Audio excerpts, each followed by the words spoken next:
welcome into The Drive with Carrington Harrison. Back-to-back best sports talk hosts as voted on in the Pitch magazine. Live from the Fan Studios. Here's CDOT.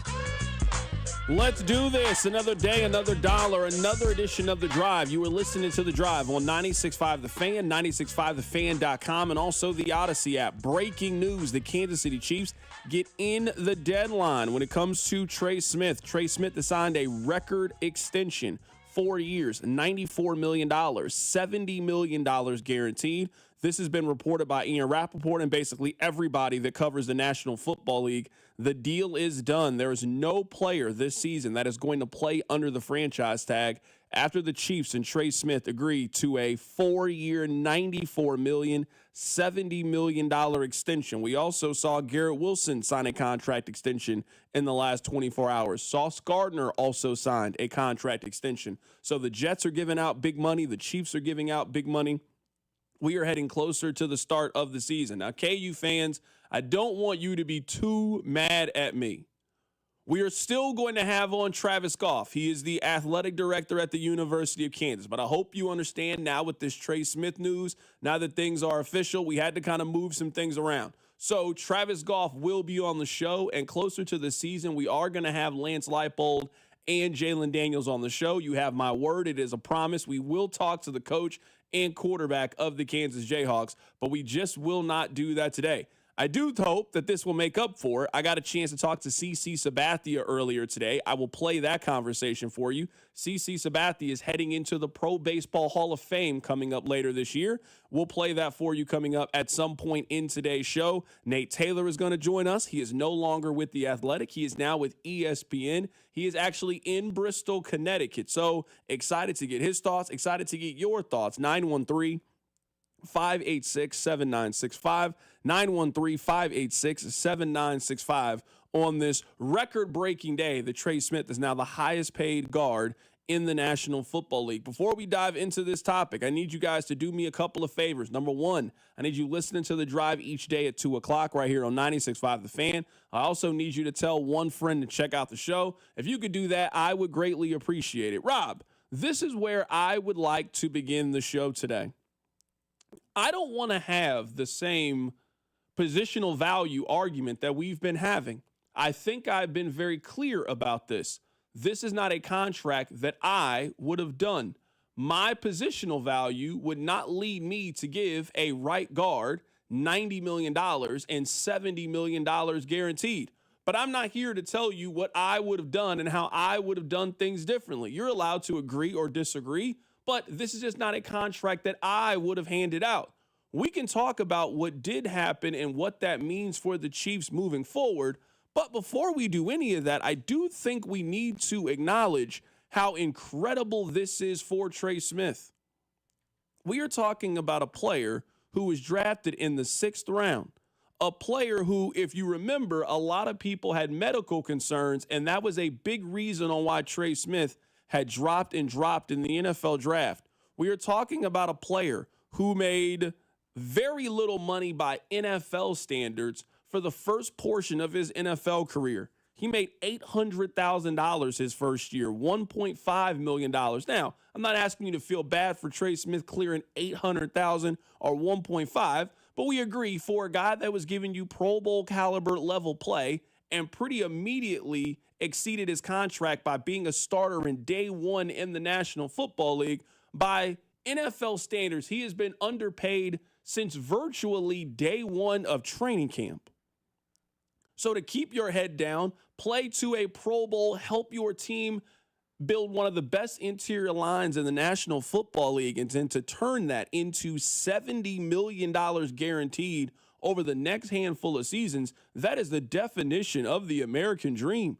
You're excited to see guys get paid the way that Trey Smith just got paid. He has a great relationship with Creed Humphrey, a great relationship with the organization. He's been fantastic in the community. This is the example of what hard work should look like in the franchise. If you want an example of what it is to be a late round draft pick who exceeds where he was drafted, is a day one starter, a model citizen, a model player, and plays to the absolute highest level and gets the bag, Trey Smith is who a lot of players in the league should aspire to be. You won.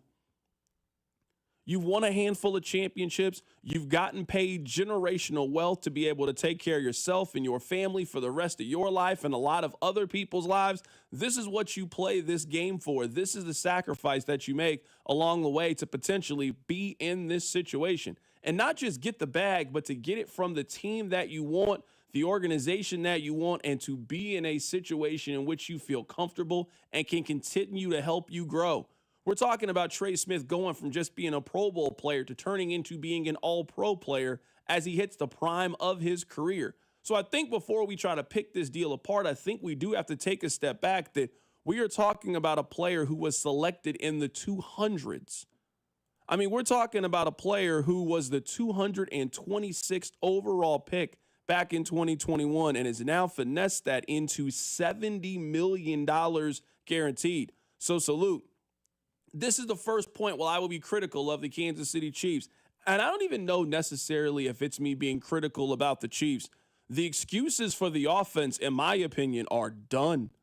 The Chiefs' offense for the last couple of years have kind of been surrounded by mediocrity. Now, that's for a lot of different reasons. Whether last year it was the offensive line issues, whether it has been some injury issues, some transitional issues, whatever it has been, the Chiefs' offense has not been very high flying. The Chiefs' offense hasn't been potent. It hasn't been that dangerous quick strike offense that we have sort of been accustomed to the first 3-4 years of this dynasty.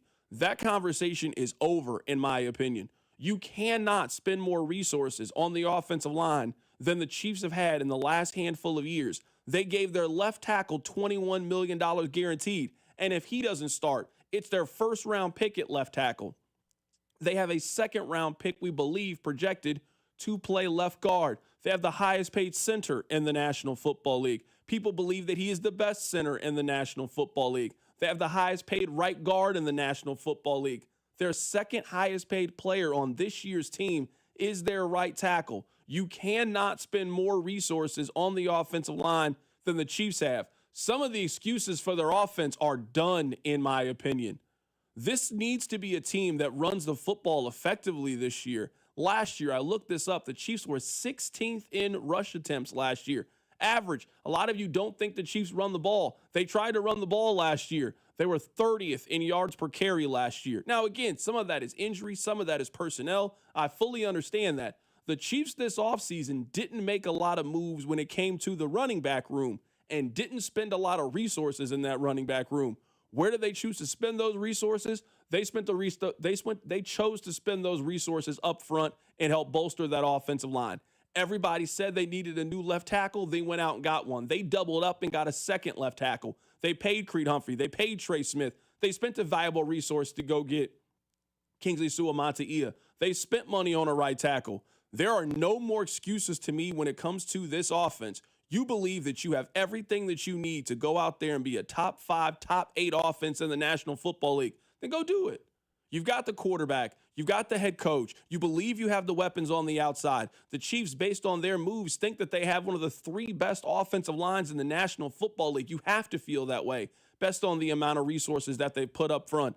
It's time for this offense to get back to what it was a couple of years ago when Mahomes won MVP. It's time for this offense to get back to being a dangerous, quick strike, big play offense that can really pummel other teams. That's not how they've won the last couple of years. They've been effective in spots, but they've won this because their defense has really led in a lot of ways and been one of the top 3, top 4 defenses in the National Football League. The AFC is getting more and more competitive. The quarterbacks are getting better. The coaches are getting better. I want to see the offense for this team continue to evolve. How do you do that? With a quarterback that is in his prime and head coach right now who is probably the greatest living offensive mind when it comes to head coaching, and an offensive line that you have pumped a lot of resources in. So we're going to break down this contract all day. We're going to get Rob's opinion. I want to get you guys' opinion on it. And Trey Smith got the bag. But what this signifies to me is this team can't be 17th in offense this upcoming season. Not when you spend the resources that you've spent. You spent a first-round pick on a wide receiver, a second-round pick on a wide receiver. You gave your tight end a raise. You have drafted other wide receivers. You spent big-time money on the offensive line. The Chiefs have to feel like they have all of the pieces in place to go out there and have a dynamic offense this year. I can't wait to see it as the football season gets closer. Coming up in about 20 minutes or so, we'll be joined by CC Sabathia. Keep it right here. It's The Drive. You're listening to The Drive with Carrington Harrison, host of the Random Royals lineup on 96.5 The Fan. Baseball with the Royals. Brought to you by DM Injury Law. Have you or a loved one been in a car wreck? Contact DM Injury Law today and get the money you deserve. Car wreck? Remember, Mike's got this. BetMGM is making your next golf tournament winner bets more exciting with Second Chance. What's Second Chance? Ever bet on your favorite golfer to win a tournament only to see them miss the green? Well, with BetMGM's Second Chance promotion, you'll get your stake back in cash if your tournament winner bet finishes in second instead. That's right. Simply bet on any player to win a scheduled golf tournament during a promotional week. If you're right, you win. But if your pick finishes in second instead of first, you get your stake back in cash. Watch your favorite players go for the win all season long and bet knowing you'll get your stake back if they finish second. Log in today and make your picks with confidence with BetMGM. BetMGM and GameSense remind you to play responsibly. See BetMGM.com for terms. 21 plus only. Kansas only. Existing customer offer. Subject to eligibility requirements. Rewards paid back in unrestricted withdrawable funds. Gambling problem? Call 1-800-GAMBLER. In partnership with Kansas Crossing Casino and Hotel. The Outlaws are coming. Get ready for the electrifying Show Me Shootout Truck and Tractor Pull Saturday, July 19th at the Johnson County Fairgrounds. 11 elite classes pulling on 2 tracks, featuring diesel pickups and semis battling it out for supremacy. Tickets starting at $20 at the gate. The Show Me Shootout Truck and Tractor Pull, July 19th at the Johnson County Fairgrounds. Gates open at 4 p.m. and the action starts at 7 p.m. Check out Show Me Shootout Warrensburg, Missouri on Facebook for details. Hi, I'm Trisha, your friend and jeweler at Shane Company, where we're all about you, your style, your budget, your dream engagement ring. Are you looking for a style that's classic, modern, vintage, or something in between? Not sure? At Shane Company, we're here to help. We have so much style under one roof because a friend knows you like options. Drop by or visit us at shaneco.com. Shane Company, your friend and jeweler. Thank you, KC, for voting Century Roofing the best roofing company in the Metro in the Stars 2025 KC Favorites competition. After 35 years, we're giving back to you by extending our free material upgrade sale through the end of the year. Get a free upgrade to impact-resistant shingles with any roof replacement for better protection and possible insurance savings. Trust the best, Century Roofing. Visit CenturyRoofingKC.com for your free estimate today. Hey, Century Roofing. Hey, trust the pillars of strength. Century Roofing, we've got you covered, KC. Introducing the new Dell AI PC, powered by the Intel Core Ultra processor. It helps do your busy work for you, so you can fast forward through editing images, designing presentations, generating code, debugging code, summarizing meeting notes, finding files, managing your schedule, responding to Jim's long emails, leaving all the time in the world for the things you actually want to do. No offense, Jim. Get a new Dell AI PC starting at $699.99 at Dell.com/AI-PC. How those ahead stay ahead. Life insurance. Why are you putting it off? Can't afford it? Too much hassle? Think you don't need it? There's lots of excuses for putting off life insurance. But if you weren't there, who would pay the mortgage and other bills? With Ethos, you could be covered in 10 minutes and boom, family protected. Ethos, fast and easy online term life insurance. Up to $2 million in coverage with no medical exam. Some policies as low as $1 a day. Answer a few health questions and get your free quote at ethos.com/radio. That's ethos.com/radio. This is the story of the one. As a safety manager at a manufacturing plant, he does everything he can to keep his coworkers safe. From finding ways to reduce risks to keeping safety supplies in stock. And for that, he relies on Grainger. Grainger offers a broad range of quality products and next-day delivery, so he can always play it safe. Call 1-800-GRAINGER, click Grainger.com, or just stop by. Grainger, for the ones who get it done. If Old Spice Deep Sea Super Hydration Body Wash were music, what would it sound like? Start with the deep sounds of Old Spice's ocean waves and kelp. Layer on the smooth, renewing moisture. You wouldn't hear any parabens or phthalates because Old Spice Deep Sea hasn't got any. But you would hear that vitamin B3 for healthier looking skin. So while your regular body wash sounds like this, Old Spice sounds like this. Sounds like it smells amazing. I'm Kristen Press. And I'm Tobin Heath. We're World Cup winners, Olympians, and the hosts of the Recap Show. Every week, we sit down with the icons, disruptors, and game changers on the field and beyond it to talk victories, heartbreaks, and everything in between. We've built a space where athletes, change makers, and people creating the future of women's sports can show up and show off as their full, unapologetic selves. Follow and listen to the Recap Show wherever you get your podcasts. You're listening to 96.5 The Fan from the Mission Plumbing, Heating, and Cooling Studios. Be sure to follow The Drive on the Odyssey app or wherever you get your podcasts. I want to answer this text on the text line. C-Dot, how do you cancel KU Day? You guys knew this contract was happening. It's not a big deal. I mean, this is the truth about what happened to KU Day. We were going to record the interviews last week during their media day. The only time we ever got offered Jalen Daniels was at 2 o'clock last week. I mean, kind of the point of it is to have the time to record, to load them all kind of on one day. So our choice was either take their tight end, who, respectfully, I just don't really know who their tight end is, or wait closer to the season. So, I mean, if you want to know what happened to KU Day, I will take full responsibility if that's what happened. I recorded with the athletic director last week. Lance Leipold is on vacation. Jalen Daniels is back in California. It was either take the good players later or take a bunch of KU football players that I don't really know right now, and I imagine many of you don't know either. Rob, you can stand for me and vouch for me. So if people are mad that we had to kind of move some things around for KU Day, I certainly understand it, but that is what happened. Everybody else has just recorded already. KU didn't record theirs. They wanted to do it live, and then the schedules just didn't really add up for us to do KU Day. I didn't make the decision to cancel KU Day. I don't mind having a KU Day. I enjoyed my conversation with Travis Goff, but that's what happened with Lance Leipold. Can you back me up on this, Rob? I don't want the people thinking that I tried to finesse them on KU Day, because I didn't. Absolutely not. Schedules didn't align, but I have a strong suspicion that heading into KU Mizzou, I guess is it week 2? Week 2, yeah, September 6th. It's the third game of the year, but it's week 2. College football's weird. The third game of the season before week 2, I have a hunch that Jalen Daniels and Lance Leipold will be on the show to preview the border. Is it showdown? What are we calling this now that is back and happening it's this year? It's just Missouri and Kansas to me. I don't know what kind of fancy words people are using to describe when those two teams play each other, but I promise you we will have Lance Leipold and Jalen Daniels on the show coming up very, very soon. Rob, I want to get your thoughts on this contract as well. I think you and I kind of stand in the same place when we were talking about positional value. I don't want to spend all day arguing about positional value. This just is not a contract that I would have done, so I disagree with it from that context. I would have let Trey Smith hit free agency. That's not where we are. I don't want to go back and have the same conversations that we were having whenever he got franchise tagged. Now it's about moving forward. 4 years, $94 million, $70 million guaranteed. All this contract says to me is I think the Chiefs were able to 100% execute their offensive plan this offseason.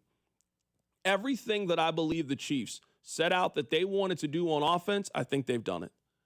The Chiefs needed to go get a left tackle. I think they got the exact left tackle that they wanted. I think in the draft, they got the exact offensive lineman in round 1 that they wanted. They found good value in the mid-rounds going to pick up Jalen Royals. The Chiefs clearly didn't think that they needed to take a big swing at running back. They waited until the 7th round. They brought back Hollywood Brown this year. They brought back Juju Smith-Schuster. Their whole thing was continuity this upcoming season. So now that you have your offensive line in place, you have your wide receiver core in place, I just want to see the Chiefs offense get back to being dangerous, getting back to being explosive, getting back to having a knockdown punch that can put teams on their behind. That really isn't what we've seen from the offense the last couple of years, but the pieces are certainly there and locked in.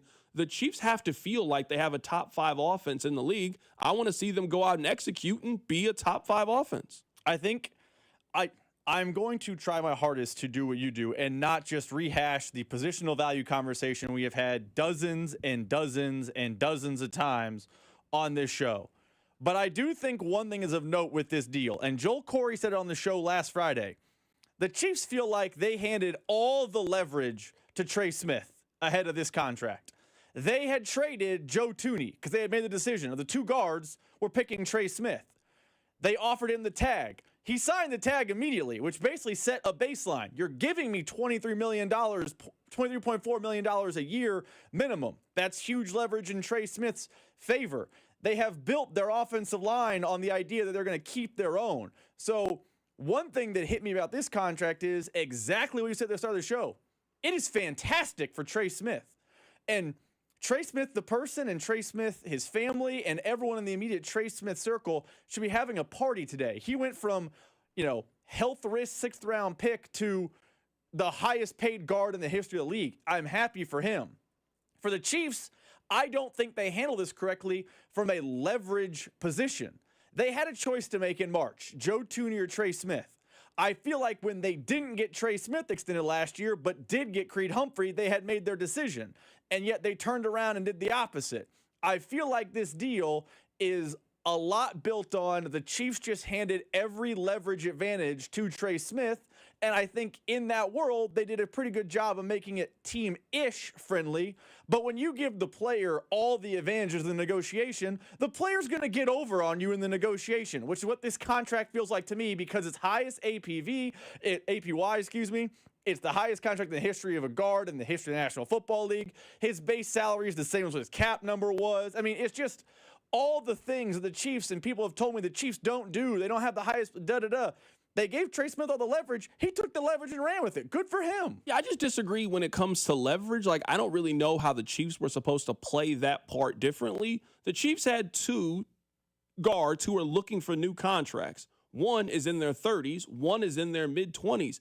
They were not going to pay both of them. They move on from the older one. They get a pretty decent draft pick for him. They flip that into something, and they move forward with the younger player. Like, I don't really know when the Chiefs were supposed to reach this deal when it comes to Trey Smith. Last offseason. Like, and that's, I'm trying not to rehash kind of history they had. Yeah, but when they did Creed Humphrey, that was the time to do Trey Smith. Yeah, but I just don't really think it's fair to now be critical of the Chiefs for not giving their right guard a contract at the end of his 3rd season. You're usually not waiting until you're usually not moving to the front of the line, your 6th round right guard. I do think the Chiefs have kind of played this in the order of when you usually do it. Now, if you want to have that conversation now about Trent McDuffie, I'm happy to have that conversation. But if now the criticism to the Chiefs is, well, you should have signed him after his 3rd season instead of after his 4th season, I just don't think that's a very fair criticism towards the Chiefs. And I think if you were going to pay Trey Smith, it was just always going to be really expensive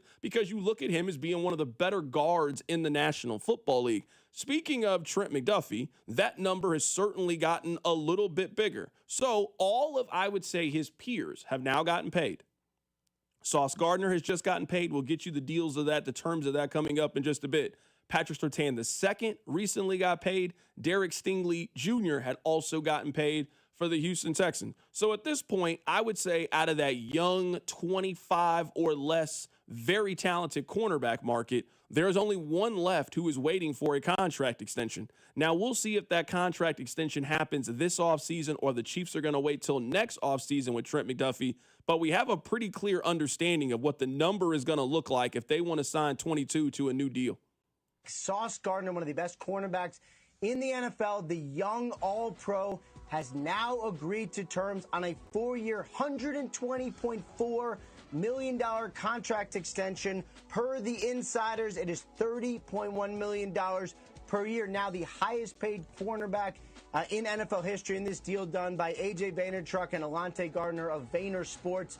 And, of course, this comes on the heels of another huge deal that the Jets did yesterday, locking in Garrett Wilson more than $30 million per year on his deal. You know, the Jets have spent so much time going into training camp over the course of the last decade or so, dealing with issues, just endless issues heading into training camp.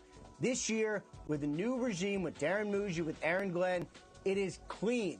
Contracts done. The Jets can now head into training camp with the focus only on the field, and that is a huge, huge deal for them. Once again, Sauce Gardner, now the highest paid corner in NFL history. So I think the next, evolution of this topic is simply waiting to see when that contract comes in, what it looks like for Trent McDuffie. We can continue to have the positional value argument. If we're having a conversation about paying the right guard, then I am firmly on the side of paying the all-pro corner.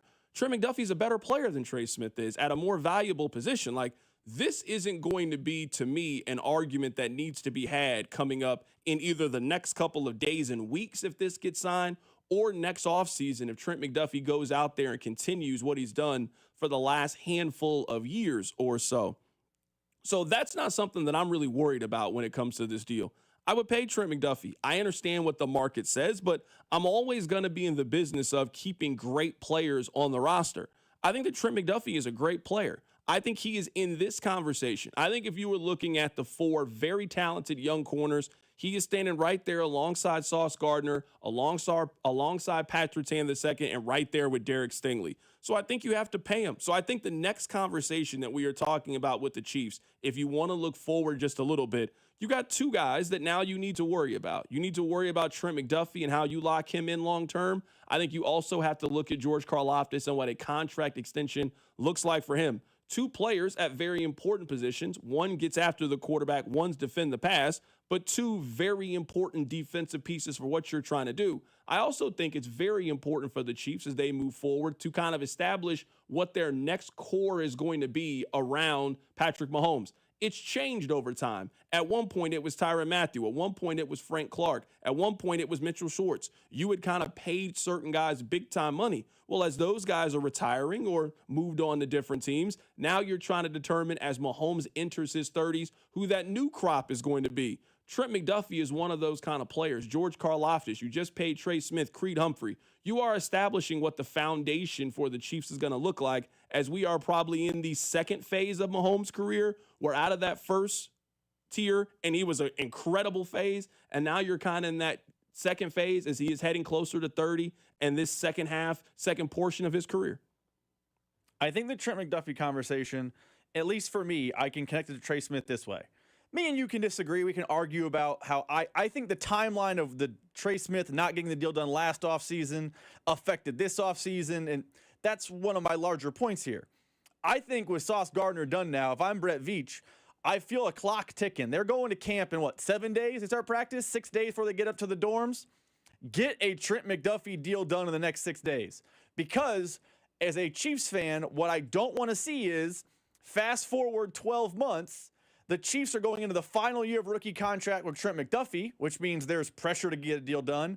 And they'd also be, in 12 months from now, going into the final year of rookie contract with Rashee Rice. Now, I don't know what Rashee Rice's contract is going to look like. He's only played one full season in the NFL. There's a lot of TBD there.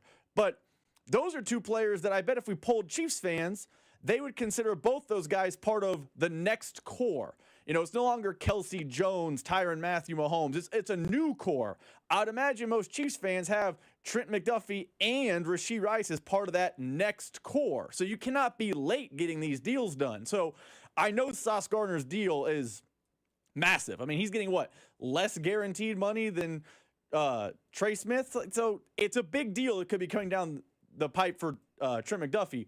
But I feel like you have to get it done now, because if it's April, May, June, July of 2026, and you're going into the final year of Rashee Rice, and you're going into the final year of Trent McDuffie in the same offseason, you then run into a log jam problem, and then Karlaftis becomes part of that problem. And it's a good problem for the Chiefs to have. They have a lot of good players you want to lock up, but you try to get these things done a year ahead of time, and Trent McDuffie right now would be a year ahead of time. I would like to see them get it done sooner rather than later. Yeah, I guess maybe just you and I just have different roster. Like, you're big on just signing guys the moment that their contract is up. Like, the moment that year 3 is up, when you can start to negotiate with guys, you're like a little bit more eager to kind of get those deals done. I'm willing to do that for some players, like Micah Parsons, for example. I think I'm willing to have that conversation with someone like him. I am willing to kind of play it out with some other players to kind of see how the rest of their deal is done. Someone on the text line says, why in the world would Trent sign a deal now? I don't really know why he wouldn't sign a deal. There's no other corner that's kind of in that market. Like, he's the last one to get paid. So I think what the argument would be for why he would end up signing a long-term deal, I think that answer would be very, very simple. The market has been set. There's nobody that's coming in that you think is going to be able to change the market for what you're talking about. I mean, right now, there's 3 corners that have been paid over $100 million. All of these guys have been paid in a very short period of time. So Sauce Gardner just got paid. J.C. Horn just got paid this offseason. You saw Derek Stingley Jr. also get paid this offseason, and Patrick Surtain II got paid last year. So I think the argument for why would Trent McDuffie sign a deal right now is, I mean, the market says that you're worth $30 million. Go get your $30 million. That's what the market says that you're worth.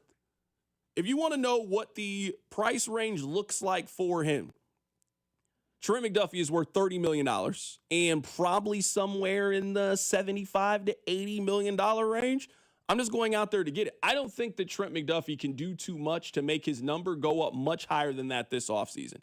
If you're telling me the highest contract right now is $120.4, McDuffie probably gets $122, somewhere in that range. If you kind of add a little bit of sauce on the top of it, no pun intended, and you get paid a little bit more, I don't really know if there's much of a value if you're Trent McDuffie in waiting now that you've already seen the Sauce Gardner contract go ahead and get signed. We actually talked about this a couple of days ago with Joel Corey of CBS. We asked him about this and what he thought when it came to the Trent McDuffie contract. Here's what he said. Well, he has no reason to do a deal right now from this standpoint. He probably wants to wait for Sauce Gardner to get done because the Jets have had some talk about trying to get him done and also Garrett Wilson. Although Sauce Gardner had his worst year of his 3-year NFL career in 2024, I expect him to reset the market. He'll go above Stingley's $30 million per year. I want that data point in the marketplace before I'm negotiating anything about McDuffie. So there's incentive for him not to get a deal done now. Yeah, I don't think there was reason to kind of do it before the Sauce Gardner contract. But now that you think the Sauce Gardner contract, now that you see what it is, you see what the number is, I think we're kind of pretty close to the range of what we're talking about. I want to go back just a little bit and read a couple of these texts. Are you guys arguing that Trey Smith isn't worth this deal? Someone else was going to pay him this exact amount. You can argue positional value all you want, but someone is going to pay these guys what they're asking for no matter what. That's certainly the case. I mean, my argument more with Trey Smith is just simply this is just not the position that I will allocate this kind of money to. Like if you were looking at highest paid offensive lineman in the National Football League and what that contract looks like, Trey Smith is now the 7th highest paid offensive lineman in the National Football League. I think a lot of you love Trey Smith. I just don't think he's the 7th best offensive lineman in the National Football League. So my argument is not that no team would have given Trey Smith this contract. If he had hit free agency, he probably would be on the Bears. He probably would have got the Bears to give him the 4 years, $94 million. If this is an exercise that you want to play, usually the teams that end up spending this much money at this position, I don't know if they're organizations that you want to copy. The other highest paid players when it comes to interior offensive linemen are Atlanta, Carolina, and Minnesota. Now, Philadelphia has paid Landon Dickerson. He got a lot of money, but Landon Dickerson got $20 million less than what we're talking about with Trey Smith. That is just a difference of opinion when it comes to a roster building and team building exercise. Someone says, why would you pay Trent McDuffie, but you wouldn't pay Trey Smith? Well, one plays corner in the NFL. Like if I had to make a ranking of how would I value the positions from one to bottom in terms of importance?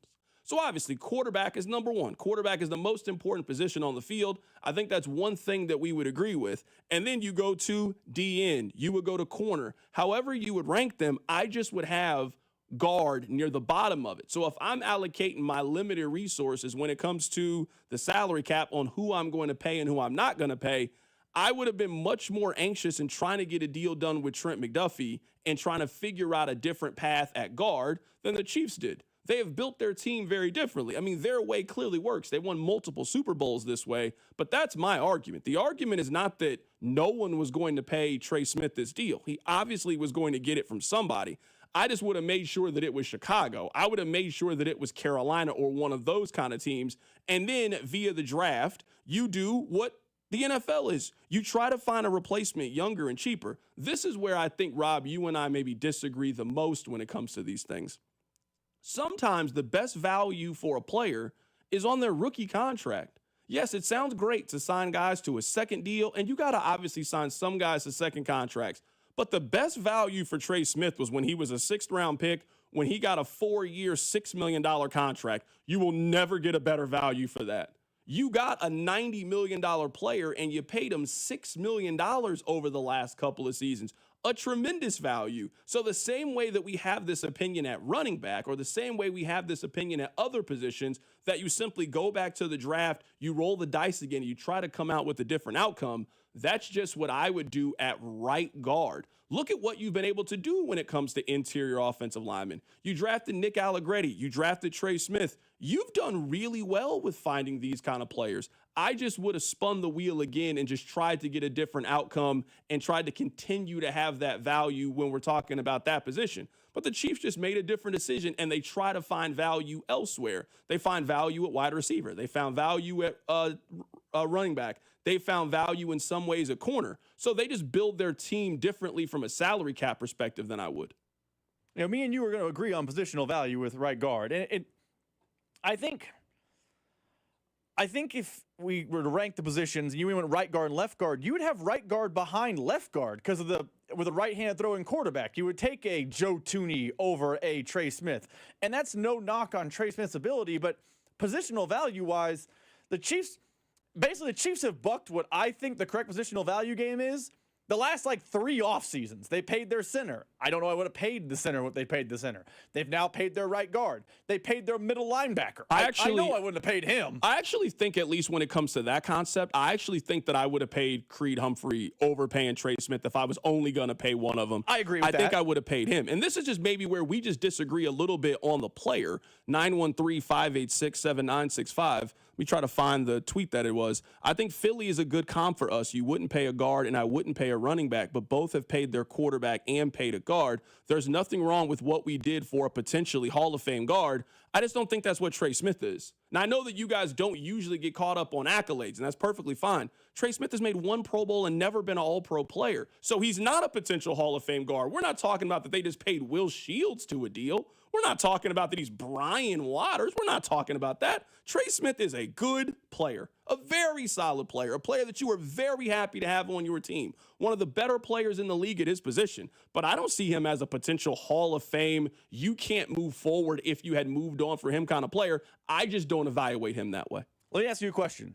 Based on that sentence alone, you always say, do not pay good players great contracts. Do you think the Chiefs just did that with Trey Smith? Yes. I agree 1,000%. And that's where me and you are seeing this different than the text line. I think the text line thinks Trey Smith's a great player. And I think he's a very good football player. I don't want to make it seem like I think he's, he's Swiss cheese at right guard. I think he's a good player. I think he's a very solid player. There's no way that Trey Smith should be the highest paid guard in the history of the NFL. Just none. And if I had told you a team gave Trey Smith the highest contract in the history of the NFL, if I told you that in February, if we rewound the clock 5 months, you would have told me, and the text line would have told me there's no way the Chiefs are doing that. They just did. They paid a good player a great contract, which is usually a mistake in the National Football League because it's a cap league. Yeah, and someone says, "See, you're not being fair. He's only played in 3 years." I mean, maybe he takes that next step in his career. I mean, that's certainly possible. Does he take the next step to being an all-pro caliber kind of player? It's perfectly fine. And then someone just said Pro Bowls or votes are not a good evaluation. He's never been an all-pro. He's never been an all-pro in his first 3 years of his career, or 4 years in his career. He's played 4 years now. He's never been an all-pro. Where we're talking about with Trey McDuffie, he's played 3 years in the league. He's been an all-pro in 2 of those first 3 years at corner, a super competitive position if we're talking about fighting for accolades. So again, I don't want the point to be that I don't think that Trey Smith is a good player. I obviously think that he is a really good player. Right now, he is being paid like he is the 7th best offensive lineman in the National Football League. That's just not how I would have paid Trey Smith. This is not the money I would have given him. I would have moved on from Trey Smith back in March. I would have taken that money, and I'd have used it towards pass rush.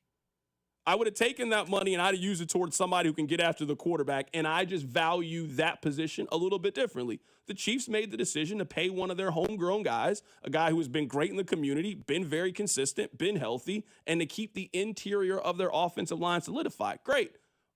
My point back to the open is there are no more excuses for this offensive line. I don't want to hear it anymore.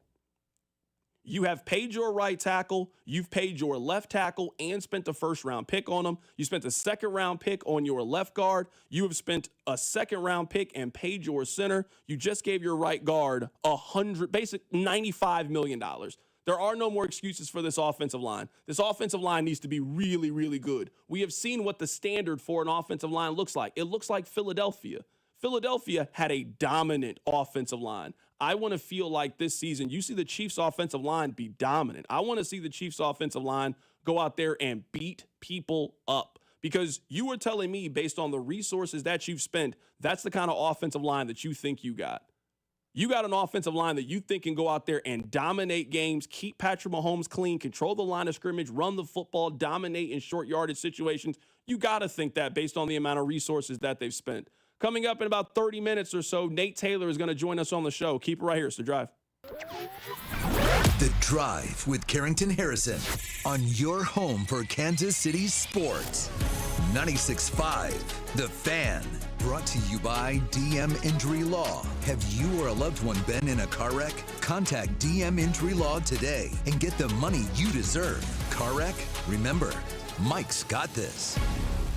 Do you owe $10,000 or more in credit card debt or personal loans? With credit card debt at all-time highs, Debt Relief Advocates is urgently notifying consumers of debt relief now being made available, designed to aid consumers with out-of-control credit card debt. Those who qualify and enroll for this relief program will only have to pay back a fraction of what they owe. This is not bankruptcy or a debt consolidation loan. This is a relief program that credit card companies would rather you not know about, as it ends your debt nightmare and saves you lots of money. Consumers owing at least $10,000 in credit card debt or personal loans can now take advantage of this debt relief as the cost of living skyrockets. Debt Relief Advocates has established a relief hotline for you to call to learn what debt reduction you may qualify for, so don't wait. For this free information, call the Relief Hotline at 800-390-1164. 800-390-1164. 800-390-1164. If you love finding the deal and a bargain brings you bliss, the Hy-Vee 5-Day Sidewalk Sale is cause for celebration. This Wednesday through Sunday, stock up and save big on dozens of pantry staples, like Roma pizzas, 4 for $10, Pepsi 24 packs, $11.99, Frito-Lay's chips, just $1.99, Gatorade 8-pack bottles, just $5.99, and Sunbelt granola bars, 4 for $10. Hurry to the huge 5-Day Sidewalk Sale this week, only at Hy-Vee.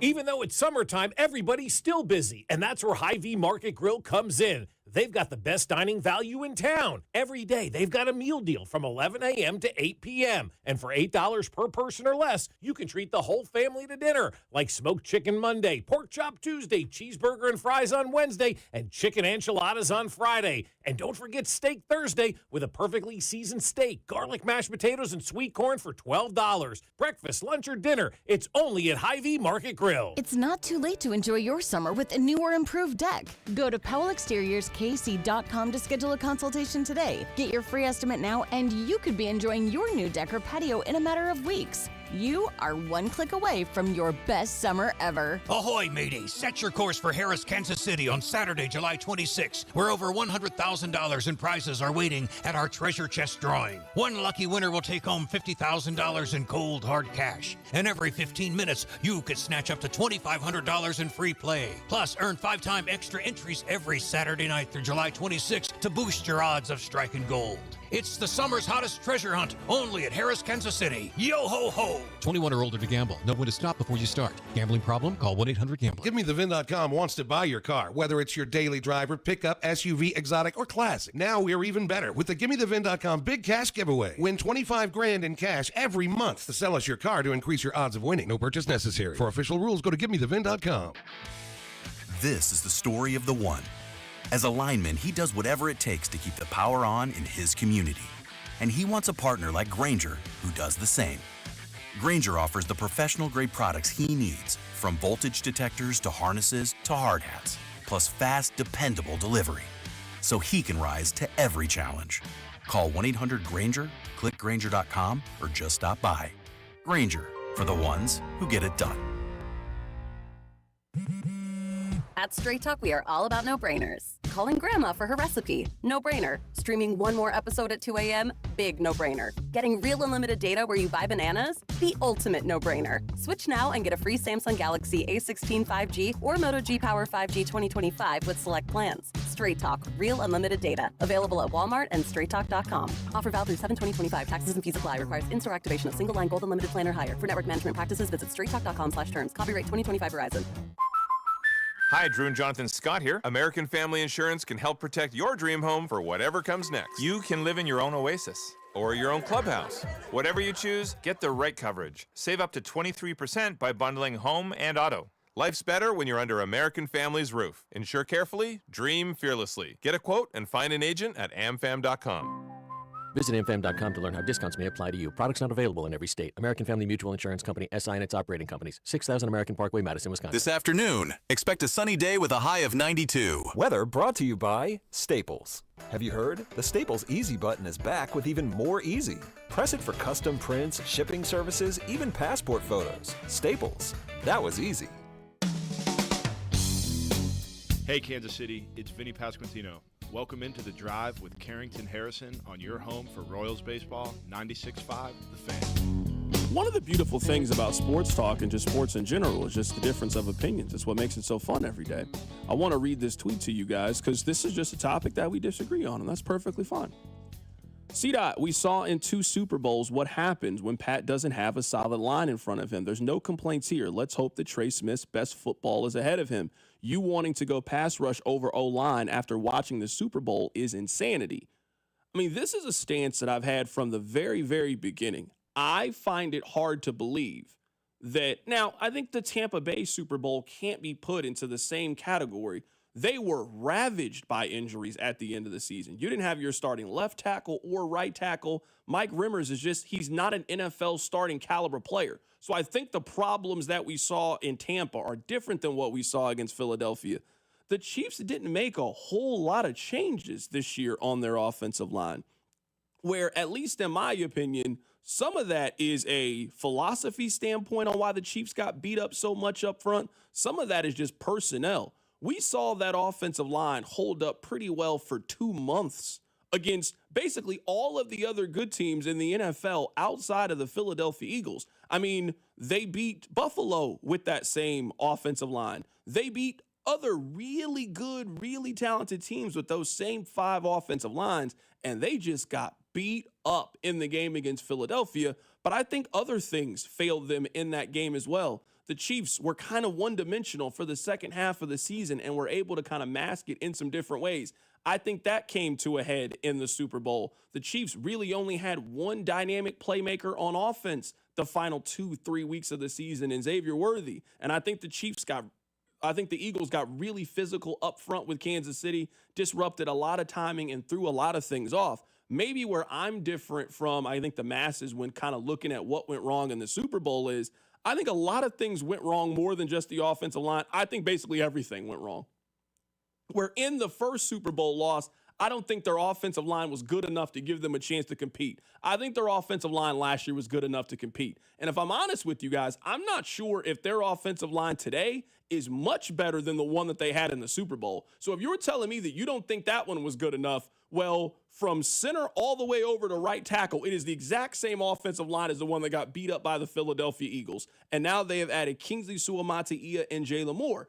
I think their offensive line should be good this season.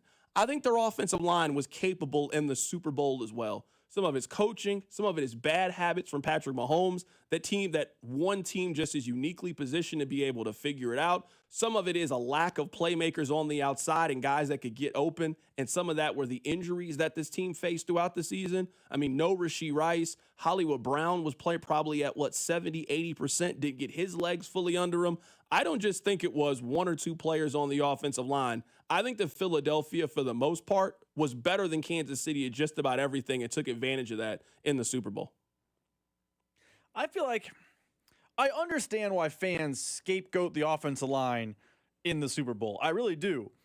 But it wasn't like the Eagles did it by like exotic blitzes, or it was just the Eagles' D-line was beat them up better. up front. Yeah, just beat them up. And to your point, it wasn't like re-signing Trey Smith to a long-term deal and keeping Creed Humphrey long-term has made that different. Now, you're right. I don't think there's many teams. I think there's more than one, but I don't think there's many teams in the NFL that just have the horses up front to really dominate the Chiefs' offensive line. I think it's a combination. Really quick, though, I think it's a combination of both of the things. I think that Philadelphia has the defensive line to really take advantage of you. I also think they have the corners to be able to do it, too. Like, it's kind of that cat and mouse, chicken or the egg. I think they got enough to play press coverage and really dare you to get open. We saw a lot of times where Travis Kelce is really running free in the middle of the zone. You can't do that against Philadelphia's defense. Hey, we're going to play really physical, and we're going to dare one of your guys to run past us. And last year, the Chiefs only really had one player on defense or offense that could really run past you, and that was Xavier Worthy. They took him out of the game for the first 3 quarters of the game and basically shut down almost everything the Chiefs wanted to do offensively. You couldn't run the ball. You constantly find yourself in 3rd and long situations. Who do you go to on a 3rd and long situation? And they really exploited you, to me, up front, and they also exploited you in the secondary. We've talked about it a lot. The Eagles didn't do just one thing. The Bucs Super Bowl, I think, there were other things went wrong. It was one thing. Like the video of Patrick Mahomes, what's the one play where he throws the incompletion to Darrell Williams? He runs like 53 yards in one play to avoid pressure. That's because he was running around with 5 non-NFL players in front of him. The Eagles Super Bowl is different to me. The Eagles dominated every single facet. The Eagles O-line dominated the Chiefs D-line. The Eagles pass catchers dominated the Chiefs secondary. Like if you rewatch the Super Bowl, there was not a single, tail of the tape, as we used to do on the show, where it was their offense against the Chiefs defense. There was not a facet of that game where the Eagles were the inferior team. And then that singular game, Jalen Hurts outplayed Patrick Mahomes. So when people are like, well, if you watch Super Bowl, get the offensive line fixed, you're done. That did not fix all the problems. There were massive problems all over the field, and the Chiefs' game plan this offseason is run it back. We think it was a really bad day. We'll see. It's possible Brett Veach and co are 100% right. Everything that could go wrong went wrong, and we feel like if we're in a fight, we still have the superior talent. It did not look that way on the field in New Orleans, but their game plan this offseason has been give us a second shot at it, and we will be better, because all their moves, outside of left tackle, every move the Chiefs have made is we're fine with our group. Let our group try again. Outside left tackle, it's the same team coming back with a few changes sprinkled in. Noel Williams is your new 3rd corner. It's the same team, though. Yeah, someone on the text line, I want to read a couple more of these texts. CDOT, I love the show, but this line is already better than a 30-year-old left guard playing left tackle and a rookie at left guard. I'm just not 100% sure that is the case. I will say that is the biggest question for the Chiefs heading into this year. The biggest question is, from what you got at left tackle at the end of the season in Joe Thuney, I thought Joe Thuney was a really, really fine left tackle. If Joe Thuney played left tackle all the time, Joe Thuney would be one of the better left tackles in the National Football League. So I don't want to paint it like I think the Chiefs were very deficient at left tackle. I think the Eagles are one of the teams that can take advantage of it, but I don't think a lot of teams have the defensive line presence that Philadelphia has. I'm also not entirely sure that they have made an upgrade at left guard. Let's see how the season goes. But the Chiefs, they quit on Kingsley Suamataia real early last year. He didn't finish game 2 before they were like, no, we got to get him out of here. Now, that was at left tackle. They're now moving him into a different position where you're going to have health. You're going to have a year of all of those things. So all of those points are fine. But I'm not entirely convinced that their offensive line is a drastic improvement over the one that played against the Philadelphia Eagles. Could it be better? Sure. It also could be worse. I don't think we're really having that part of the conversation enough. I would say that's what makes them the ultimate coin flip. The ultimate question mark is the expectation is that their offensive line is going to be better. They've certainly spent a lot of resources for it to be better, but they can absolutely be worse than the one that played. I'm not saying how they played in the Super Bowl. I'm saying the 5 that they put together, they can be worse at offensive line than they were against Buffalo, for example. That was a pretty capable offensive line. You went up against probably one of the 5 best teams in the NFL last year in Buffalo. Pretty good defensive line, pretty capable defense, and I thought you held your own against that team. I just don't see their offensive line issues maybe as dire as everybody else. And I think some of that was game plan. I think some of it is scheme. I think some of it is coaching. I think Philadelphia just whipped up on Kansas City, which that happens sometimes. Sometimes it's just not your day. But for a offensive line that really prides themselves on being physical, man, a bunch of those guys come back this year. Creed really stresses how physical he is. Trey Smith is a very physical guy. Hey, I want to see the Chiefs be the ones to deliver out the punches, because what I saw Philadelphia do with their offensive line was dominate Kansas City's defensive line. When was the last time you felt like Kansas City's O-line really did that? Are they going to have the ability to do that? And as I said earlier, they've spent the resources to be able to do it. You spent $21 million on Jalen Moore and a first-round pick on a left tackle, and now 2 of your 5 highest-paid players play on that offensive line. I expect their offensive line to be really good and not a point of concern for most of the season. Coming up in the 3 o'clock hour, Nate Taylor is going to join us live from Bristol. That's all coming up. Keep it right here. So Drive. Hey, it's Cole Reagans from the Kansas City Royals. You're listening to The Drive with CDOT on 96.5 The Fan. Brought to you by DM Injury Law. Have you or a loved one been in a car wreck? Contact DM Injury Law today and get the money you deserve. Car wreck? Remember, Mike's got this. Febreze. As a rideshare driver, I love keeping my car smelling fresh and clean. So when I'm driving, I only trust Febreze car vent clips, featuring 3 distinct intensity settings, because it's that little touch that sets me apart. I can turn the intensity down for subtle freshness, or I can turn it up for when I want lots of scent. So whether it's set to low, medium, or high, with Febreze car, I know my car's going to smell amazing. Which keeps my driver rating right where it belongs. Picking up Oscar! You ever try fixing your car and realize you're missing that one part? Yeah, been there. That's why eBay's my go-to. They've got millions of parts, guaranteed to fit. I'm talking brake pads for when yours have seen 1 too many miles of stop and go. Oil filters, cause you don't mess around with your engine care. Even got this cold air intake on my watch list. I might just go for it. To keep the ride cool and your DIY streak hot. Find all the parts you need at prices you'll love. Guaranteed to fit every time. eBay. Things people love.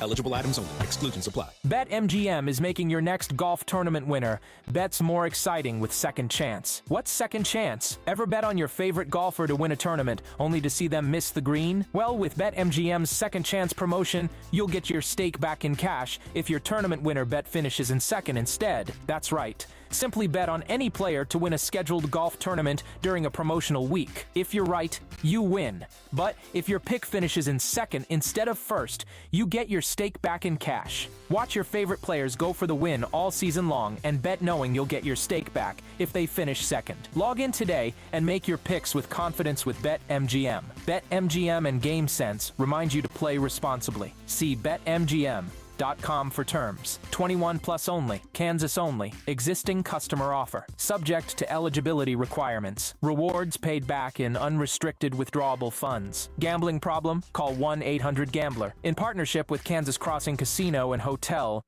I'm McCall with Lee Summit Subaru, and it's time to make a big deal out of nothing. Announcing Lee Summit Subaru's 0% event. Up to 0% financing on select 2025 Subaru models for 72 months. And we have the largest selection of Subaru certified pre-owned vehicles in Kansas City, starting as low as 1.9% for 72 months, plus a $200 gas card with purchase. Fall in love with driving again at Lee Summit Subaru. Based on January 2025 through June 2025 Kansas City inventory listings. Imagine buying your next car from one dealership. With the support of many. With everything you'll ever need. When you buy from any of the Balderson Auto Group dealerships, you're getting the support from all of our dealerships. Like our 100 service bays, collision, and detail centers. And our free exclusive lifetime warranty. No other auto group gives you that. From north, central, south, the Balderson Auto Group has you covered. A family committed to excellence, growth, and harmony. Go to bagkc.com.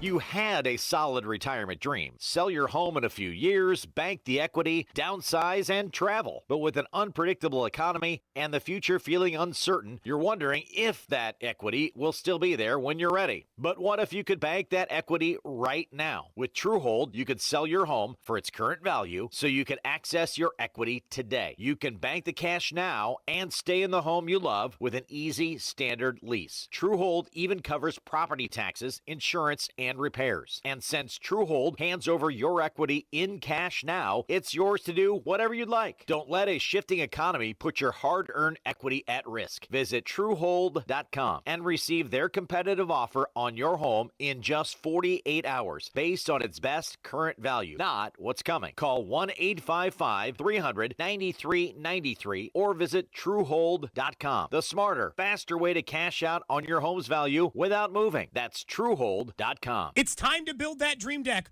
over at All Weather Decks. Schedule a free estimate today at 913-206-1974 or online at allweatherdecks.net. All Weather Decks, the right deck at the right price. This is the story of the one.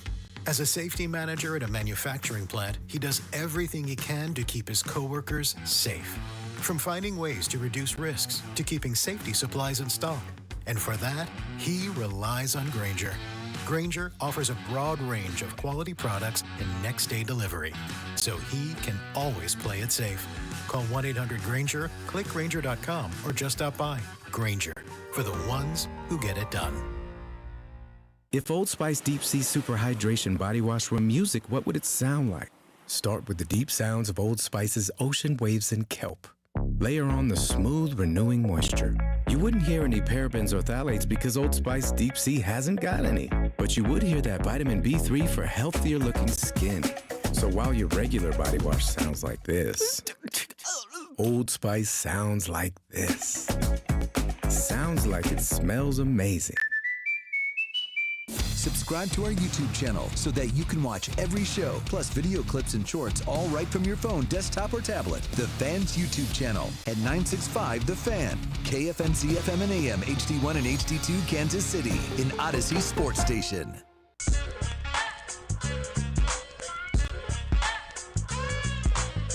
One thing that I do think is pretty interesting, and maybe this is just a small number of people on the text line, 913-586-7965. I'd be very curious to hear what you guys think about this. I'm starting to get a sense that the Trent McDuffie possible contract extension is going to kind of be polarizing in a way that I didn't really think. Now, reading the text, and again, I understand, small sample size, it's the day that he just signed the deal. I get all of that. It seems like the argument for it, even though you and I are kind of pushing back a little bit based on positional value, and that's fine. Reasonable minds can disagree. The sentiment is whatever it takes to protect Patrick Mahomes, which is a really solid strategy. If your logic for this move is simply, hey, that's a little bit more money than I would spend at this position, but I think that offensive line is most important because we have a once-in-a-generational quarterback, so the cost is the cost. I won't really fight you on that. That actually makes a lot of sense to me. Yeah, maybe if we had this quarterback or this quarterback, I wouldn't be for spending all of this money at center and right guard, but because you have Mahomes, because of what's happened in the past, I don't care what the expense is. I'm willing to spend a high proportion of our salary cap on offensive line. All checks out to me. Makes sense. I think that the Trent McDuffie contract is far more polarizing, is maybe the correct term. Like, I'm seeing a lot of people on the text line. Well, they never pay corner. They move on from corner. I don't think they've ever had a corner this good. Why we're talking about this is Sauce Gardner just got a new contract, and trust me, he just got paid. Sauce Gardner, one of the best cornerbacks in the NFL, the young All-Pro, has now agreed to terms on a 4-year, $120.4 million contract extension. Per the insiders, it is $30.1 million per year. Now the highest paid cornerback in NFL history in this deal done by A.J. Vaynerchuk and Alante Gardner of Vayner Sports. And, of course, this comes on the heels of another huge deal that the Jets did yesterday, locking in Garrett Wilson more than $30 million per year on his deal. You know, the Jets have spent so much time going into training camp over the course of the last decade or so, dealing with issues, just endless issues heading into training camp. This year, with the new regime, with Darren Muji, with Aaron Glenn, it is clean. Contracts done. The Jets can now head into training camp with the focus only on the field, and that is a huge, huge deal for them. Once again, Sauce Gardner, now the highest paid corner in NFL history. If you look at this offseason, we have seen a handful of the top corners get paid. Sauce Gardner, we just mentioned, he is now the highest paid corner in the history of the league. 4 years, $120.4 million. He just signed that deal today. Earlier this offseason, J.C. Horn, 4 years, $100 million. That happened. Derek Stingley, he signed a contract earlier this year, 3 years for $90 million. Patrick Surtain, he got paid last year, 4 for $96 million. So a lot of the top young corners in the league have already gotten paid. J.C. Horn's 25, Sauce Gardner is 23, Patrick Surtain's 24, Derek Stingley's 23, McDuffie's around this age. All of the elite, high-end, premium young corners in the league have gotten paid. Maybe this is me just reading too much into the text line, and I can accept that. But I think right now, if tomorrow the Chiefs announced a 4-year, let's say it was $124, he gets a little bit more than what Sauce Gardner just got. If Trent McDuffie got a 4-year, $124 million deal, I think there would be a lot more pushback than there is on the text line than when we're talking about the Trey Smith deal. Now, again, one plays on the same side of the ball as Patrick Mahomes. One doesn't play on the same side of the ball. We've seen the Chiefs have success at drafting corners. We've also seen them have success in drafting offensive linemen. I mean, they did it with Creed Humphrey. They did it with Trey Smith. They've done it with Nick Allegretti. They've done it with so many different guys. Like, I think you can make an argument on that way either side. It seems like a majority of people are for a Trey Smith signing. I don't know if that's going to be the case if they turn around and give a corner $32 million a year if they ever agree to a contract with Trent McDuffie. I'm actually, and again, it is possible I'm falling for the same trap you are with the text line. I'm stunned that Trent McDuffie, a contract for him, a potential contract for him, has the text line split the way it does. Like, reading some of these texts, you would have thought that Trent McDuffie is Marcus Cooper out there. People are not believing the numbers. People are telling me L'Jarius Sneed is better. It seems like Trent McDuffie is fascinating to me. I think what happened, and I don't know, I think what happened is after the Bucs Super Bowl, Chiefs fans got into a froth that you got to protect Mahomes at all costs and end all be all. That's the end of the discussion. But at a 10,000-foot view, if we were to poll 32 NFL GMs, I think they would all tell you get a corner paid ahead of your right guard. And I think most fan bases, if they pay their corner and walk on their right guard, they'd be happy. Hey, we got the right guard. If the Jets announce tomorrow that they're not going to re-sign whoever their guard is, I know he's not as good as Trey Smith, fans would be fine. Yo, we got Sauce locked up. We're fine.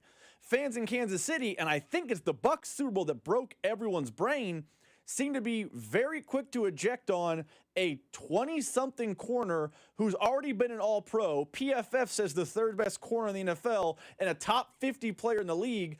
Fans are quick to run away, at least the text line, run away from that guy, but are more than happy to dole out bundles of cash to a right guard. It makes no sense to me. Yeah, I'm like reading this text right here. Text line 913-586-7965. Paying Trent McDuffie depends on what we could get for him in a trade.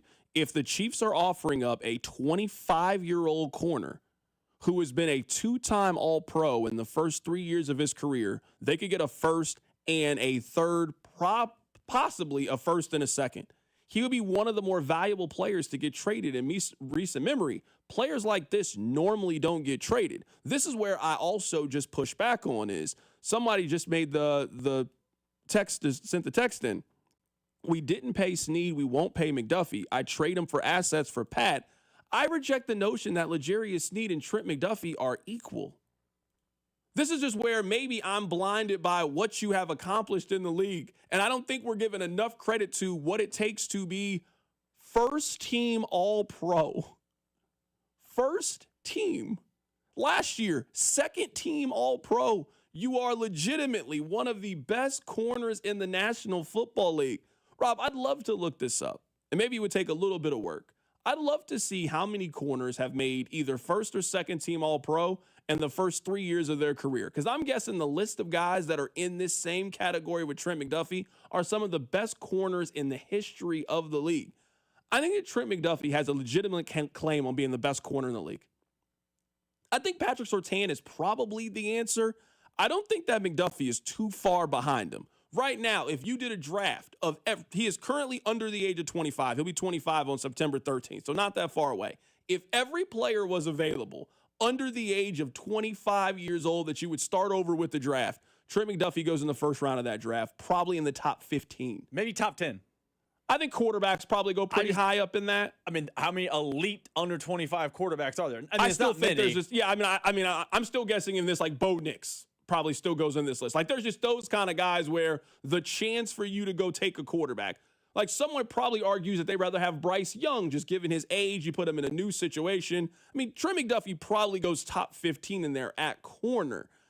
That's a player that is worth keeping to me. I'm not really that interested in trading Trent McDuffie.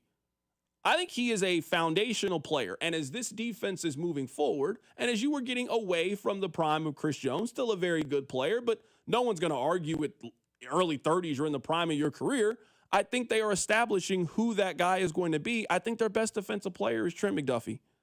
So I'm not super interested in trading away Trent McDuffie at 26, 27, and 28. I'm interested in locking up Trent McDuffie for those prime years, and the cost is what the cost is. The same way that people are fine with paying the highest paid guard and, hey, you just got to do it. You got to protect Mahomes. We're talking about in a passing league. You're talking about in an AFC that has Josh Allen and Lamar Jackson and Joe Burrow, and in your own division, you got Herbert and Bo Nix and Geno Smith. The conversation is, what can we get for our best defensive player and number one corner? Not for me. That's a contract that I'm running to go pay. I think that's a really smart deal to have him signed. And someone says you're wrong about Snead. He was a dog. Snead was a very, very good player. He wasn't an all-pro, and he had bad knees. His knees fell apart instantly. The Chiefs knew it. They never offered him a deal. Snead and McDuffie are not the same. You got a future second-round pick for L'Jarius Snead. If you put McDuffie right up on the market, you get a first-round pick. All of the value that you guys think guys have, that's what Trent McDuffie actually has. Trent McDuffie has some of the best value of any young player in the league. He's a 24-year-old super talented corner. So if we're arguing that he's worth $120 million, then he's worth a first-round pick to somebody. Somebody would give that to him. So we can take a break. We can keep talking about this. I'm just happy we got real Chiefs news. Ain't nothing happened with the Chiefs in quite some time. They just paid Trey Smith. He got a 4-year, $96 million deal. He got $70 million guaranteed. We also saw Sauce Gardner get a new contract. All three of the other top young corners are paid. What does that mean for Trent McDuffie? We got Nate Taylor coming up in about 20 minutes. Keep it right here. It's The Drive. The Drive with Carrington Harrison on your new home for Chiefs football. 96.5, The Fan, brought to you by DM Injury Law. Have you or a loved one been in a car wreck? Contact DM Injury Law today and get the money you deserve. Car wreck? Remember, Mike's got this. Wesley Financial Group is not a law firm. Hi, I'm Chuck McDowell, the timeshare cancellation guy. In 2011, I founded Wesley Financial Group with one goal in mind: to help honest folks out of their timeshares permanently. Today, I run Wesley with my two sons, a real family business, treating every client and every employee like we'd want our own family treated. That philosophy has helped us grow into the largest, most trusted timeshare cancellation company in the United States. Fortune magazine even recognized us as one of the best places to work. Why? Because we genuinely care. In fact, some of our former clients were so moved by their experience working with us, they joined our team so they could help others to timeshare freedom. If you're stuck in a timeshare, give us a call.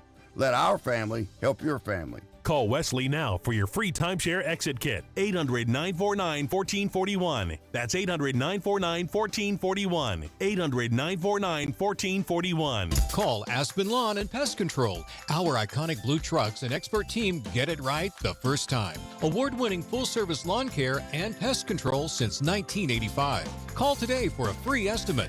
Visit aspenlawn.com. If you're looking for that new career path, have you thought about IT? Think about IT. It's needed in every single industry, whether it's sports, healthcare, construction, manufacturing, you name it, and Centric can help you get there. No better time in the city either. The KC Tech Council reported that there were 3,000 jobs added in IT in March alone. 3,000. We've told you about our friend Russ Mondry and his expertise in this field. Over 16 years at Centric. He's going to help you find that career path. So go to Centric.com.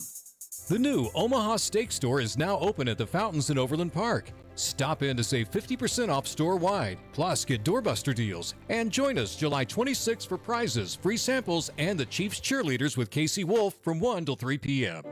Hey folks, I've got a couple of important questions for you. Do you know how much money you need to retire? Do you have a plan in place for your loved ones? If your answer is no, it's time to get your financial planning on track with UMB Private Wealth. It's never too late to start. Plus, their team supports you at every step of the planning process. Go to umb.com/privatewealth to schedule your appointment. That's umb.com/privatewealth. Why not start today? This is the story of the one. As a safety manager at a manufacturing plant, he does everything he can to keep his coworkers safe. From finding ways to reduce risks to keeping safety supplies in stock. And for that, he relies on Grainger. Grainger offers a broad range of quality products and next-day delivery, so he can always play it safe. Call 1-800-GRAINGER, click Grainger.com, or just stop by. Grainger, for the ones who get it done. Some people just know they could save hundreds on car insurance by checking Allstate first. Like to check the GPS directions first, before driving to the mall. Turn right at the light. In 1,000 miles, you will reach Montreal. Not Montreal, the mall. Recalculating. 6,000 miles to Nepal. No, the mall. Checking first is smart. Recalculating. So check Allstate first for a quote that could save you hundreds. You're in good hands with Allstate. Savings vary, subject to terms, conditions, and availability. Allstate Fire and Casualty Insurance Company and Affiliates, Northbrook, Illinois. This summer, try the new Strato Frappuccino blended beverage at Starbucks. It's the classic blended iced coffee you know and love, now topped with a creamy layer of handcrafted brown sugar cold foam. Available for a limited time. Your Strato Frappuccino is ready at Starbucks.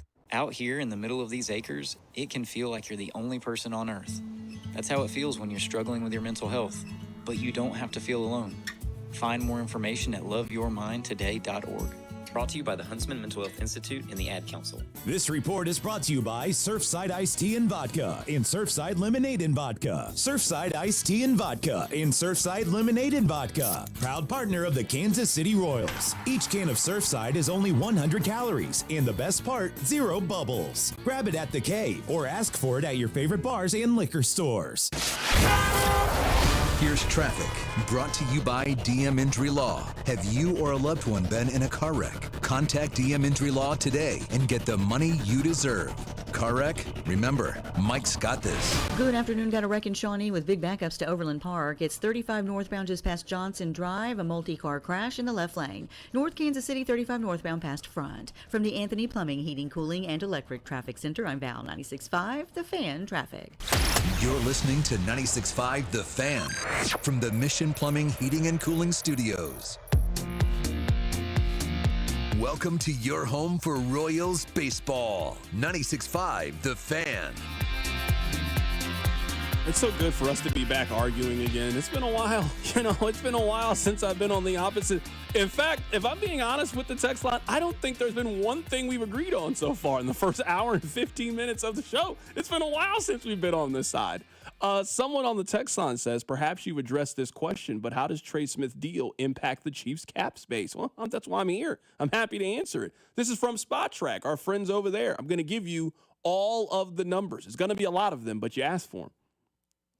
The Chiefs are going to pay him $46.7 million guaranteed at signing. He will make $27 million in cash this year. So you break up the signing bonus. He's going to make $67 million in the first 2 years. His 2027 salary locks in next March. So if he's on the team, I don't think they're cutting him. He will get his. So the next 3 years for Trey Smith are fully guaranteed.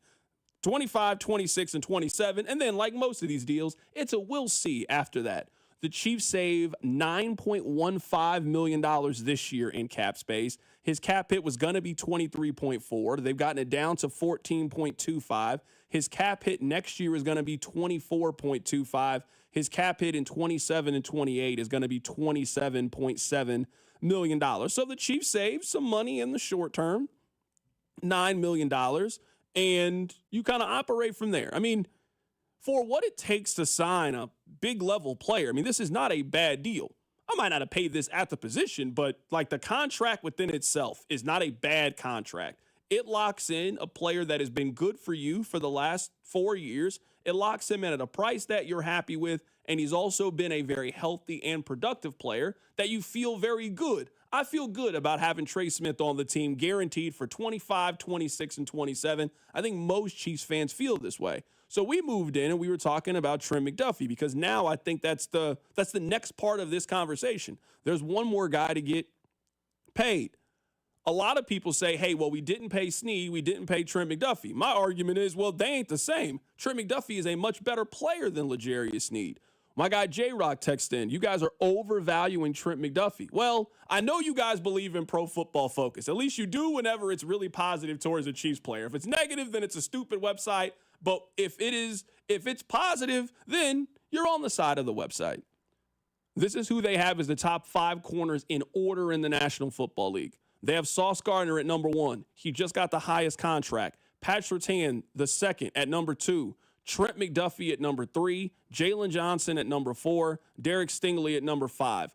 All of the other 4 that they have in this top 5 have been paid a second contract by their current team. These guys don't change teams. Not for the second deal. They might change deals for the third contract, like Jair Alexander. Jair Alexander at one point was a top corner. Injuries became an issue. The Packers tried to carry it for as long as they could. He eventually got let go. He now plays for the Baltimore Ravens. But, I mean, if you are one of those kind of corners, which I believe that Trent McDuffie is, you just get paid. And Snead was a very good player. I don't want you guys to hear it like I don't think Snead was good. But this is where I'll just disagree with you guys. You know my argument about college football head coaching vacancies? Like, we always find out how valuable your job is when it's open. Like, when USC's job was open, they got Oklahoma's head coach. When LSU was open, they took Notre Dame's head coach. When K-State's job was open, no offense, you got a coach from 1AA. It's different. Like, it's just different. Brian Kelly is not going to K-State. Snead was available to every team in the National Football League. Every team in the league had a chance to go get L'Jarius Snead. They clearly didn't care if they traded him to an AFC team. They traded him to Tennessee. Now, maybe they wouldn't have traded him to Baltimore or Buffalo. So let's say out of the 32 teams, 29 teams were blacked out. He obviously couldn't play for the Chiefs, and they weren't going to trade him to those 2 teams, but they traded him inside the AFC. He got traded for a future third-round pick. That tells me what I need to know about how the league feels about L'Jarius Snead. He was available. You could have got him if you wanted him. Everybody could have got L'Jarius Snead. I'm telling you right now, if they put McDuffie online and McDuffie was actually on the trade block, they wouldn't get a future third-round pick for him. They get a first-round pick for him because he's 25 and an all-pro. That's the difference in the two. Contract-wise is going to be different. What their market tells you that their worth is going to be different. McDuffie has been a healthier, more productive player than L'Jarius Snead. He's a really good player, don't get me wrong. Like, Snead's a good player, but it's not close to me between the two on which one you rather have. I'd rather have Trent McDuffie than L'Jarius Snead, and the league also feels that way. Why is there this disconnect with Trent McDuffie? Do you think it's the lack of interceptions, or do you think it's like that stat that Snead had going around where he had stopped a bunch of the guys under 100 yards? Like that stat was like a big popular one in 2023. Like, what has happened in the Chiefs circles where they are going out of their way to still talk about how good L'Jarius Snead was and are in that same breath talking about how Trent McDuffie isn't that guy? What evidence do we have? What has happened in Chiefs world where L'Jarius Snead is spoken about like he's some sort of, Darrelle Revis type character, and Trent McDuffie is a dime a dozen, Dexter McCleon type? What has happened in Chiefs circles where this is happening right now? Someone on the text line says, CDOT, this list must have come out before the Super Bowl. No, it actually didn't. It came out June 3rd of 2025. So it came out just a month ago. Pro Football Focus ranked him as a top 3 corner in the league. I'll give you the rest of it. DJ Reed, they had at 6. Marlon Humphreys at number 7. Christian Benford, who's a very good player. At Buffalo, he was at number 8. Jair Alexander was number 9. And Denzel Ward was 10. Someone says, CDOT, you're crazy. I'm telling you, if Trent McDuffie was available, he would be traded for a first-round pick. I'm telling you. 25-year-old all-pro corners are just not available on the market. There's just not a bunch of them. You don't get a bunch of chances to get a player like Trent McDuffie not via trade. You don't get a bunch of chances. Maybe in the draft you get a chance. The Chiefs got a chance to get him. They have to trade up to go get him. But you get the point that I'm making. If Trent McDuffie was available for all teams to bid on, they would get a first-round pick in exchange. And you got to, if you think that's worth it, if you think, hey, it's worth it to get a first-round pick, I think he's just too valuable of a player. I'd keep him. I'd pay him. I don't really have any questions about paying him. Someone says, well, he got worked in the Super Bowl. Everybody got worked in the Super Bowl. Who played well in the Super Bowl? Is that the argument? That's my argument. By the way, Trey Smith got worked. Trey Smith got paid. Everyone seems to love that. He got worked. Everybody got worked. Mahomes got worked. Kelsey got worked. Andy Reid got worked. Everybody got worked. It was like Rihanna out there. Work, everybody. Everybody loves Xavier Worthy. He had 6 yards in the first 3 quarters of that game. They had the padlock on him. D-Hop, who the Chiefs were saving for the playoffs. D-Hop, he forgot how to catch. He had the best hands in the league, and then he forgot how to catch. So I don't want to hear this. He got worked in the Super Bowl. Everybody got worked. The Eagles beat the Chiefs so bad, Casey Wolf was like, man, I can't do this anymore. I got to go. I can't do this anymore. He quit. He says, no, I can't do it. So, no, I don't want to hear this about he got worked in the Super Bowl. Everybody got worked in the Super Bowl. I saw Travis Kelce speed walking out there for most of the game. I don't want to hear this when it comes to McDuffie. I'm defending McDuffie. I think he's one of the best corners in the league. I think Pat Surtain II is number one. I think the number 3 overall for McDuffie is a very, very fair number. I know we got to take a break here. Coming up on the other side, we're going to be joined by Nate Taylor. Nate Taylor is live in Bristol, Connecticut. He's got a new job. He works at ESPN, and we'll talk to him about this move next. Keep it right here, so drive. The Drive with Carrington Harrison. Catch Hall of Famer Denny Matthews every Monday at 3. And gone, Bobby Witt. On your home for Royals baseball, 96.5 The Fan. Brought to you by DM Injury Law. Have you or a loved one been in a car wreck? Contact DM Injury Law today and get the money you deserve. Car wreck? Remember, Mike's got this. When you've got real work to do, Metal Supermarkets will help you get it done fast. With a huge variety of metals in stock, we can help no matter what job comes your way. And we cut to size, because just like taxes and BS, we think metal is better when cut. Metal Supermarkets, the convenient stores for metal.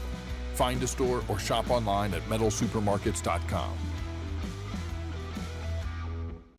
All right, Takis fans. Wendy's knows you love your Takis Fuego chips, so we thought, why not make a Takis Fuego meal with a Takis Fuego chicken sandwich with spicy chicken topped with crushed Takis Fuego chips and creamy corn spread. Plus, it comes with Fuego fries inspired by Takis and a bag of Takis Fuego chips. If we had any more heat, we might start an actual... I told him this would happen. For an intense new take on Takis chips, gotta be Wendy's. Limited time only at participating U.S. Wendy's. Includes 1 ounce Takis Fuego chips while supplies last. Takis and Fuego trademarks are used under license. BetMGM is making your next golf tournament winner bets more exciting with Second Chance. What's Second Chance? Ever bet on your favorite golfer to win a tournament only to see them miss the green? Well, with BetMGM's Second Chance promotion, you'll get your stake back in cash if your tournament winner bet finishes in second instead. That's right. Simply bet on any player to win a scheduled golf tournament during a promotional week. If you're right, you win.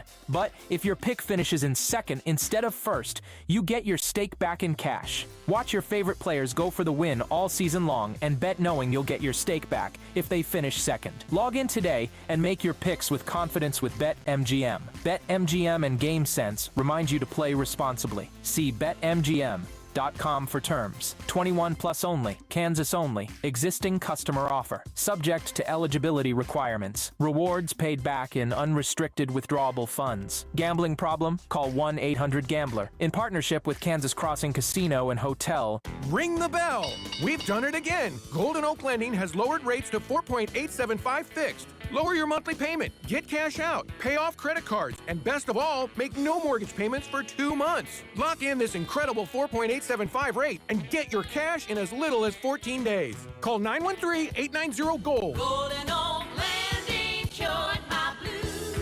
5.81 APR, FHA, 15-year, 20% equity qualified credit. Additional terms apply. NMLS 114937. Century Roofing remains the best roofing company to call for insurance claims from storm damage, roof repair, and inspections throughout Kansas City. They were just voted as both the best roofing company in Johnson County for the 4th straight year and the best roofing company in all of Kansas City by readers of the Johnson County Post and the KC Star. So trust the pillars of strength and go with locally owned and female-owned Century Roofing at CenturyRoofingKC.com. Century Roofing, trust the pillars of strength.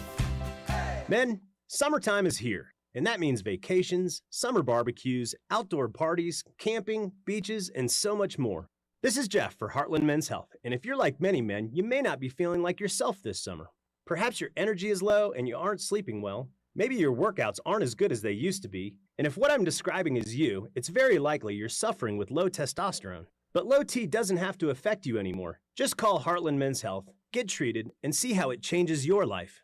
If you're like most men, you'll feel so much better. Deeper sleep, improved vitality and clarity, greater strength and energy, and an enhanced sex drive as well. So call us. Just $99 gets you a PSA and T test and a medical consult. And if you start on testosterone the day of your appointment, your visit is free. Call 844-447-6600. That's 844-447-6600. Or go to heartlandmenshealth.com. We have 3 offices, Overland Park, Independence, and North Kansas City. When you've got real work to do, Metal Supermarkets will help you get it done fast. With a huge variety of metals in stock, we can help no matter what job comes your way. And we cut to size, because just like taxes and BS, we think metal is better when cut. Metal Supermarkets, the convenient stores for metal. Find a store or shop online at metalsupermarkets.com. All right, Takis fans. Wendy's knows you love your Takis Fuego chips, so we thought, why not make a Takis Fuego meal with a Takis Fuego chicken sandwich with spicy chicken topped with crushed Takis Fuego chips and creamy corn spread. Plus, it comes with Fuego fries inspired by Takis and a bag of Takis Fuego chips. If we had any more heat, we might start an actual... I told him this would happen. For an intense new take on Takis chips, gotta be Wendy's. Limited time only at participating U.S. Wendy's. Includes 1 ounce Takis Fuego chips while supplies last. Takis and Fuego trademarks are used under license. Here's traffic, brought to you by DM Injury Law. Have you or a loved one been in a car wreck? Contact DM Injury Law today and get the money you deserve. Car wreck? Remember, Mike's got this. Problem remaining downtown, 670 eastbound just past 7th. The left lane is blocked, and in Shawnee, multi-car crash. 35 northbound past Johnson Drive. 2 left lanes are blocked. Back up to Overland Park. From the Anthony Plumbing, Heating, Cooling, Electric Traffic Center, I'm Val. 96.5, The Fan Traffic. You're listening to The Drive with Carrington Harrison on 96.5 The Fan and the Odyssey app.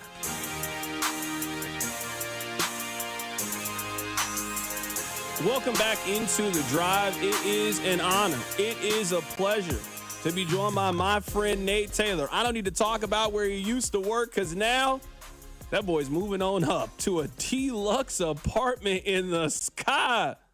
Fish don't fry in the kitchen and beans don't burn on the grill. Nate Taylor, he works for ESPN now. Nate Taylor, how you doing, man?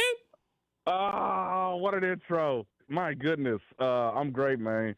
I'm great. I'm sweaty up here in Bristol, Connecticut on ESPN headquarters, but no, man, it's been an amazing last couple of days. So thank you, to Rob, obviously Spectre, everybody else at the station, and obviously so many people have been really nice, really gracious, congratulating me. So I just want to thank my city, honestly, like my beloved hometown. It's great to be on with you, man. Have you taken the picture in front of the old ESPN sign? I feel like that's a staple for everybody who just starts working at ESPN.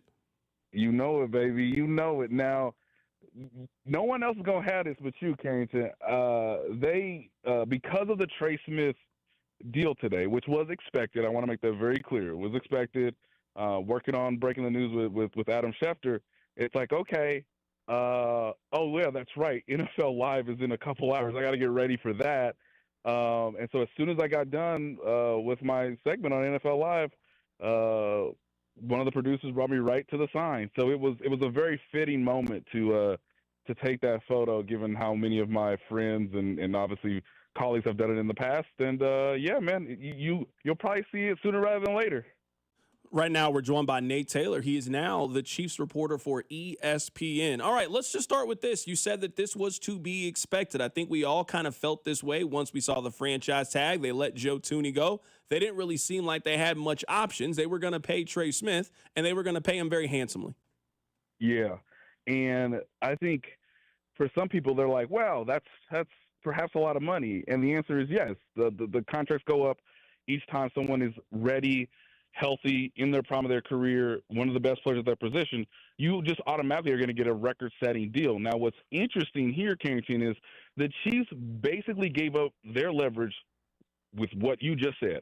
When they traded Joe Thuney to the Chicago Bears to get an extra pick, which is fine because he's an aging star player, he's 32 years old, you know you're going to have to really go into the bank. And there were even moments as earlier as today, Carrington, where the Chiefs were going through like, okay, we're going to do this. We know we're going to do this. Trey Smith's representation knows we're going to do this. So what was Clark Hunt comfortable with in terms of the guaranteed dollars?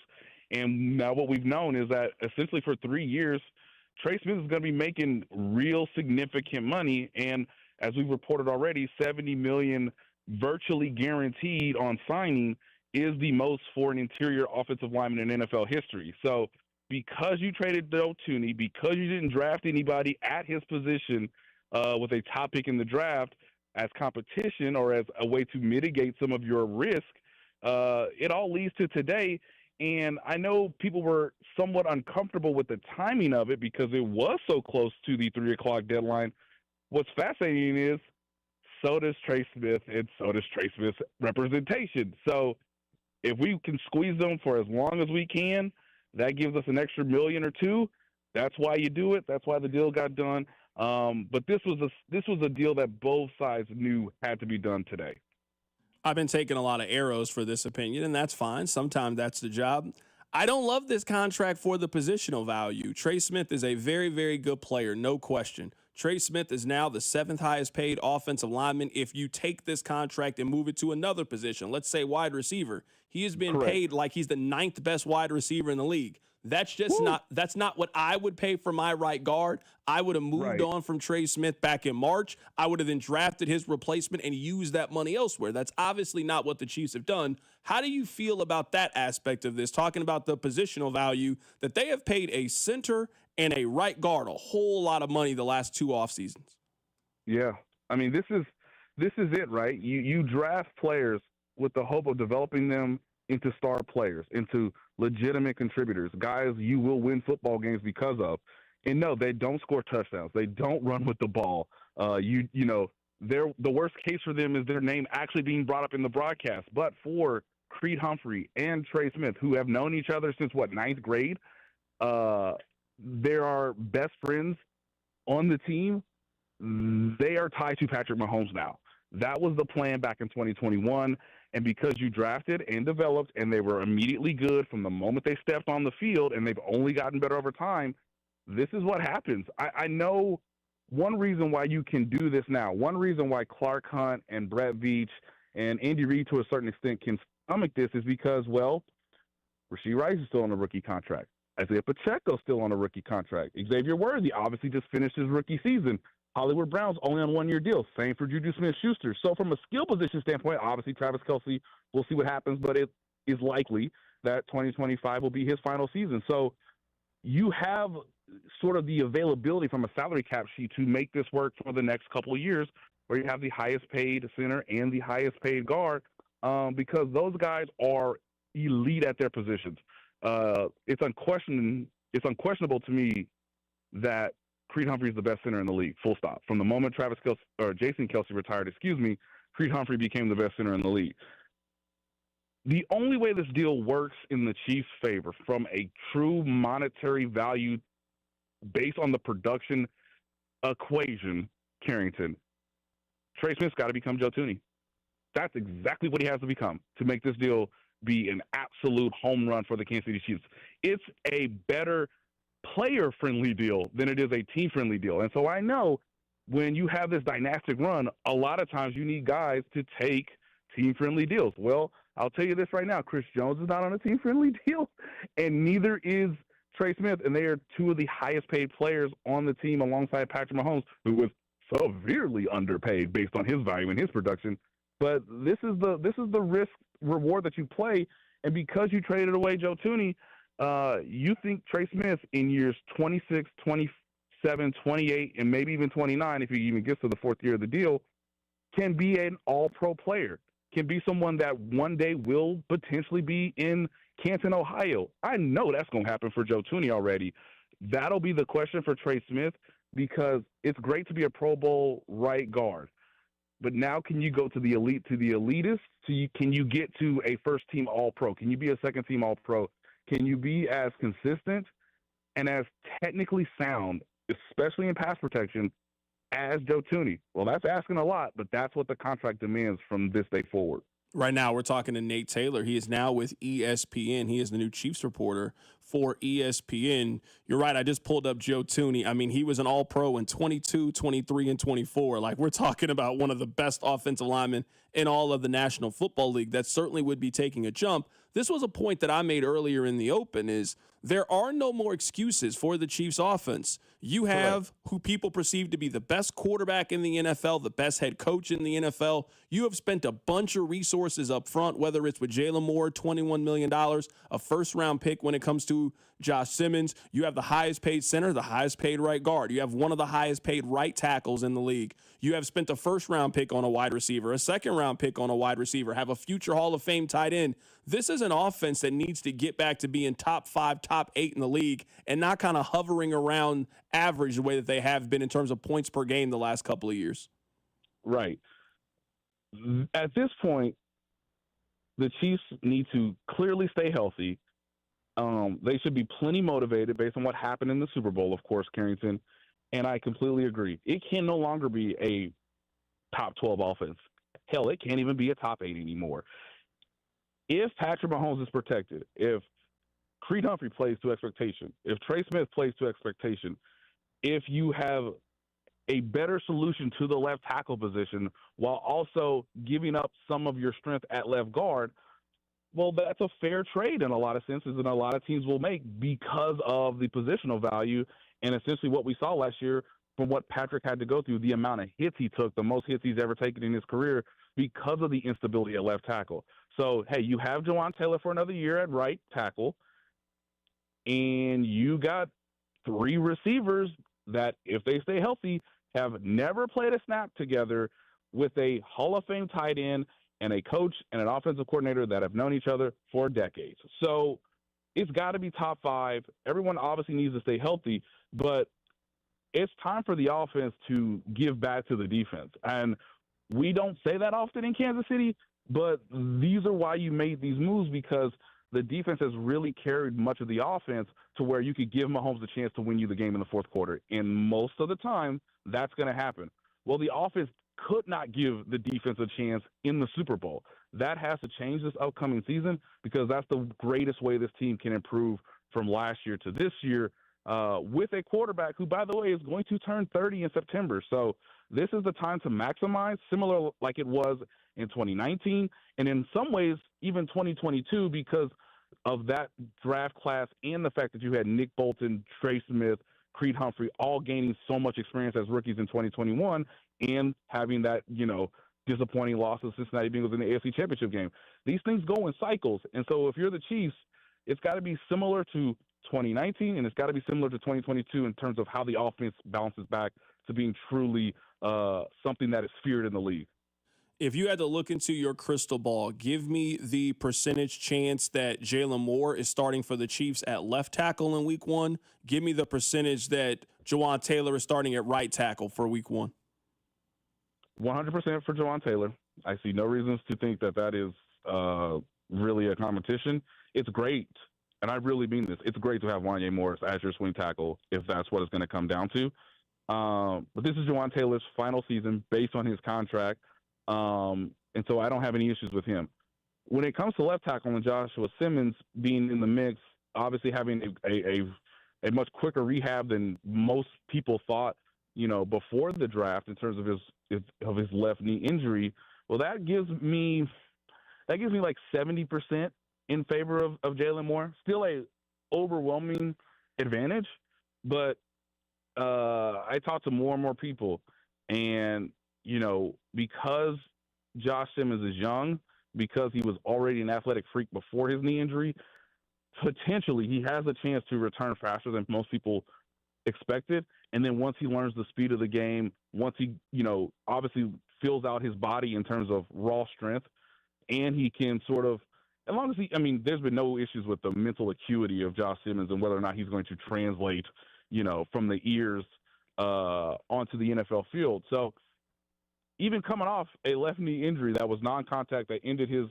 college season last year, I still give him a 30% shot, which is quite large considering that the Chiefs were so desperate at the start of free agency, which is why I always felt, and still do, that this is Jalen Moore's job to lose unless something really unforeseen happens that is not injury related to him. So the longer you can hold off Josh Simmons, the better, in my opinion. But the kid is that talented that you might be allured into seeing what he has, not on week 1 necessarily, but hey, let's see what he can do maybe, in week 6, week 7 in October if things are still a little bit uncertain at that position or if something happens to Jalen Moore. I was more asking of, could you see a scenario in which Moore starts at left tackle, Simmons starts at right tackle, and Taylor is the odd man out? Or I'll throw in another scenario. Could you see a possibility where all three of them play on the offensive line and they play one of them, I guess probably more Jalen Moore at guard, and then Kingsley Suamataia is the odd man out? Now, see, you starting something, Carrington, all right? And that has to be the break in case of emergency seal. That plan right there. Like, hey, we playing Jalen Moore starting money, okay? So if Josh Simmons comes into camp in elite shape, if he does well in the preseason, if he gets to that point, if he has blown the coaches away at a greater expectation than what Kingsley Suamataia did last year, okay, maybe you're willing to start him sooner rather than later, but you're still paying Jalen Moore, whether he's on the field or not, and we know he can play in the NFL. There's still a question mark about Kingsley Suamataia, who did play well in Week 18 against a starting defense in the Denver Broncos, who had to win in that game. But as I've told people this summer, nobody was game planning for you, son. So, that's where it gets tricky, because I just think Jawan Taylor's playing. He knows that. He's a professional. He will do the job that's asked of him. And because he's played on the left side, I guess you could project Jalen Moore inside at left guard, but that would be if you knew, let's say midway through the season, this second-round pick in Kingsley Suamataia has not materialized in the way that we thought. And I will remind people, that would have been a quicker fall from grace than even Sky Moore, who was also a second-round pick. Right now, we're talking to Nate Taylor for a couple more minutes here. He is now with ESPN. He has taken over as the Chiefs insider. I do want to get this last point out before we move on to Trent McDuffie, because there's a lot to talk about there. It is really cool that this happened for Trey Smith. We're talking about a player who fell in the draft due to some health concerns. He has been a day one starter in the National Football League, and he just got $70 million guaranteed when he signed a 4-year, $6 million deal coming out of college. Like, this is what guys work so hard for. This is the fruits of all of your labor and you being a productive player in the league. So if, like, on a personal level, he has done everything he's supposed to do to get this money. He's been great in the community, been a great teammate, been great on the field, and now he has been rewarded by the team that he wants to play for. Correct. He got everything he wanted and more today, guys. And he should be applauded. He should be praised, because you're right, Carrington. This is a culmination. This is a coronation for him, because not only do you get the respect that a lot of people have given you in the league, like, hey, man, you're one of the best in the league. You would have been the best free agent had you gotten to free agency, which is why they use the franchise tag, right? So you have to wait even longer. You can't trade him, so you don't really have a way to maximize your value on the trade market. He loves being in Kansas City. He has said at various points over the last year, this is my goal. This is my dream. I want to stay here. He was very pleased with Creed Humphrey's deal last year, and he waited his turn, and now it's his time to be paid, handsomely. And I also want to say this too. Now we're getting to the human part, right? With the blood costs, with the family, with his mother. I mean, all of this is so gratifying. Would probably be the best word. It has to be truly gratifying for Trey Smith, given the struggles coming into the league, given the questions about whether he was going to be durable to play at the NFL level, given his prior history with blood clots in his lungs. I mean, that was scary stuff at the time. So the Chiefs deserve a brilliant job, a tremendous credit for the brilliant job they've done in terms of, assisting him in terms of his health. And Trey deserves even more credit for his diligence, his consistency, his work ethic. And lastly, most times, NFL agents are who we think they are. I don't need to go further. But this time, the agent worked for the client in the absolute best manner. We're not giving up a single bit of leverage. We're not giving up a single penny of what we're trying to maximize out of your value at this point in your career, and we're not giving them a single day. We're going to take it all the way up to the deadline day. And you know what? We're going to make them sweat it at breakfast. We're going to make them sweat it a little bit at lunch. And until they get Clark Hunt to agree to this, from a human standpoint, his agent, or I should say his agents, did a masterful job using their leverage and maximizing it with the time and the window that they had, because that guy, based on his background, deserves that money, and he's already a two-time champion. And you hope that he will continue to go on that Joe Tooney track, which is, hey, man, I've been to 6 of these things, and I've won like 4 of them.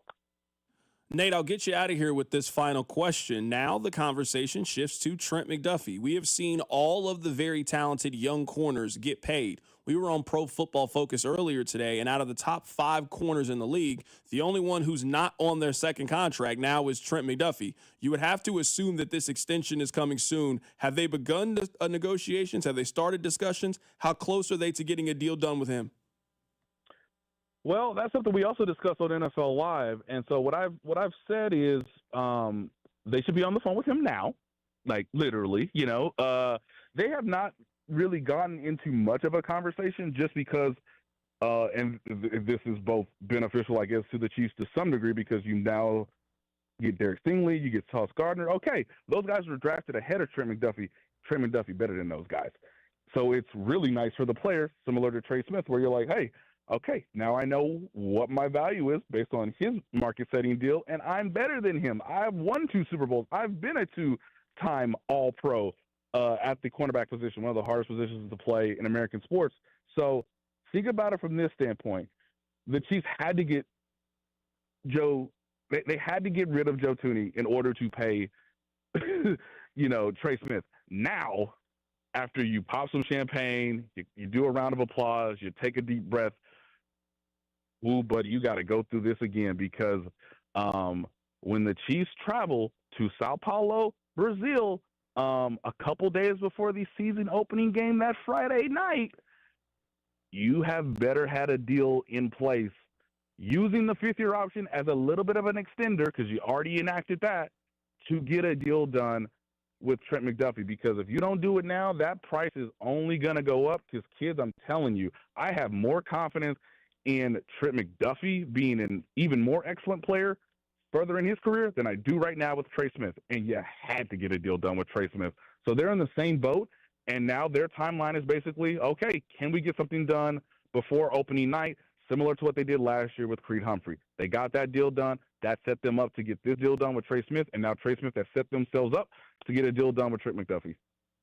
Nate, when you were 14 years old, who was your favorite baseball player? Okay, I have 2 categories. The non-Royal category, obviously was Ken Griffey Jr. Okay. The Royals category, because, man, he went through a lot, y'all. Y'all don't understand it. For as much love as Salvador Perez gets, Mike Sweeney should get that in double. I loved watching Mike Sweeney when I was a teenager.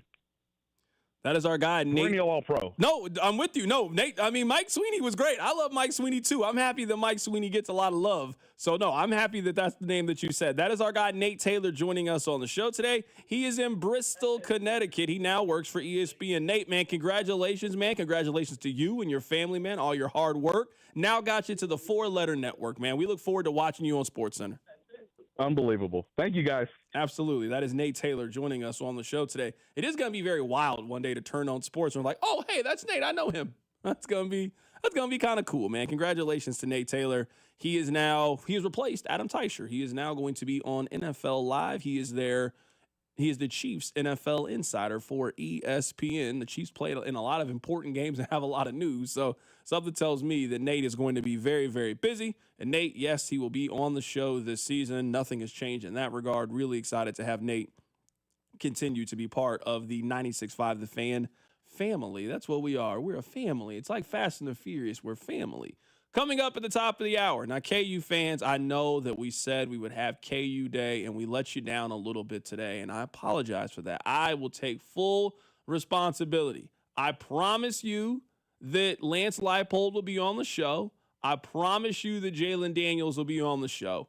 We tried to get it worked out. They both are on vacation, their last little bit of vacation before the college football season. We have been promised by the University of Kansas that when they're done, They will come on the show. Very excited to catch up with both of them as KU has a new football stadium coming up, renovated. They play Missouri, the second game of the season. A lot of news to catch up with KU, a potential sleeper in the Big 12. But I did get a chance to catch up with the athletic director, Travis Goff. I'll play that for you next. Keep it right here. It's The Drive on 96.5 The Fan.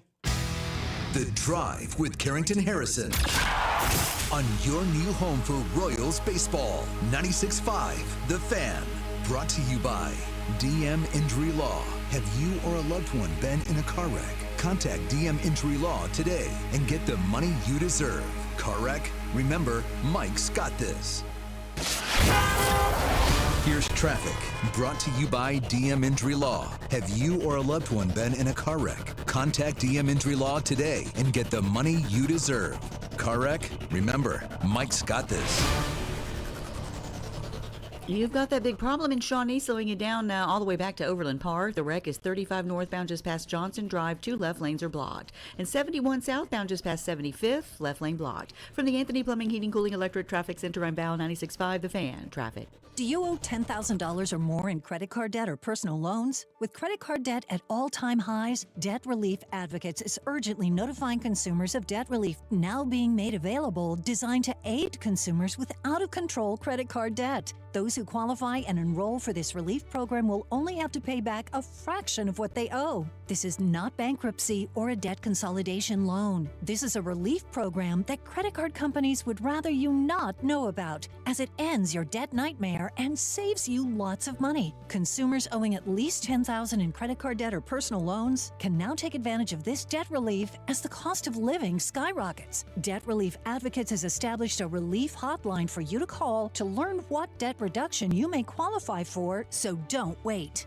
For this free information, call the Relief Hotline at 800-707-6152. 800-707-6152. 800-707-6152. Diabetes, high blood pressure, anxiety meds, everyone's on them. If you're a 40-year-old male, maybe a bit porky, and you may even have type 2 diabetes, $1 million of term life insurance may only cost you about $100 a month. Call Term Provider. Speak with Big Lou at 800-770-0850. Big Lou will find a term life policy for you even if you have type 2 diabetes, are overweight, or have high blood pressure. Term Provider has helped thousands of people like you who think they can't afford term life insurance to buy $1 million of affordable term life for you. All you need to do is call Big Lou at 800-770-0850. Lou will make sure the scales are tipped in your favor. Call 800-770-0850. Big Lou will answer your call and work to fit you into a term life policy that you can afford. Remember, Big Lou's like you. He's on meds too. For affordable term life insurance, call 800-770-0850. 800-770-0850. It's not too late to enjoy your summer with a new or improved deck.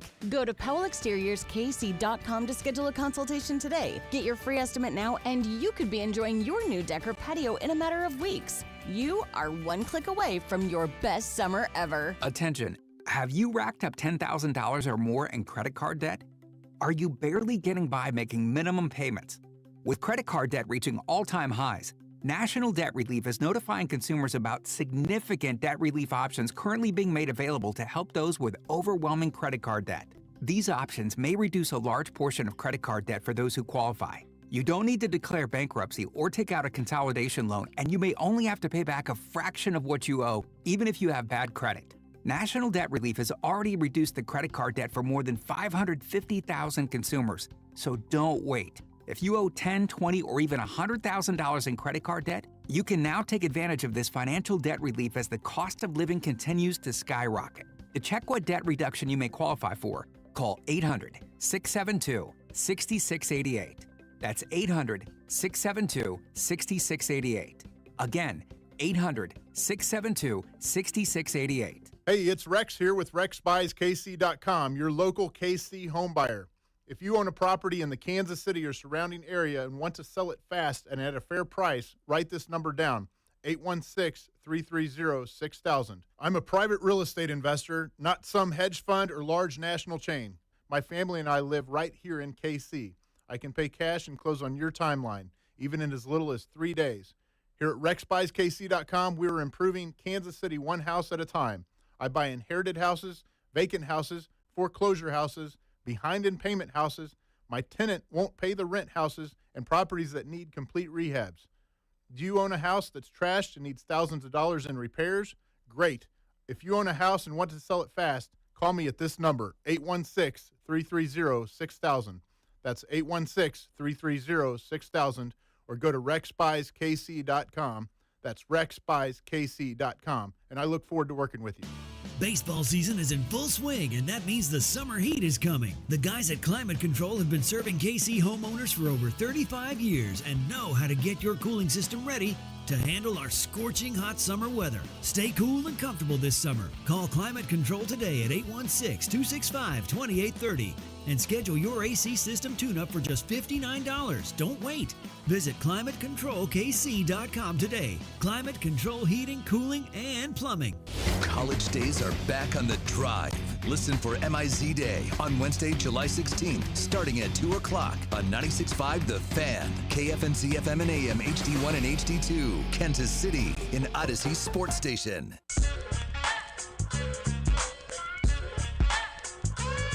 Welcome back into the show. We'll get back to the Chiefs coming up in just a bit. I know that we said today was going to be KU Day, and I don't want you to think that we just missed out on KU Day because I am not a KU fan. I promise you that was not it. We're going to have Lance Leipold.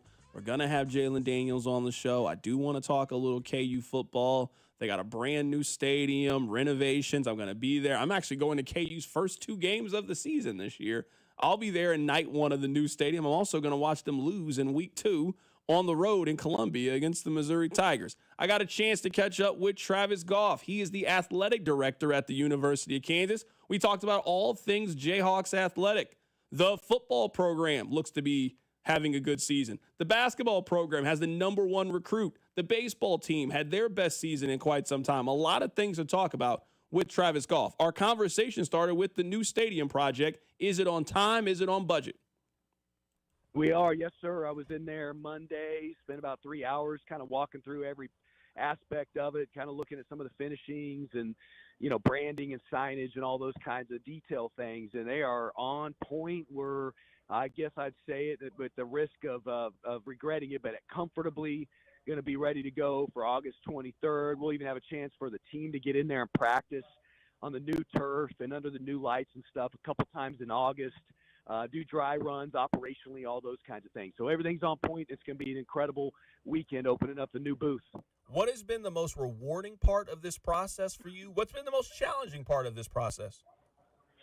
That's a great question. I mean, there's so many components that are rewarding, but the reality is, like from a fan perspective, donor perspective, we haven't yet been able to live that. That won't happen until our folks get a chance to experience it firsthand and be there and see a game. So that's out in front of it, but I can't wait for that. Our fans deserve it. KU's never been able to afford a first-class experience in terms of football, obviously just because of venue shortcomings. So that all changes this year. But I will say this, Carrington, it's been awesome to see our guys, our student-athletes, start to live and settle into their new football operations facilities, Anderson Family Football Complex, seeing how that's already made an impact in their, development, the culture, and just for them to know, like, we are all in on football at KU, and so that we've been able to see that and experience that over the last 6 months or so. Travis, as you've gone through this process, how has that affected recruiting? There is a different level of excitement around the Kansas football program. There is a different level of buzz around them. How do you think this new stadium fits into that?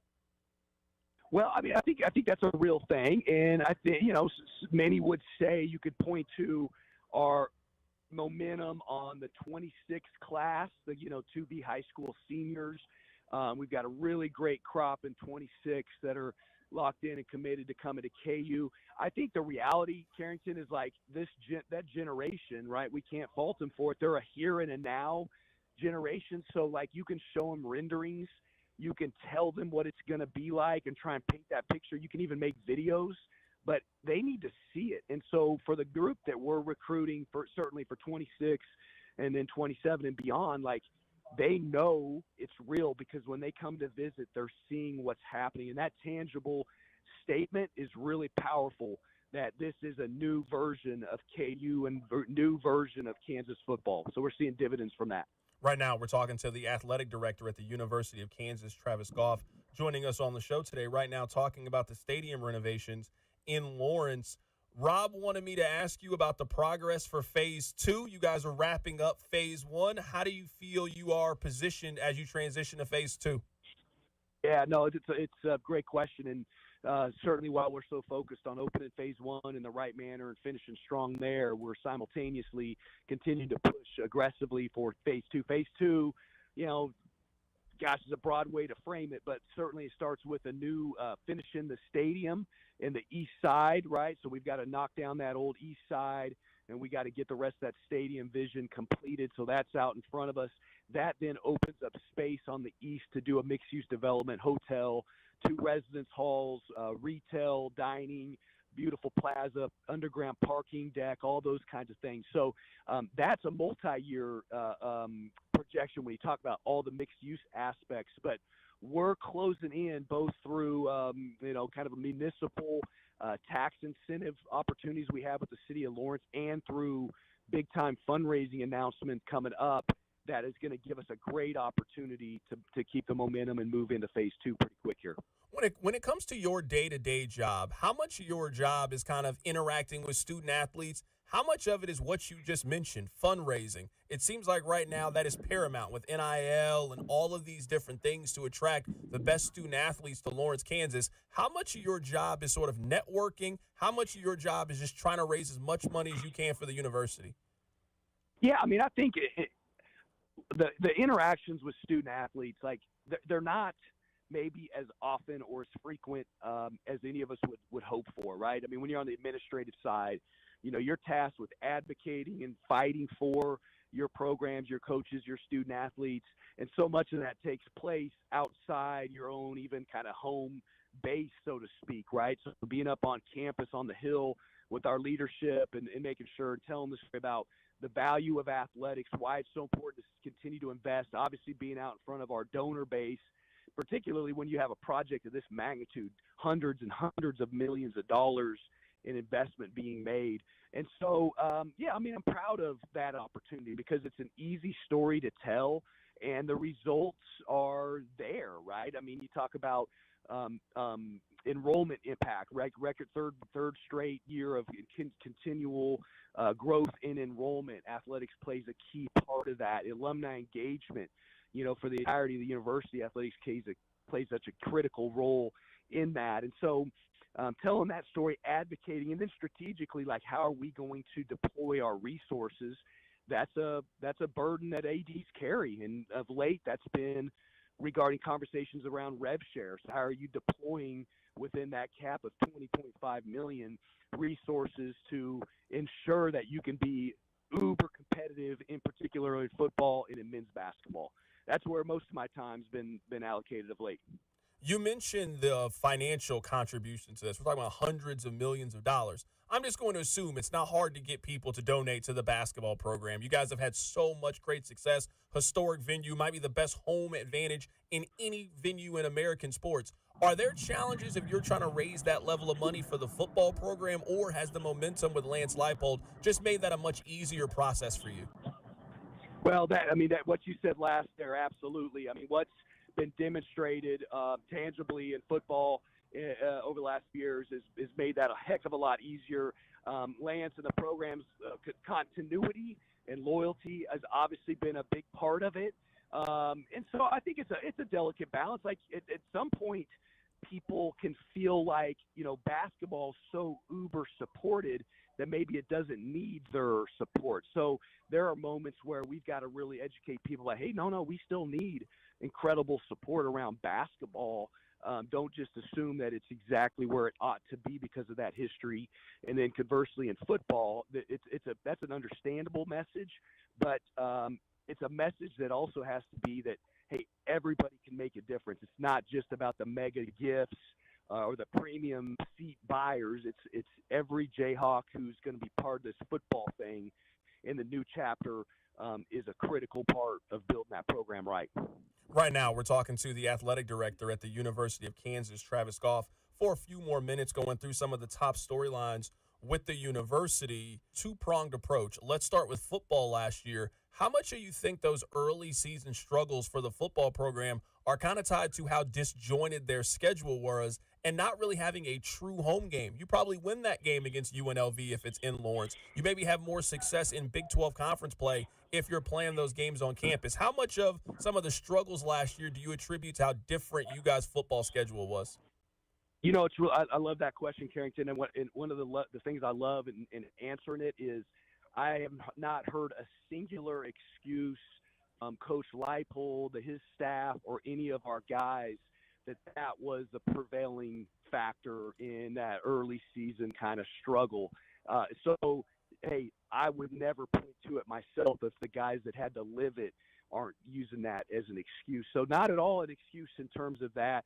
I mean, it was a lot of ways, a lot of fun. It was a great experience. I mean, our guys playing in the intimacy of where Sporting's at and Children's Mercy was really cool and unique. I think our fans really enjoyed that. And being at the home of the champs, right, in Arrowhead, for a bunch of guys who aspire to play at the highest levels of football, that was special. And I think, again, our fans stepped up and enjoyed it, and it was unique, and it was a moment in time. But by and large, really good experience that worked out in almost every regard. And ultimately, venues matter, home field matters, but there's a lot more that goes into winning football games than just that. All that being said, we can't wait to be back home in Lawrence. I'm curious to get your thoughts on this because sometimes, like we create our own expectations. The expectations for Kansas basketball cannot be any higher than any program in the country.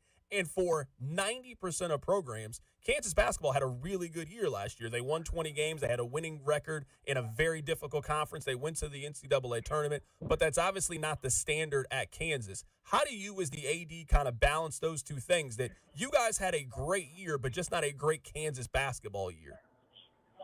Yeah, I mean, I think that's part of what you sign up for and what you embrace when you're with a program like that, in particular KU basketball, where you realize and you accept and embrace the fact that does fall short of all of our, collective ambition for the program and of what the history tells we should expect for the program. The beauty of the other side of that coin, though, is that you have to and are provided an opportunity to adapt, adjust, and learn from it. And I think that's one of the things we all love about sport, Carrington, is like every season's a new one, and more than ever in college athletics, listen, every season is a new one. These rosters are changing rapidly, and you're mixing in a new batch of transfers with some returners, and whether it be football, basketball, whichever program. And so what last year showed is not necessarily indicative of what the next season holds. And that's every program in the country and in about every sport. So as long as we've learned from it, had real and honest conversations and how to adapt and evolve, then my confidence level, and obviously in Coach Self, goes without saying, and in that program and in our investment is through the roof. And truthfully, I mean, you look back, because I know what success is coming in front of us. I'm going to look back, I know, and say, dang, I'm really glad for that experience because we got better through it. Right now, we're talking to the athletic director for the University of Kansas, Travis Goff, for a couple of more minutes here. You and I both know that a lot of this is just based on momentum. How does the momentum of getting the best high school basketball recruit, how does that create that momentum for you guys heading into basketball season? How does that create that momentum for you as you're out trying to help generate funds for Kansas? Well, I mean, that's a real deal statement. I mean, Darren Peterson is really generational in terms of the kind of player he is, especially as a true freshman. It just blows your mind to realize this guy's just coming out of the high school ranks. He's that special, and I think certainly given a cornerstone to build around. Easier said than done with a superstar caliber type player. It just doesn't happen very often, and so. He's given us a framework. He's also playing such a critically important position. He's got the ball in his hands every possession, right? The ball starts with Darren, and that's a reasonably uncommon dynamic as well. And he can take over games. He can finish games, and he's going to make the pieces around him exponentially better. And we really think the pieces around him have turned out to be, hopefully exactly what we need. I know that we spent a lot of time talking about college football and college basketball. That is not the only programs having a lot of success at KU. You guys are doing a great job recruiting when it comes to women's basketball, and the baseball team this year had one of its base season. You guys have really developed a very well-rounded athletic department. Well, thanks for saying that. We're proud of it. We love our coaches. You referenced women's hoops. Brandon Schneider's really got something cooking there. I mean, he's building around Samaya Nichols, one of the best players in the country, obviously a local woman who's just been amazing for our place. And then he layers on 3 state players of the year out of Kansas, Iowa, and Oklahoma in this recruiting class. So, man, I think women's hoops is going to be a blast this year. Combination of, seasoned leader at the helm with some really nice talent around her. And thanks for recognizing baseball. Coach Fitzgerald led our program to a place it hadn't been in a long, long time, right? Most, regular season wins in program history, both in the Big 12 and in the total regular season.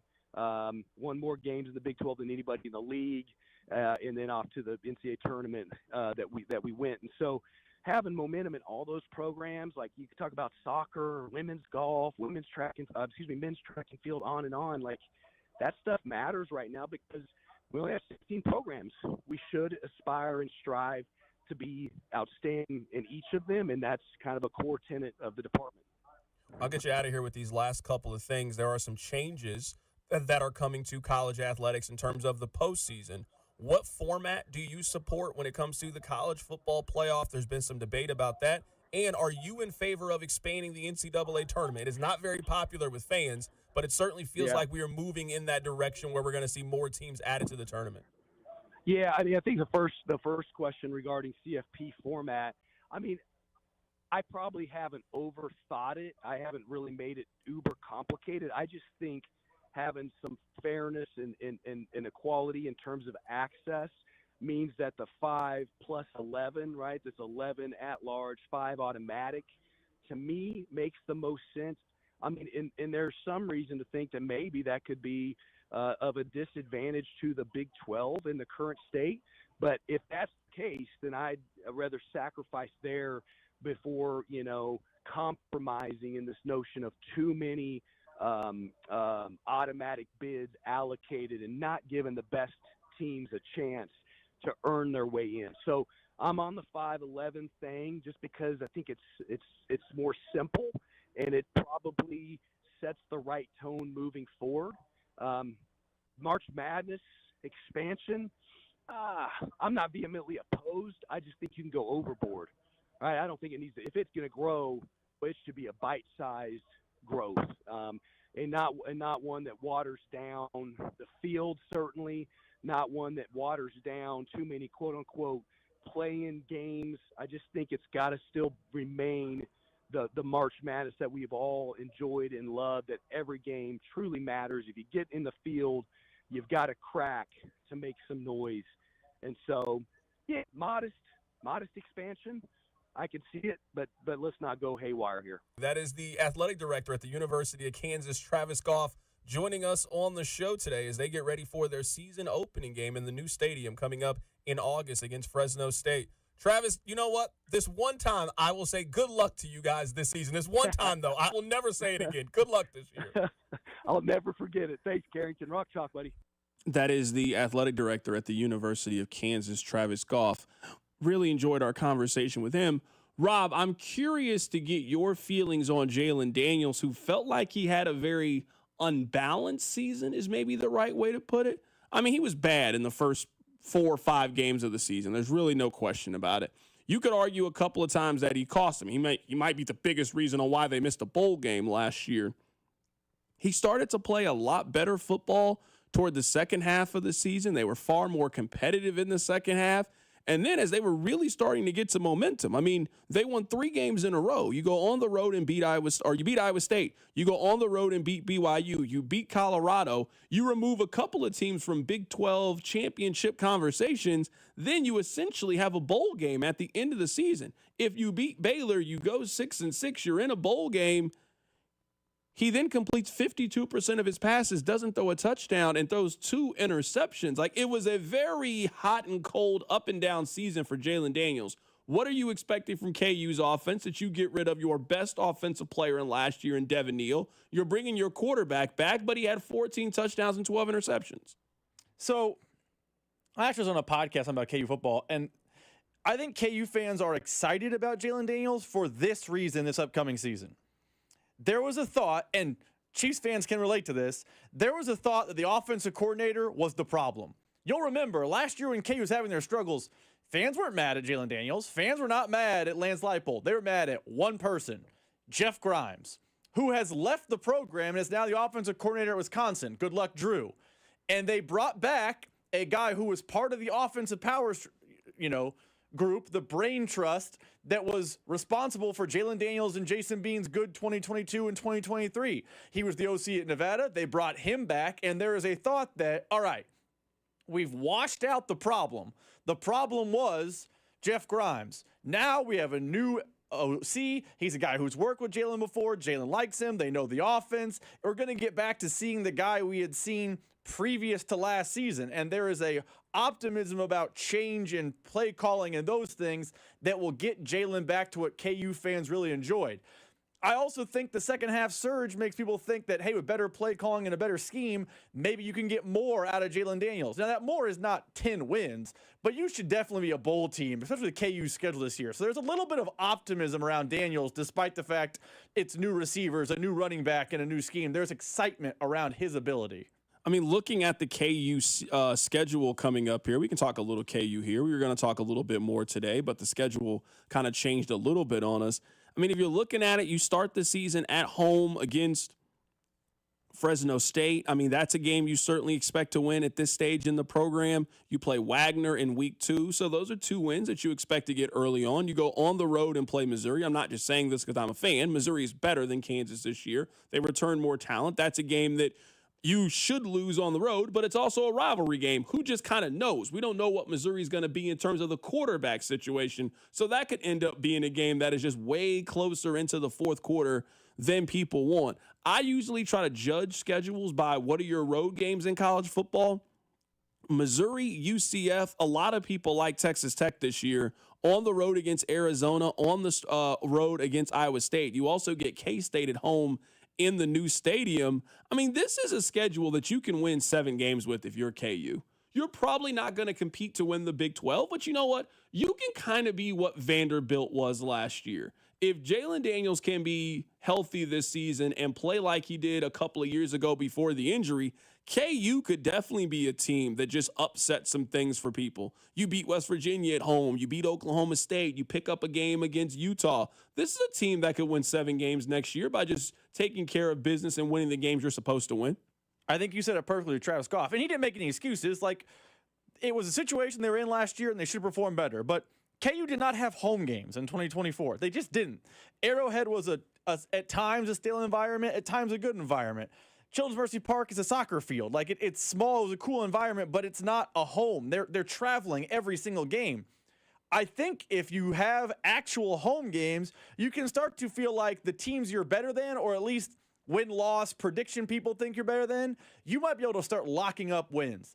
Let's put Utah to the side. There are a lot of people's dark horse to win the league. They're actually FanDuel's betting favorite to win the league. But West Virginia is projected to be one of the worst teams in the Big 12 this year. You mentioned Wagner and Fresno State. I think Cincinnati is another team at the bottom of the Big 12. I know it's a road game, but UCF is a team that's expected to be the bottom of the Big 12. Like, with an actual home stadium this year, you feel like maybe those teams that are at the bottom of the league, you shouldn't be, tripping up against at home anymore this year. And if you start winning home games and you split the road games, you go break them, wins you're supposed to get versus not, you can start to feel like a 6, 7, 8 win season is possible. I wouldn't say it's going to happen, but it's far more possible than people believe. Coming up on the other side, we'll get back to the top story. The Kansas City Chiefs have signed Trey Smith to a new contract. We'll talk about what this means for Brett Veach, that has done a very good job in this area when it comes to being a GM. We'll get to it next. Keep it right here. It's The Drive on 96.5 The Fan. The Drive with Carrington Harrison on your new home for K-State Athletics. 96.5 The Fan. Brought to you by DM Injury Law. Have you or a loved one been in a car wreck? Contact DM Injury Law today and get the money you deserve. Car wreck? Remember, Mike's got this. We're going to draw one name of a person that sold their car to GiveMeTheVin.com and give them $25,000. Wow. Give Me the VIN is giving away $25,000 in cash every month. Could you imagine being that person? Wouldn't that feel great? That would be awesome. Well, honey, you won. Oh my God. Heather Krager of Dallas, Texas won $25,000 and Give Me the VIN's big cash giveaway. That's so cool. You could be next to get a little more, maybe a lot more. I guess that old Mercedes was worth more than I thought. No purchase necessary. For official rules, go to GiveMeTheVin.com. And Doug. Here we have the Limu Emu in its natural habitat, helping people customize their car insurance and save hundreds with Liberty Mutual. Fascinating. It's accompanied by his natural ally, Doug. Limu, is that guy with the binoculars watching us? Cut the camera. They see us. Only pay for what you need at LibertyMutual.com. Liberty, liberty, liberty, liberty. Savings vary. Underwritten by Liberty Mutual Insurance Company and affiliates. Excludes Massachusetts. Don't let clogged drains slow you down. Call Hamilton Plumbing, Heating, AC, and Rooter today for our $79 mainline drain cleaning special. The pros at Hamilton will inspect your drains with video camera technology to pinpoint exactly what is needed to clear those clogs and help prevent expensive drain repairs. The expert technicians at Hamilton are ready 7 days a week to solve your problem the right way, the first time. Over 40 years experience and more than 8,000 five-star reviews ensures your peace of mind. Visit callhamilton.com for details, terms, and conditions. License number 2025-11121. When businesses thrive, communities score. That's why Bank of America is the official bank of FIFA World Cup here in Kansas City. And our more than 30 local business specialists are ready to help your business win. What would you like the power to do? Learn more at bankofamerica.com/local business. Bank of America, official bank of FIFA World Cup 2026. Bank of America Corporation, all rights reserved. You want to see the ring? Here, I have a picture. Wow, look at you. I know, right? Went to Hellsberg and customized the whole thing. Oh, yeah? Yeah, well, I showed them all her inspiration photos, picked the setting, the diamond. It's actually pretty fun. Now for the real hard part, asking her. Well, congrats, buddy. The ring looks awesome. Start your story with Hellsberg. Designed with care and craft since 1915. Shop in store or at hellsberg.com. Prostate cancer. 1 in 8 men will be diagnosed in their lifetime, but early detection can save lives. That's where KCUC comes in. They're the premier center for urology and oncology, with over 50 elite providers in more than 25 locations across the metro. KCUC makes it easy to get screened fast in the comfort of an office, not a hospital. Schedule your screening today at kcuc.com. Don't wait. See why they're KC's largest, most experienced, and most advanced urology team. Visit kcuc.com today. At KCUC, you see the best in KC. This is the story of the one. As a lineman, he does whatever it takes to keep the power on in his community. And he wants a partner like Grainger who does the same. Grainger offers the professional-grade products he needs, from voltage detectors to harnesses to hard hats, plus fast, dependable delivery, so he can rise to every challenge. Call 1-800-GRAINGER, click Grainger.com, or just stop by. Grainger, for the ones who get it done. All right, Takis fans. Wendy's knows you love your Takis Fuego chips, so we thought, why not make a Takis Fuego meal with a Takis Fuego chicken sandwich with spicy chicken topped with crushed Takis Fuego chips and creamy corn spread. Plus, it comes with Fuego fries inspired by Takis and a bag of Takis Fuego chips. If we had any more heat, we might start an actual... I told him this would happen. For an intense new take on Takis chips, gotta be Wendy's. Limited time only at participating U.S. Wendy's. Includes 1 ounce Takis Fuego chips while supplies last. Takis and Fuego trademarks are used under license. This summer, Cody and Gold will be live in St. Joe on the Chiefs practice field as the defending AFC champions set their sights on another Super Bowl run. Real-time updates as practice is going on. Live press conferences with Andy Reid and Patrick Mahomes. Plus, exclusive one-on-one player interviews. This summer, tune in weekdays starting at 10 to Cody and Gold, live from Chiefs training camp on your home for Chiefs football. 96.5, The Fan. Royals coverage sponsored by Park & Go, the best deals on airport parking. Ready for a summer getaway? Start it off right with Park & Go, KC's premier airport parking destination. Open 24/7 with all covered spots to beat the summer heat. Reserve your spot now at bookparkandgo.com. Park & Go, the best deal on airport parking. Here's traffic, brought to you by DM Injury Law. Have you or a loved one been in a car wreck? Contact DM Injury Law today and get the money you deserve. Car wreck? Remember, Mike's got this. New problem, Lee Summit. That's a stalled truck 50 eastbound past Chipman Road. The right lane is blocked. And a car fire 71 northbound past 87th. It is the right lane closed. From the Anthony Plumbing, Heating, Cooling, Electric Traffic Center, I'm Val 96.5, The Fan Traffic. You're listening to 96.5 The Fan from the Mission Plumbing, Heating, and Cooling Studios. This is 96.5 The Fan, your home for Chiefs football.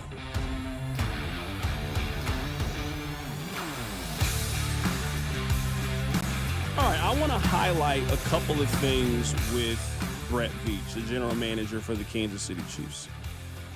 What I want to highlight is I think it's kind of difficult to say definitively that we can say what Brett Veach is going to do because now we are sort of reaching uncharted territories with Veach. Like, I remember, it wasn't that long ago that the overwhelming sentiment is, well, the Chiefs don't draft corners very high. Well, they traded up in the first round to go get Trent McDuffie. I'm now taking a look at the Chiefs. There are some things that I think we can really celebrate Brett Veach for. Brett Veach has shown a great ability at finding guys in the 5th, 6th, and 7th rounds. Like, if you go back and you really look at his career and what he's been able to do and what he's been able to accomplish, we were talking about a guy that drafted Nick Allegretti in the 7th round, got Mike Dana in the 5th round. In 2021, got Noah Gray and Cornell Powell and Trey Smith. So Noah Gray was a 5th round pick. Trey Smith was the 6th round pick that year. In 2022, you get Jalen Watson, Isaiah Pacheco, and Najee Johnson. The fact that the Chiefs in 2022 had 3 7th round picks and all 3 of them are still on the roster and are contributing to the success for the Kansas City Chiefs is an overwhelming positive. I don't know if we go and we play this game with random NFL team, if you can find 5th, 6th, and 7th round picks, guys who have signed multiple contracts with Kansas City, guys who have been big contributors and been reasons why your team has been able to maintain an incredibly high level of play and also win a championship. So if you are kind of looking as a feather in Brett Veach's cap, what has he done the best job at? I think the answer is Trey Smith. If you were telling me that you drafted an offensive lineman with the 226th pick and he has turned into a Pro Bowl caliber player that has been a part of multiple Super Bowl teams and you think was good enough to be a high top 10 highest paid offensive lineman and the highest paid player at his position, I mean, this is one of the best draft picks that he has ever made. He deserves a lot of credit for this. His staff deserves a lot of credit for what they've been able to do with the Noah Grays, the Trey Smiths, the Mike Danas, the Nick Allegrettis. He deserves a lot of credit for that as well. Another thing that I also think is very, very important. Brett Veach has drafted 4 Pro Bowlers in his time in Kansas City. All but one of them has signed their 2nd contract. Now, McCole Hardman ended up being a Pro Bowler. It was a special teamer, but he ended up being a Pro Bowler, and he stayed past his 1st contract. Creed Humphrey turned into be a Pro Bowler. They paid him. You now have paid Trey Smith. There's only one other player left that you would say that fits in this conversation, that fits in this category, and that player is Trent McDuffie. So, Rob, a couple of things that I think are to note. I hear this all the time on the text line. Well, the Chiefs do. I don't think we can say that definitively because you're the same people that told me that he didn't draft corners in the 1st round, and he ended up drafting a corner in the 1st round and moving up. We've seen him pay a center. We've seen him pay a right guard. If I had asked you a couple of years ago, you would have told me there's no way that the Chiefs pay Chris Jones and pay Nick Bolton. They paid both of those individuals. Basically, if there's a will, there's a way, and I don't know why there wouldn't be a will to keep one of the top corners in the National Football League.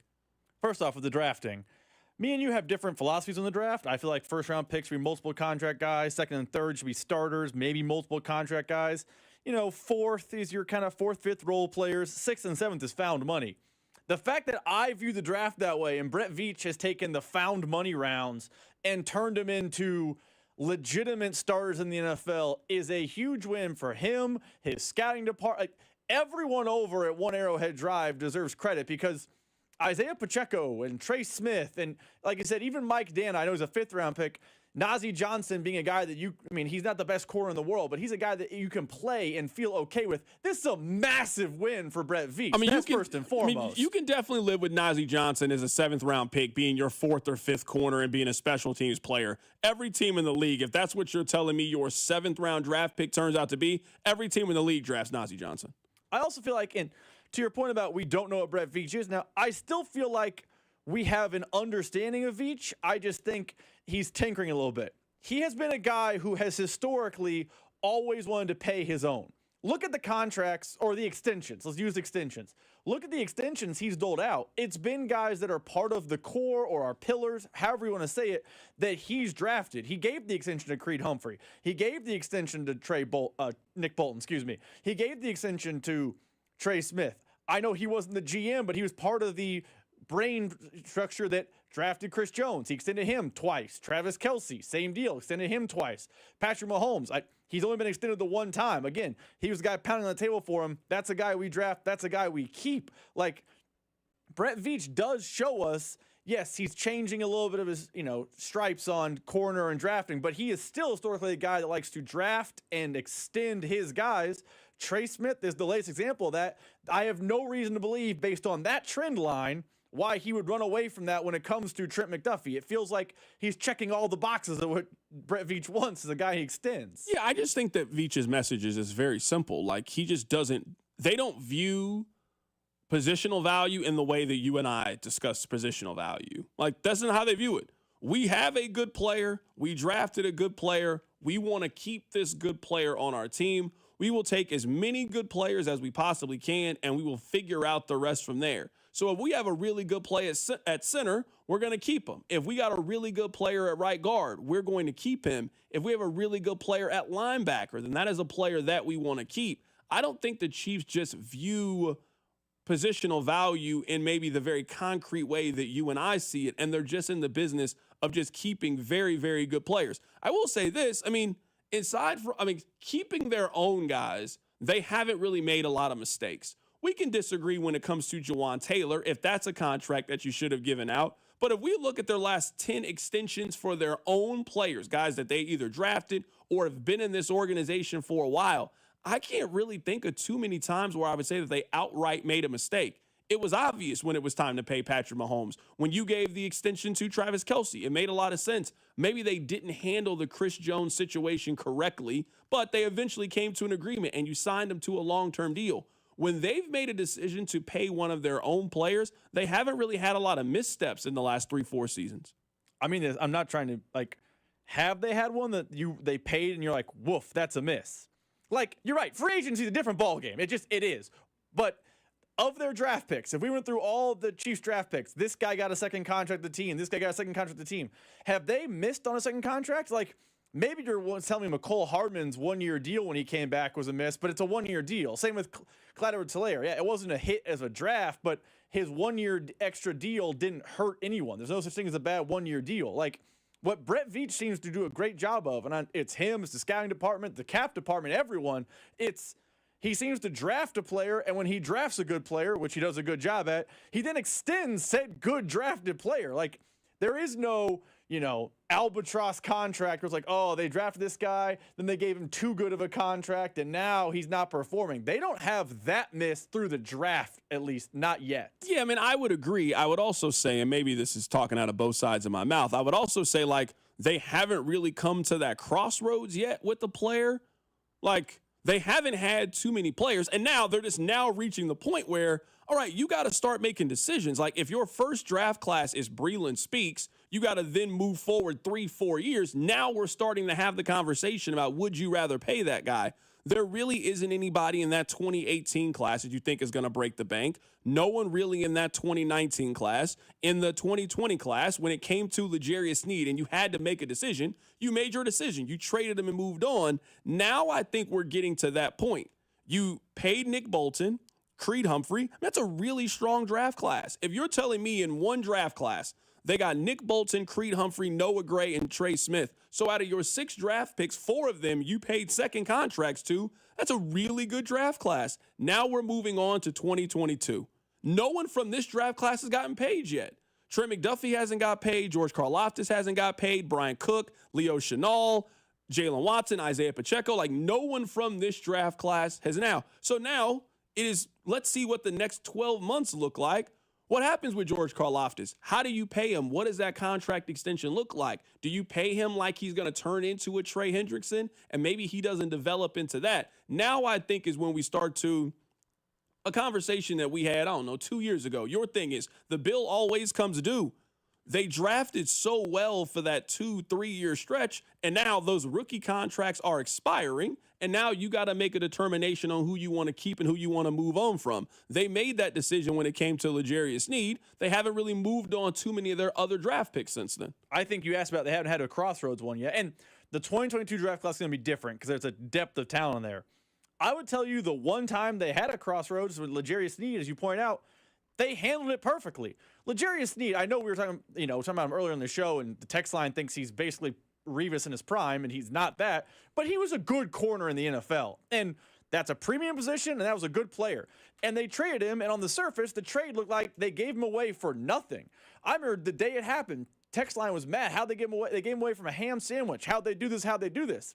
The Chiefs made the right decision at that crossroads because his body was breaking down, because his knees are not in good shape, because now the Titans are strapped with a massive contract of a guy who does not live up to it, or we don't believe will with his health. Like, it feels like the one time they came to a crossroads of what do we do, they made the right decision. Maybe they didn't get the maximum trade value back, but they didn't give the contract, and that's a winning decision. Sometimes not paying is the right call. There's a text right now on the text line that I want to read. Someone says that the Chiefs should have already paid Trent McDuffie unless they want to run the risk. Let's talk about that. For the most part, I actually think they've handled the Trent McDuffie conversation exactly how they should. We'll get into it. Keep it right here. It's The Drive. The Drive with Carrington Harrison. This man was a bona fide scrub. On 96.5 The Fan. Brought to you by DM Injury Law. Have you or a loved one been in a car wreck? Contact DM Injury Law today and get the money you deserve. Car wreck? Remember, Mike's got this.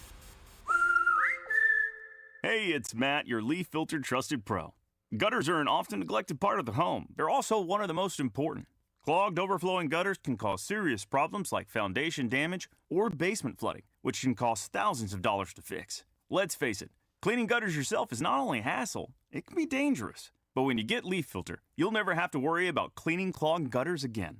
Get started today by visiting leaffilter.com/deal to schedule your free inspection. If you decide to move forward, we'll professionally clean, realign, and seal your gutters before installing our patented stainless steel micro mesh system. Leaf Filter keeps out everything but the water. And it's backed by a lifetime transferable no clogs warranty. So you're protected for good. We're in your neighborhood and ready to help. Visit Leaf Filter today for a free inspection and estimate, and you could save up to 30%. Visit leaffilter.com/deal. That's leaffilter.com/deal. This is the story of the one. As a safety manager at a manufacturing plant, he does everything he can to keep his coworkers safe. From finding ways to reduce risks to keeping safety supplies in stock. And for that, he relies on Grainger. Grainger offers a broad range of quality products and next-day delivery, so he can always play it safe. Call 1-800-GRAINGER, click Grainger.com, or just stop by. Grainger, for the ones who get it done. Febreze. It's a classic odor tale. You fried fish for dinner, cleaned up, but the smell is still in the house. And the neighbors are coming over for game night. They're on their way. And then you spray Febreze Air Mist. Febreze Air starts working instantly to fight even your toughest odors, so you go from fish to fresh like that. Now, all you have to worry about is Pam cheating at charades. Breathe happy, Febreze, la la la la la.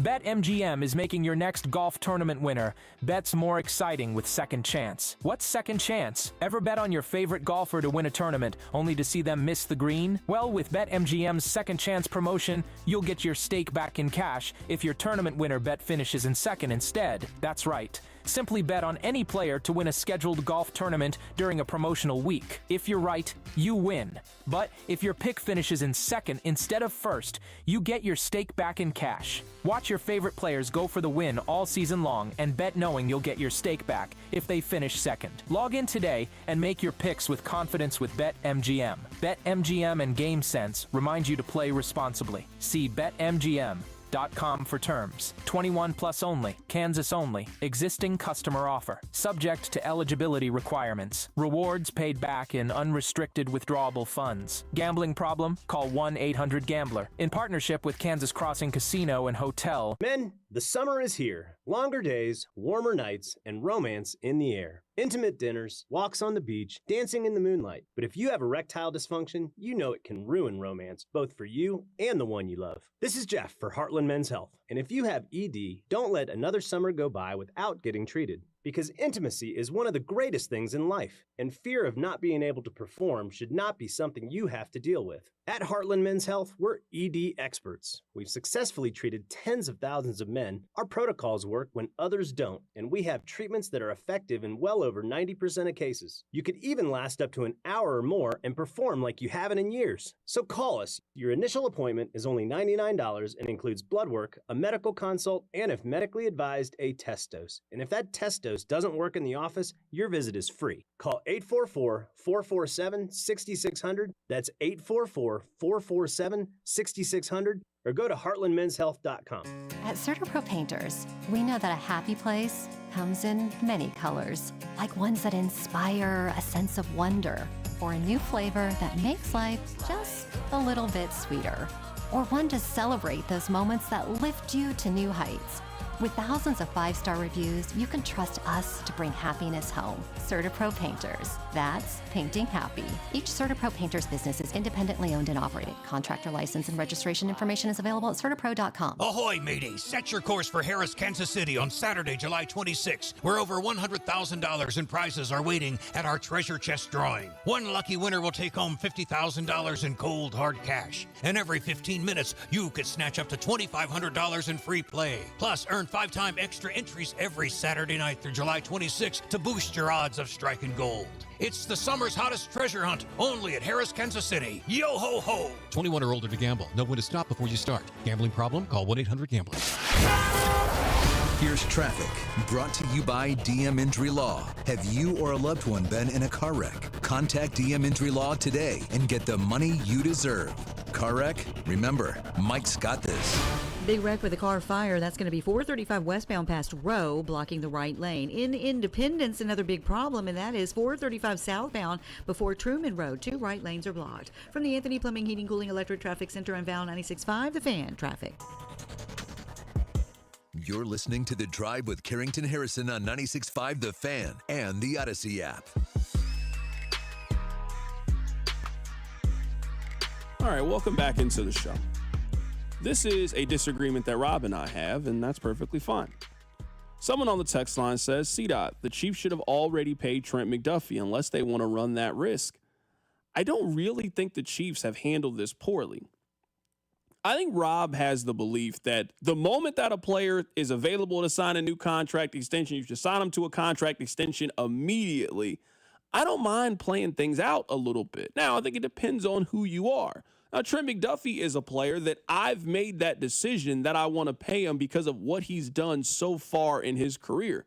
I think McDuffie is one of the 5 best corners in the National Football League. So if you're telling me that right now we have the opportunity to lock in a 25-year-old corner, he'll be 25 on September 13th, who in his first 3 years in the league has been an all-pro in 2 of those seasons and has played in 16 games and healthy in the playoffs for each of the last 2 years, that's a player that I'm very interested in signing.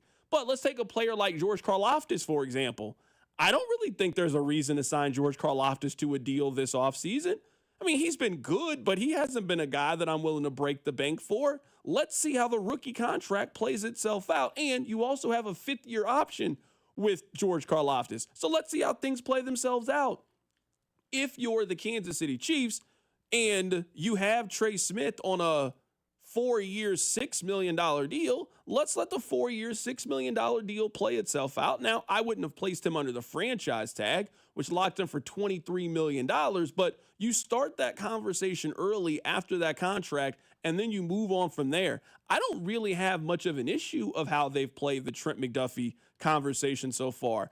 I don't really think that they misplayed the Trey Smith. They did it differently than I would have done it, but I don't think they misplayed it when it came to Trey Smith. They let his rookie contract expire. They franchise tagged him. They weren't interested in letting him go play for another team. They signed him to a long-term extension. Everybody seems happy with that. So we actually are closer on this than you think. I just adhere to the following rule of thumb.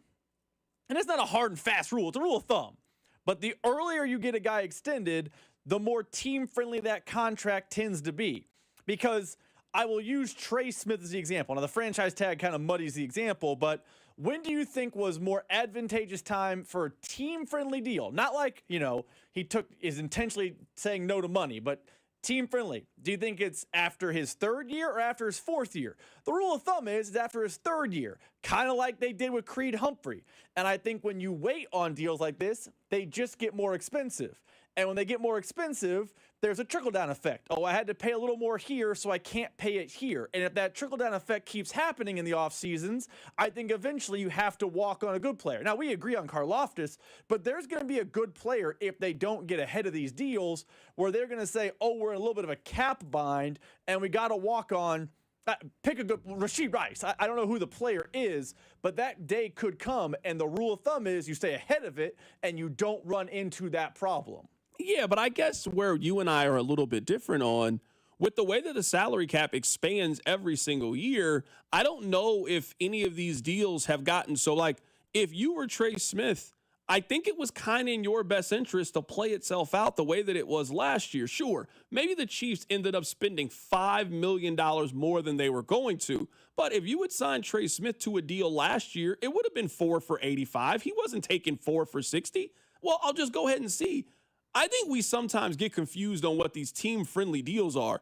You are not re-signing your own players to their second contract for a team-friendly deal. It's not how this works. It's not how it works at all. I'm 25 years old. I'm in the prime of my career. This is the best contract that I could possibly sign. I'm not interested in a team-friendly contract. A team-friendly contract is somebody like Hollywood Brown, who is now on his 3rd team in 6 years. All right, maybe I'll sign a deal. I want to play for this team. Or a guy like Jair Alexander, who recently got cut, who is on his 3rd contract. Your second contract in the league is not where I'm looking for team-friendly deals. I'm looking for top-of-the-market, resetting a market kind of contract. That's what we're talking about now with the guys that they have. We're talking about Trey Smith resetting the market. We're talking about Trent McDuffie resetting the market. We're not talking about getting guys that are anywhere close to the conversation of signing a team-friendly contract. And we actually agree. When I say team-friendly, I was thinking, look at, I know Robert Hunt's deal at the time was big, but it's cheaper than Trey Smith's. If you had done the Robert Hunt deal a year ago with Trey Smith, you might have some cash flexibility to have this offseason as opposed to chasing a deadline with Trey Smith. You could have your entire offseason focused on getting Trent McDuffie done. And then the next offseason, the next and the next and the next.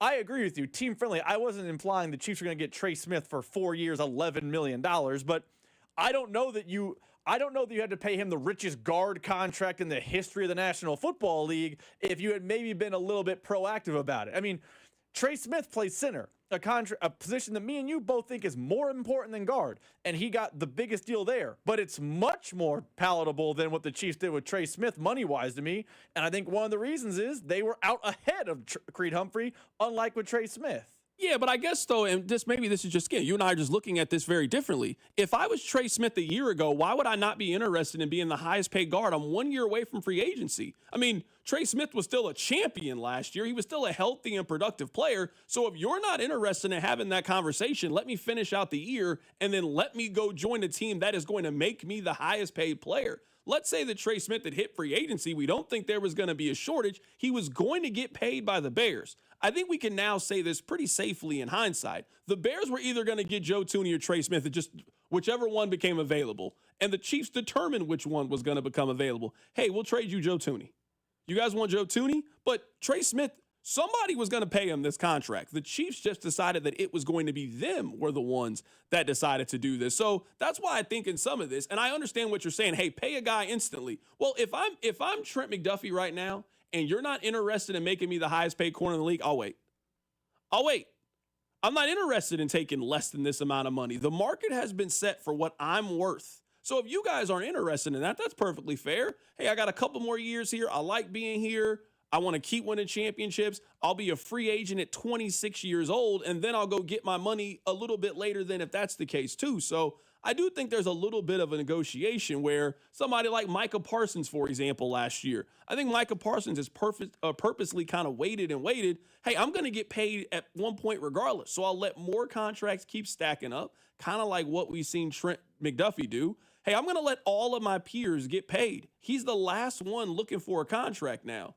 Sauce Gardner got paid. Pat Surtain II got paid. All of these other comparable players have now been paid, and now it's my turn. So whether that comes now, whether that comes in a year, eventually we all know that contract is coming, and hopefully, at least I hope that contract comes from the Kansas City Chiefs. We'll talk more about this coming up on the other side. Trey Smith has signed a 4-year, $90 million extension with $70 million guaranteed to stay in Kansas City. Keep right here, so drive.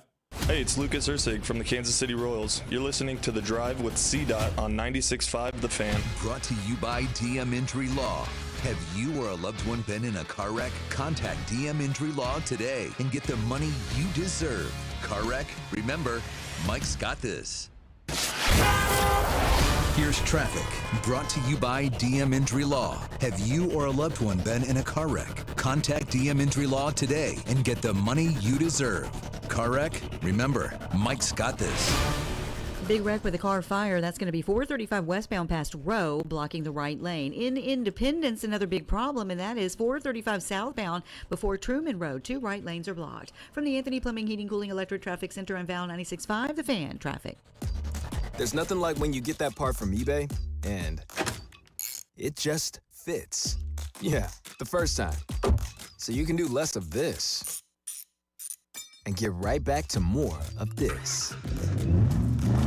At eBay, you'll find all the parts you need, guaranteed to fit, at prices you'll love. Sounds good, doesn't it? eBay, things people love. Eligible items only. Exclusions apply. Some things can steal your sunshine. Ugh, I just got my hair done. Sorry, the cooler's broken. Anyone see my flip-flops? Anyone? But COVID-19 can steal a lot more. I just took a COVID test. Ugh. Prescription medications for COVID exist. If you test positive this summer, ask your doctor if they're right for you. Visit PfizerForAll.com/COVID-19 to learn more. Sponsored by Pfizer. This is the story of the one. As a lineman, he does whatever it takes to keep the power on in his community. And he wants a partner like Grainger who does the same. Grainger offers the professional-grade products he needs, from voltage detectors to harnesses to hard hats, plus fast, dependable delivery, so he can rise to every challenge. Call 1-800-GRAINGER, click Grainger.com, or just stop by. Grainger, for the ones who get it done.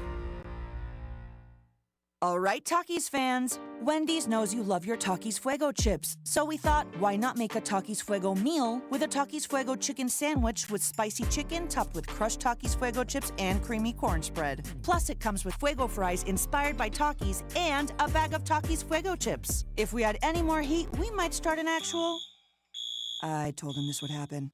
For an intense new take on Takis chips, gotta be Wendy's. Limited time only at participating U.S. Wendy's. Includes 1-ounce Takis Fuego chips while supplies last. Takis and Fuego trademarks are used under license. Hi, this is Megan, your friend and jeweler from Shane Company. Did you know not all warranties are created equal? At Shane Company, our free lifetime warranty is all-inclusive and even protects the diamond in your engagement ring. We can offer such an incredible warranty because our rings are crafted to last a lifetime. As your friend and jeweler, our gift to you is peace of mind. At Shane Company, we also cover unlimited repairs, resizings, and cleanings for free for life, saving you thousands over time. Because a friend always has your back. Shane Company, your friend and jeweler.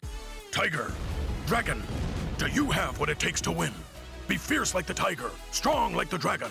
Only the brave will survive. Yeah, that's not how these games work. With Tiger and Dragon from the Kansas Lottery, you can win up to $125,000 or $100K in a second chance drawing. You are weak. Ouch. It's not a video game. It's better. Play Tiger and Dragon instant games from the Kansas Lottery. Let's play. Yeah, that works. See kslottery.com for details. Hey friends, it's noisy out there. With information coming at us all day, every day, it's hard to know what to trust. And the world of wealth management is no exception. That's why UMB Private Wealth Management helps you tune out the noise and tune into what matters most. They'll create a financial plan based on your unique goals. So it's your voice that comes through loud and clear. Get financial clarity. Go to umb.com/private wealth to schedule an appointment. That's umb.com/private wealth. It's funny how one little light can stall out your entire day. I was already running behind, and now this, the check engine light. So I reached out to my go-to problem solver. Dad, check engine light. What do I do? He didn't miss a beat. Take it to Telly, he said. So I did. When I got there, they didn't just fix my car. They fixed my day. They were quick, clear, and took care of everything. Next time my car glitches out, I'm heading for Telly. Don't let that little light be game over. Take it to Telly. I'm McCall with Lee Summit Subaru, and it's time to make a big deal out of nothing. Announcing Lee Summit Subaru's 0% event. Up to 0% financing on select 2025 Subaru models for 72 months. And we have the largest selection of Subaru certified pre-owned vehicles in Kansas City, starting as low as 1.9% for 72 months, plus a $200 gas card with purchase. Fall in love with driving again at Lee Summit Subaru. Based on January 2025 through June 2025 Kansas City inventory listings. Imagine buying your next car from one dealership. With the support of many. With everything you'll ever need. When you buy from any of the Balderson Auto Group dealerships, you're getting the support from all of our dealerships. Like our 100 service bays, collision, and detail centers. And our free exclusive lifetime warranty. No other auto group gives you that. From north, central, south, the Balderson Auto Group has you covered. A family committed to excellence, growth, and harmony. Go to bagkc.com. This report is brought to you by Surfside Iced Tea and Vodka and Surfside Lemonade and Vodka. Surfside Iced Tea and Vodka and Surfside Lemonade and Vodka. Proud partner of the Kansas City Royals. Each can of Surfside is only 100 calories and the best part, 0 bubbles. Grab it at the K or ask for it at your favorite bars and liquor stores. Cody and Gold, live from St. Joe at Chiefs training camp all summer long with exclusive access and interviews with the reigning AFC champions. Right here on your home for Chiefs football, 96.5 The Fan, KFNZ FM and AM HD1 and HD2, Kansas City, an Odyssey sports station.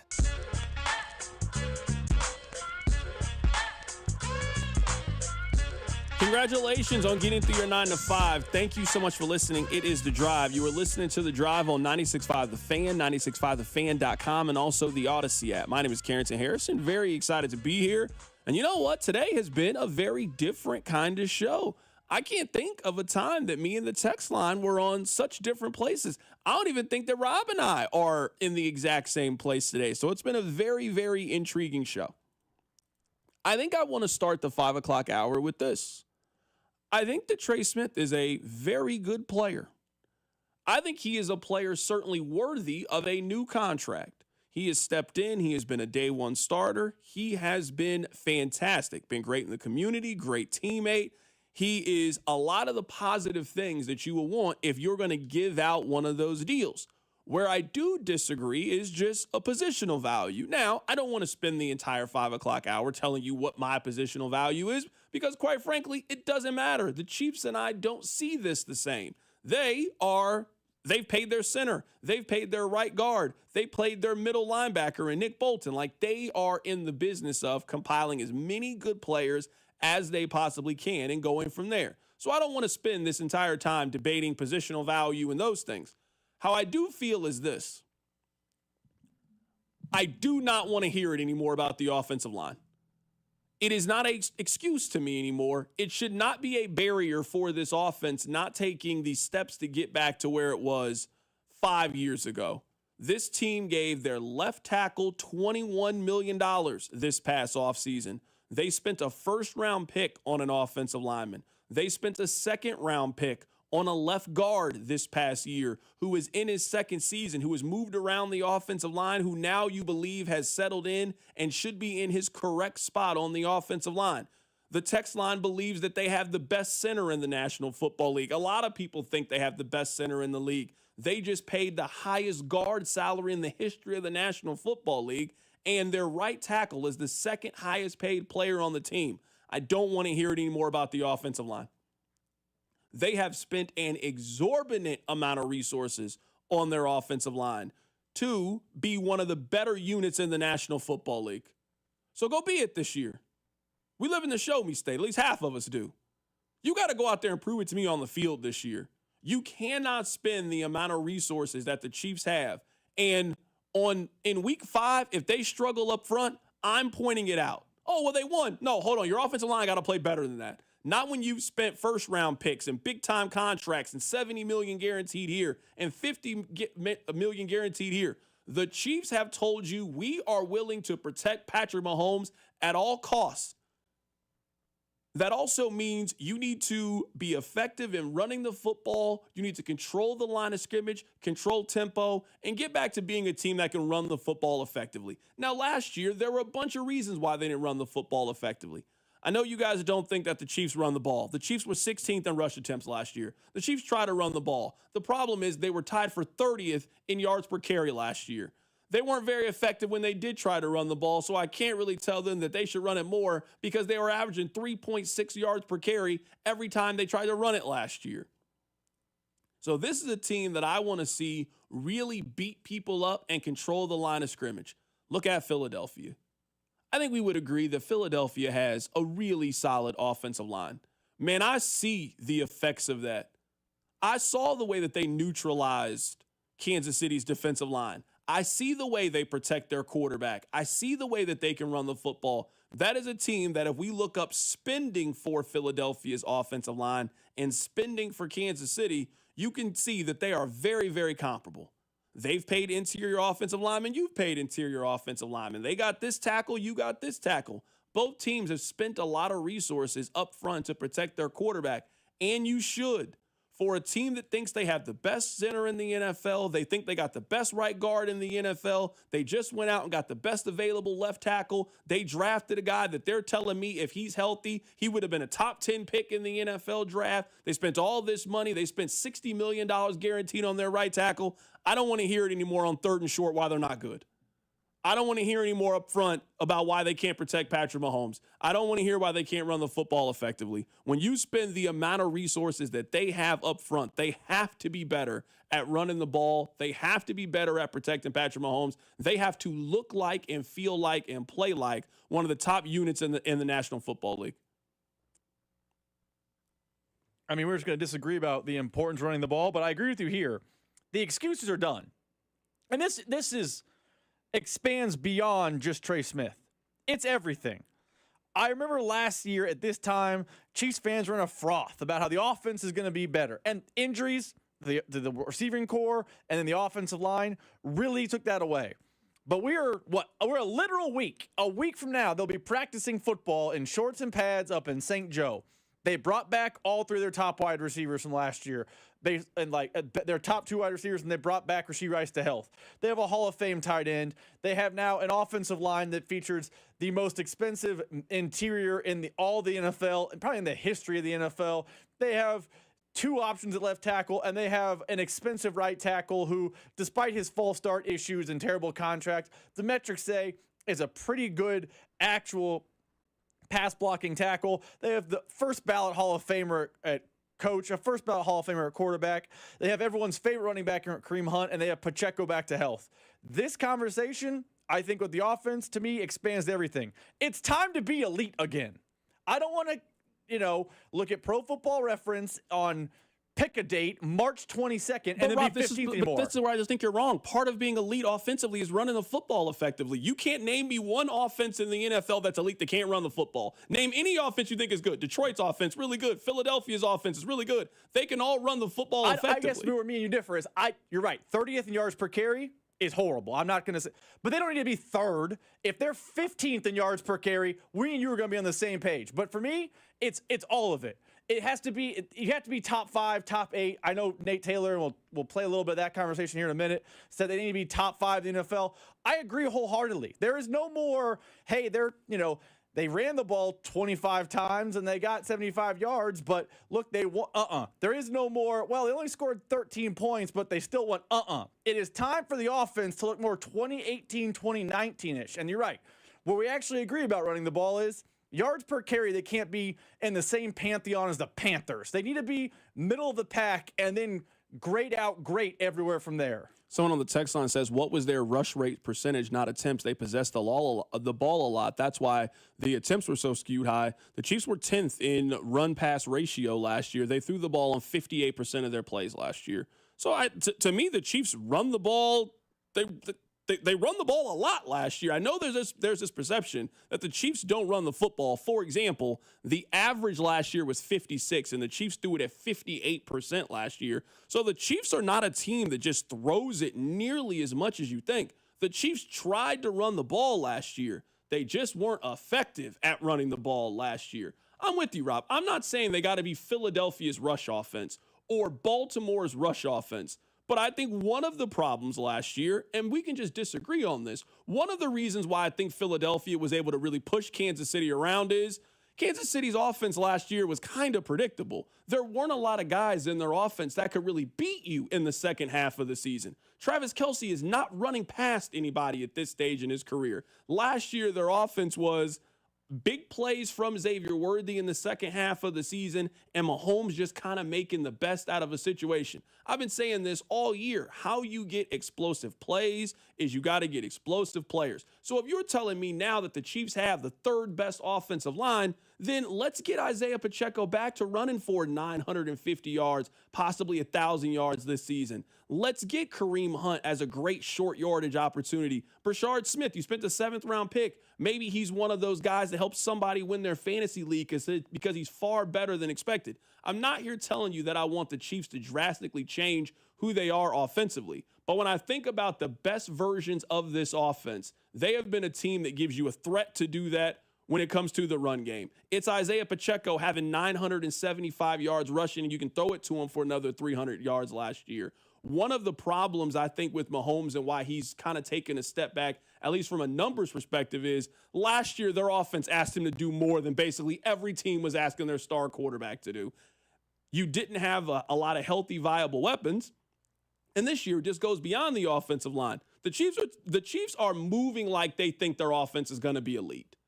You got Rashee Rice back healthy. You got Xavier Worthy back healthy. You got Hollywood Brown. You didn't make a whole lot of moves at running back. You think you're going to be fine there. You have completely locked up your offensive line. You got Kelce in his last year. You repaid Noah Gray. The Chiefs have made all the move for a team that thinks they're going to be ranked in the top 8 offensively. So I'm holding them to that standard this year. They were 17th last year. For a team that has the best quarterback in the league and the best offensive-minded head coach, they were 17th. Now, injuries could obviously derail that. Let's see if that happens. But if the Chiefs are healthy this year, there's no reason why they're not one of the top 8 offenses in the league. And I think, and this is maybe semantics, we're addressing the same thing, just different ways. You're talking about no more excuses to be a bad rushing to the offensive line. For me, this is your offensive line. You've spent all offseason locking up the front of Mahomes, making sure Pat's protected, pass protected, pass protected. I do not want to be in February talking about how Patrick Mahomes doesn't have a deep ball in his game anymore. We played the cut yesterday from Kevin Clark. The stats are there. His deep ball completion percentage has been bad the last 2 seasons. At one point, it was like 40%. He was Steph Curry from 3. Now it's like 25%. He's me and you from the 3. It's not good enough. And I think now, this whole offseason, to your point, the Chiefs have moved like we have a top 5 offense, and they have operated with the one thing in mind, protecting Pat. They locked up Trey Smith. They made 2 moves at left tackle, if we're being honest. They made 2 moves at left tackle, and they have said, we're good with our skill position players. You say, I don't want to hear excuse about the run game anymore. I don't want to hear excuses about too high safety or any of that nonsense. It's time for the deep passing game to come back into this offense. It can't be Alex Smith, dink and dunk anymore. It cannot. So we actually have the same thought. It's time to take the step Chiefs fans have been talking about this offense for a while. Yeah, I think it's all of those things. You're right. I think you and I are largely in the same place. It's all of those things. It's the threat of the run game that makes the play action viable, that opens up the down the field. It is having guys healthy that you've got Rashee Rice, who has just been an underneath wizard for his first, year and a half in the league. And how that opens things up for you down the field with Xavier Worthy. It is about just getting more explosiveness and big plays. What I'm used to for the Chiefs offense is just them having a heavyweight punch. And the last 2 years, they just haven't had a big punch on offense. They have made the plays on third down when they need to make those plays, and they have that on defense to get a big sack or a timely play that gets them off the field. But I want to see this offense get back to having that heavyweight punch that can really knock teams out with their offense, and I just don't think that they had that last year. The other top story in sports isn't a Chiefs story, but it affects the Kansas City Chiefs. We saw a new contract from Sauce Gardner. He is now the highest paid corner in the National Football League. Here's the latest with Ian Rappaport. Sauce Gardner, one of the best cornerbacks in the NFL, the young All-Pro, has now agreed to terms on a 4-year, $120.4 million contract extension. Per the insiders, it is $30.1 million per year. Now the highest paid cornerback in NFL history, in this deal done by A.J. Vaynerchuk and Alante Gardner of Vayner Sports. And, of course, this comes on the heels of another huge deal that the Jets did yesterday, locking in Garrett Wilson more than $30 million per year on his deal. You know, the Jets have spent so much time going into training camp over the course of the last decade or so, dealing with issues, just endless issues heading into training camp.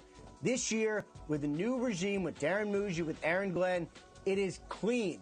Contracts done. The Jets can now head into training camp with the focus only on the field, and that is a huge, huge deal for them. Once again, Sauce Gardner, now the highest paid corner in NFL history. If you take a look at cornerback contracts and where we are in the National Football League, it feels good to have cornerback dot return. If you look at the top cornerback contracts, all of them are complete except for Trent McDuffie. Sauce Gardner just signed for 4 years, $120 million. Earlier this offseason, J.C. Horn got 4 for $100. We also saw Derek Stingley get 3 for $90 million. So we're talking about a lot of really talented, really good corners have all gotten that second deal and gotten paid. The corner for San Francisco, Lenore, he got 5 for $88 million last year. A majority of the really talented 23 to 26-year-old corners are now signing their second contract. So the shift, the focus, in my opinion, should be towards who I think their best defensive player is going to be on the 2027 Kansas City Chiefs. And I think that player is Trent McDuffie. I think he is the best interior slot corner in the National Football League. I think he's one of the 3 best corners in the league. I would put Patrick Surtain as the best corner. I think he's number 1. I think you could really make the argument that Trent McDuffie is the second best cornerback in the National Football League. Maybe you want to argue Sauce Gardner. That's perfectly fine. But if we are arguing that the Chiefs are in the business of paying elite players, and I would say based on how they've moved, that's what they do. They thought they had the best center in the National Football League. They paid him. They think they have the best right guard in the National Football League. They paid him. They think they have the best sideline-to-sideline linebacker, certainly in that conversation in the NFL. They paid him. Tight end, paid him. Quarterback, paid him. Well, now you have one of those players at corner. This isn't much of an argument to me. There isn't much of a debate to me. He's 25 years old. He's been fully healthy the last couple of years. He's even developed where now he's more of a ball hawk, take the football away from you kind of player. There's a lot of players we can go back and forth on if they should pay. Let's say Rice has a big year this upcoming year. All right, we can have some questions about it. Hey, you got this suspension hanging over your head. You had the knee injury, and I don't know about that. Maybe you got to earn it a little bit more. I don't really need to see too much more with Trent McDuffie heading into his 4th season. I don't need to see too much more for Trent McDuffie heading into being 25 years old. I think he's one of the top defensive players in the league. I think he's one of the top corners in the league. So I'm in the business of paying those guys sooner rather than later. I think he's been a great teammate. He's been healthy. He's been productive. He's turning into a guy that can force turnovers. You feel like you can have him play on the outside, also on the inside at slot corner. There really aren't too many negatives, in my opinion, in paying Trent McDuffie. See, now we're going to get back on the same page. Now we're repping the same smart tech again because they need to get this done in the next whatever time between now and Sao Paulo. I don't know the exact date. I don't know the exact time, but I mean, they got to get this done. This is a must-do to me. I actually think this is maybe the biggest must-sign that Brett Veach has had since Patrick Mahomes. Like, he's 25. He's a star. According to PFF, he's one of the best 5 players in the league at his position. He plays a premium position. He's a multiple-time All-Pro, 1 first team, 1 second team. He's made a Pro Bowl. We don't think these things accomplishments are going to stop in the next 2 to 3 years. All the metrics say it's basically him, Surtain, and Sauce Gardner, and Devin Stingley. Like, me and you are back in the lockstep together. Get this deal done. Give him a healthy chunk of change. Give him the Sauce Gardner deal, because elite corners do not grow on trees. And if you can have one, you feel like the back half of your secondary is set pretty safely for a while. So yes, me and you back on the same page. Sign Trent McDuffie. I would sign him to the Sauce Gardner deal today. I would sign him right now. Yep. Sign. Do you want this deal? Here's a pen. Here's some paper. Let's get this done. Trent McDuffie needs to be locked up for a long time in Kansas City. I'm being serious. I don't even understand what the other side of the argument would be. Like, as we've been doing this show today, the other argument has just been, well, the Chiefs don't pay corner. What? That's the argument? Like, we're not evaluating the player. This is where I feel like we use Pro Football Focus when it's only convenient for us. Like, if you believe in Pro Football Focus or use that as a metric, which I think it is. I think it is a metric. Pro Football Focus thinks that Trent McDuffie is the 3rd best corner in the National Football League heading into the season. And if you look at all the guys that they think are in that same conversation, Sauce Gardner, number 1 on their list. Patrick Surtain is 2nd. Jalen Johnson is at 4. Derek Stingley is at 5. All of the guys that they think are in his caliber have all gotten second contracts by their original team. There's some positions and players that I think we can debate. This is where I will stand very, very firmly on positional value. People think you have one of the best corners in the league. I'm not letting that guy go play for another team.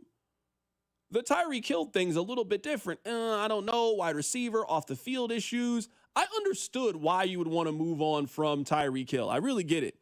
I don't really get the argument on why you would want to move on from Trent McDuffie. I honestly don't get it.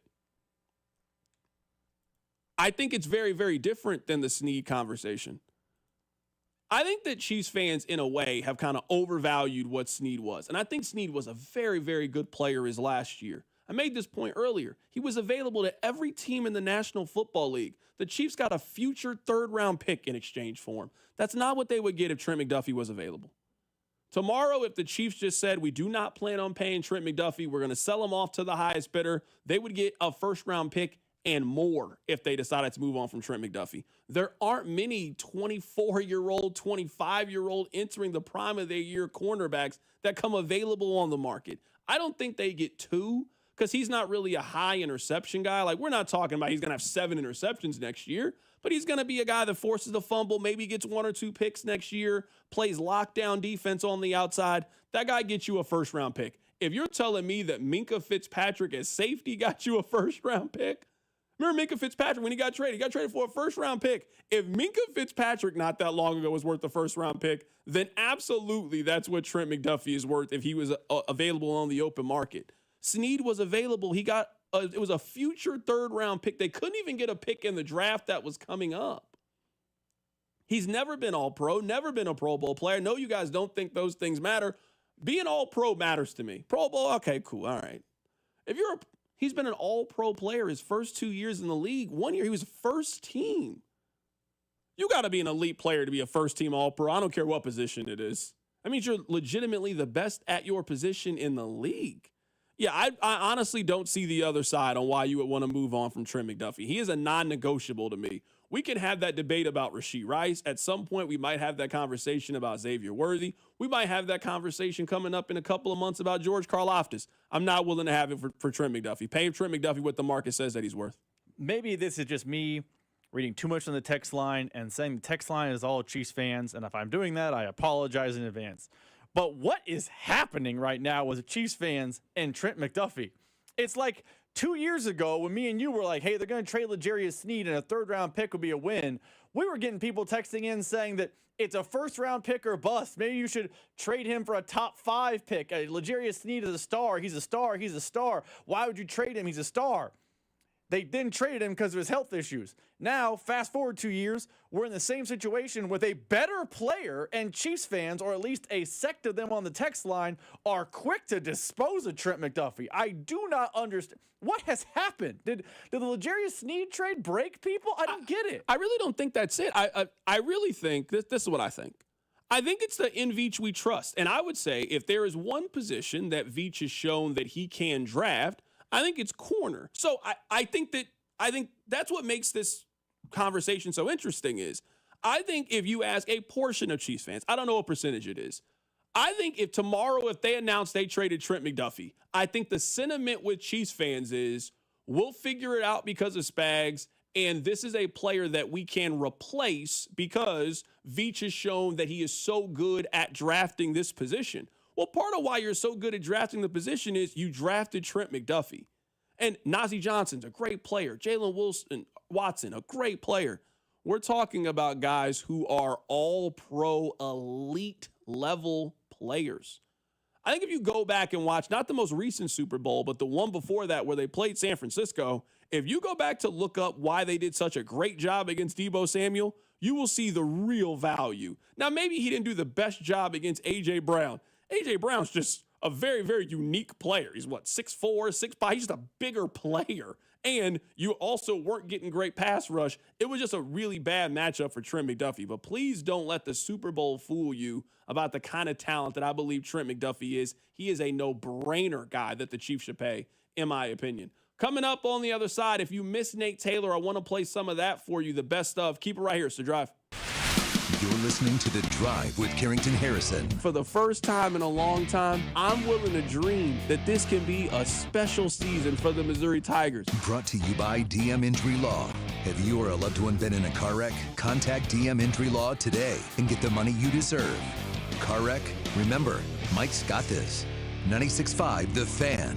A recent homeowner in Kansas City was trying to sell their home, and that's when they discovered Dawn Sharp. Dawn didn't just list their home. She became their trusted guide through every decision. And the Sharp Homes team can give you options as well. If you want to skip the showings and open houses and go straight to sold, then contact the only agent I would trust if I needed to sell my home. It's Dawn Sharp and the Sharp Homes team, brokered by Epic Realty. Ask them about their instant offer program. You can Google them at Sharp Homes Team or just pay them a visit at homesforsaleandkc.com. This is the story of the one. As a safety manager at a manufacturing plant, he does everything he can to keep his coworkers safe. From finding ways to reduce risks to keeping safety supplies in stock. And for that, he relies on Grainger. Grainger offers a broad range of quality products and next-day delivery, so he can always play it safe. Call 1-800-GRAINGER, click Grainger.com, or just stop by. Grainger, for the ones who get it done. Member Week is here at Lowe's. Don't miss your chance to get up to 40% off hundreds of items like paint, tools, home essentials, and more. Shop our exclusive deals happening in-store and online now through July 18th. Not a rewards member? Join for free today and get ready to save more. Lowe's, we help, you save. Loyalty program subject to terms and conditions. Details at lowes.com/terms. Subject to change. Ugh, kitchen ants, runaway roaches, a spider. A spider. A spider! Relax, just use Zevo. Zevo insect killer sprays use a powerful blend of mint and rosemary to eliminate those pests and up to 20 other bug types. Plus, Zevo is safe for use around people and pets when used as directed. Just spray the bugs and wipe them away. Zevo, people friendly, bug deadly.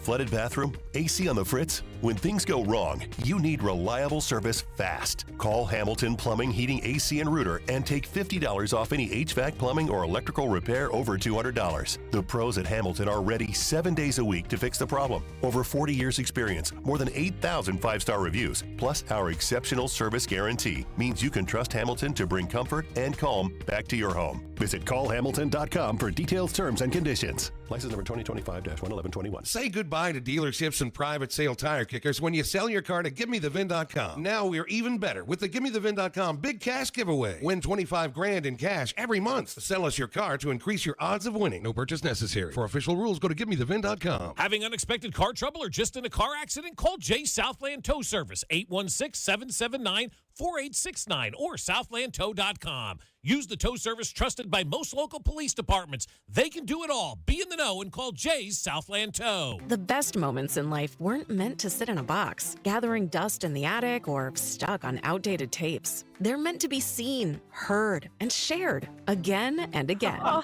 look how little you were. That's why Legacy Box exists, to help you preserve and relive your family's history. Imagine being able to text a video of your grandparents to your kids, or share a childhood memory with your siblings in seconds. Wow, I haven't seen this in years. Legacy Box makes it that easy. Just fill your Legacy Box with all your analog media. Send it to our headquarters in Tennessee, where we digitize everything by hand. And in just a few weeks, we'll send back your originals, digitized, preserved, and stored in the cloud, so you can easily stream, download, and share your memories. Anytime, anywhere. Join the millions of families that have trusted Legacy Box. Go to legacybox.com/value for 50% off. That's legacybox.com/value for 50% off. This is the story of the one. As a safety manager at a manufacturing plant, he does everything he can to keep his coworkers safe. From finding ways to reduce risks to keeping safety supplies in stock. And for that, he relies on Grainger. Grainger offers a broad range of quality products and next-day delivery, so he can always play it safe. Call 1-800-GRAINGER, click Grainger.com, or just stop by. Grainger, for the ones who get it done. Get a $15 prepaid MasterCard after rebate when you buy 5 quarts of Mobil 1 full synthetic motor oil at O'Reilly Auto Parts. O'Reilly Auto Parts. If Twisted Tea was your best friend, they'd start a dance party in the supermarket that turns into a pool party at your place, and you don't even own a pool. Twisted Tea is smooth, refreshing, and always fun. Twisted Tea Hard Iced Tea. Keep it twisted. Twisted Tea Brewing Company, Cincinnati, Ohio. Please drink responsibly. This report is brought to you by O'Reilly Auto Parts, your professional parts people. Visita O'Reilly Auto Parts y llévate gratis un set de balatas al comprar 2 discos de freno. Aplican restricciones. Detalles en la tienda. O'Reilly Auto Parts. Here's traffic, brought to you by DM Injury Law. Have you or a loved one been in a car wreck? Contact DM Injury Law today and get the money you deserve. Car wreck? Remember, Mike's got this. Problem in Grandview, it's 49 southbound at 140th. The 2 right lanes are blocked. In Independence, that's a biggie. 435 southbound before Truman. It's a multi-car crash in the right lane. From the Anthony Plumbing, Heating, Cooling, Electric Traffic Center on Val, 96.5, the Fan Traffic. This is your home for Kansas City sports. 96.5, The Fan. Welcome back into the show. My name is Carrington Harrison. Really happy to be here with you on this wonderful, wonderful Tuesday. Earlier today, we got a chance to catch up with Nate Taylor. He is the newest insider for the Chiefs at ESPN. Our conversation with Nate started with, this felt like a deal that was always going to get done. For some people, they're like, well, that's perhaps a lot of money. And the answer is yes. The contracts go up each time someone is ready, healthy, in their prime of their career, one of the best players at their position. You just automatically are going to get a record-setting deal. Now, what's interesting here, Carrington, is the Chiefs basically gave up their leverage with what you just said. When they traded Joe Thuney to the Chicago Bears to get an extra pick, which is fine because he's an aging star player, he's 32 years old, you know you're going to have to really go into the bank. And there were even moments as earlier as today, Carrington, where the Chiefs were going through like, okay, we're going to do this. We know we're going to do this. Trey Smith's representation knows we're going to do this. So what was Clark Hunt comfortable with in terms of the guaranteed dollars? And now what we've known is that essentially for 3 years, Trey Smith is going to be making real significant money. And as we've reported already, $70 million virtually guaranteed on signing is the most for an interior offensive lineman in NFL history. So because you traded Joe Thuney, because you didn't draft anybody at his position with a top pick in the draft as competition or as a way to mitigate some of your risk, it all leads to today. And I know people were somewhat uncomfortable with the timing of it because it was so close to the 3 o'clock deadline. What's fascinating is so does Trey Smith and so does Trey Smith's representation. So if we can squeeze them for as long as we can, that gives us an extra $1 million or $2 million. That's why you do it. That's why the deal got done. But this was a deal that both sides knew had to be done today. I've been taking a lot of arrows for this opinion, and that's fine. Sometimes that's the job. I don't love this contract for the positional value. Trey Smith is a very, very good player, no question. Trey Smith is now the 7th highest paid offensive lineman. If you take this contract and move it to another position, let's say wide receiver, he has been paid like he's the 9th best wide receiver in the league. That's just that's not what I would pay for my right guard. I would have moved on from Trey Smith back in March. I would have then drafted his replacement and used that money elsewhere. That's obviously not what the Chiefs have done. How do you feel about that aspect of this, talking about the positional value that they have paid a center and a right guard a whole lot of money the last 2 off seasons? Yeah. I mean, this is it, right? You draft players with the hope of developing them into star players, into legitimate contributors, guys you will win football games because of. And no, they don't score touchdowns. They don't run with the ball. You know, the worst case for them is their name actually being brought up in the broadcast. But for Creed Humphrey and Trey Smith, who have known each other since, 9th grade, they are best friends on the team. They are tied to Patrick Mahomes now. That was the plan back in 2021. And because you drafted and developed and they were immediately good from the moment they stepped on the field, and they've only gotten better over time, this is what happens. I know one reason why you can do this now, one reason why Clark Hunt and Brett Veach and Andy Reid to a certain extent can stomach this is because, well, Rashee Rice is still on a rookie contract. Isaiah Pacheco's still on a rookie contract. Xavier Worthy obviously just finished his rookie season. Hollywood Brown's only on 1-year deal. Same for Juju Smith-Schuster. So from a skill position standpoint, obviously Travis Kelce, we'll see what happens, but it is likely that 2025 will be his final season. So you have sort of the availability from a salary cap sheet to make this work for the next couple of years, where you have the highest paid center and the highest paid guard, because those guys are elite at their positions. It's unquestionable to me that Creed Humphrey is the best center in the league, full stop. From the moment Jason Kelce retired, Creed Humphrey became the best center in the league. The only way this deal works in the Chiefs' favor from a true monetary value based on the production equation, Carrington, Trey Smith's got to become Joe Thuney. That's exactly what he has to become to make this deal be an absolute home run for the Kansas City Chiefs. It's a better player-friendly deal than it is a team-friendly deal. And so I know when you have this dynastic run, a lot of times you need guys to take team-friendly deals. Well, I'll tell you this right now. Chris Jones is not on a team-friendly deal, and neither is Trey Smith, and they are 2 of the highest-paid players on the team alongside Patrick Mahomes, who was severely underpaid based on his value and his production. But this is the risk-reward that you play, and because you traded away Joe Thuney, you think Trey Smith in years 26, 27, 28, and maybe even 29, if he even gets to the 4th year of the deal, can be an all-pro player, can be someone that one day will potentially be in Canton, Ohio. I know that's going to happen for Joe Thuney already. That'll be the question for Trey Smith, because it's great to be a Pro Bowl right guard. But now can you go to the elite, to the elitist? Can you get to a first-team All-Pro? Can you be a second-team All-Pro? Can you be as consistent and as technically sound, especially in pass protection, as Joe Thuney? Well, that's asking a lot, but that's what the contract demands from this day forward. If you had to look into your crystal ball, give me the percentage chance that Jalen Moore is starting for the Chiefs at left tackle in week 1. Give me the percentage that Jawan Taylor is starting at right tackle for week 1. 100% for Jawan Taylor. I see no reasons to think that is really a competition. It's great, and I really mean this. It's great to have Wanya Morris as your swing tackle if that's what it's going to come down to. But this is Jawan Taylor's final season based on his contract, and so I don't have any issues with him.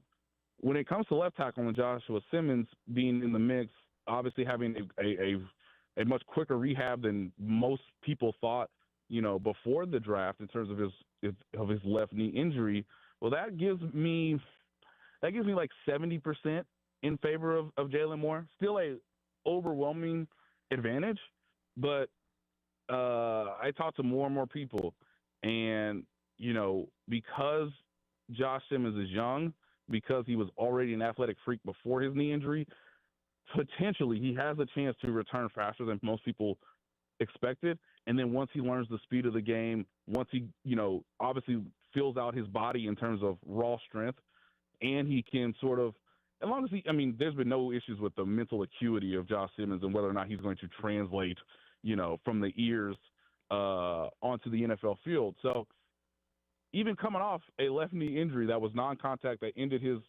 college season last year, I still give him a 30% shot, which is quite large considering that the Chiefs were so desperate at the start of free agency, which is why I always felt and still do that this is Jalen Moore's job to lose unless something really unforeseen happens that is not injury related to him. So the longer you can hold off Josh Simmons, the better, in my opinion. But the kid is that talented that you might be allured into seeing what he has, not on week one necessarily, but hey, let's see what he can do maybe, in week 6, week 7 in October if things are still a little bit uncertain at that position or if something happens to Jalen Moore. Could you see a possibility where all three of them play on the offensive line and they play one of them, I guess probably more Jalen Moore at guard, and then Kingsley Suamataia is the odd man out? And that has to be the breaking case of emergency seal. That plan right there. Like, hey, we playing Jalen Moore starting money, okay? So if Josh Simmons comes into camp in elite shape, if he does well in the preseason, if he gets to that point, if he has blown the coaches away at a greater expectation than what Kingsley Suamataia did last year, okay, maybe you're willing to start him sooner rather than later, but you're still paying Jalen Moore, whether he's on the field or not, and we know he can play in the NFL. There's still a question mark about Kingsley Suamataia, who did play well in Week 18 against a starting defense in the Denver Broncos who had to win in that game, but as I've told people this summer, nobody was game planning for you, son. So, that's where it gets tricky because I just think Jawan Taylor's playing. He knows that. He's a professional. He will do the job that's asked of him. And because he's played on the left side, I guess you could project Jalen Moore inside at left guard, but that would be if you knew, let's say midway through the season, this second-round pick in Kingsley Suamataia has not materialized in the way that we thought. And I will remind people that would have been a quicker fall from grace than even Sky Moore, who was also a second-round pick.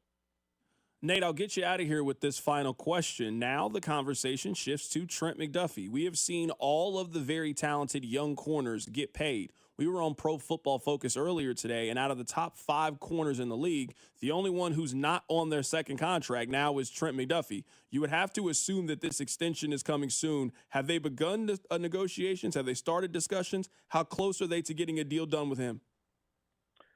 Well, that's something we also discussed on NFL Live, and so what I've said is they should be on the phone with him now, like literally. They have not really gotten into much of a conversation just because, and this is both beneficial, I guess, to the Chiefs to some degree because you now get Derek Stingley, you get Sauce Gardner. Okay, those guys were drafted ahead of Trey McDuffie.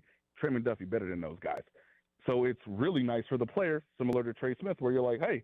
Okay, now I know what my value is based on his market-setting deal, and I'm better than him. I've won 2 Super Bowls. I've been a 2-time All-Pro at the cornerback position, one of the hardest positions to play in American sports. So think about it from this standpoint. The Chiefs had to get they had to get rid of Joe Thuney in order to pay, Trey Smith. Now, after you pop some champagne, you do a round of applause, you take a deep breath, ooh, buddy, you got to go through this again because when the Chiefs travel to Sao Paulo, Brazil, a couple days before the season opening game that Friday night, you have better had a deal in place using the fifth-year option as a little bit of an extender, because you already enacted that, to get a deal done with Trent McDuffie. Because if you don't do it now, that price is only going to go up. Because, kids, I'm telling you, I have more confidence in Trent McDuffie being an even more excellent player further in his career than I do right now with Trey Smith. And you had to get a deal done with Trey Smith.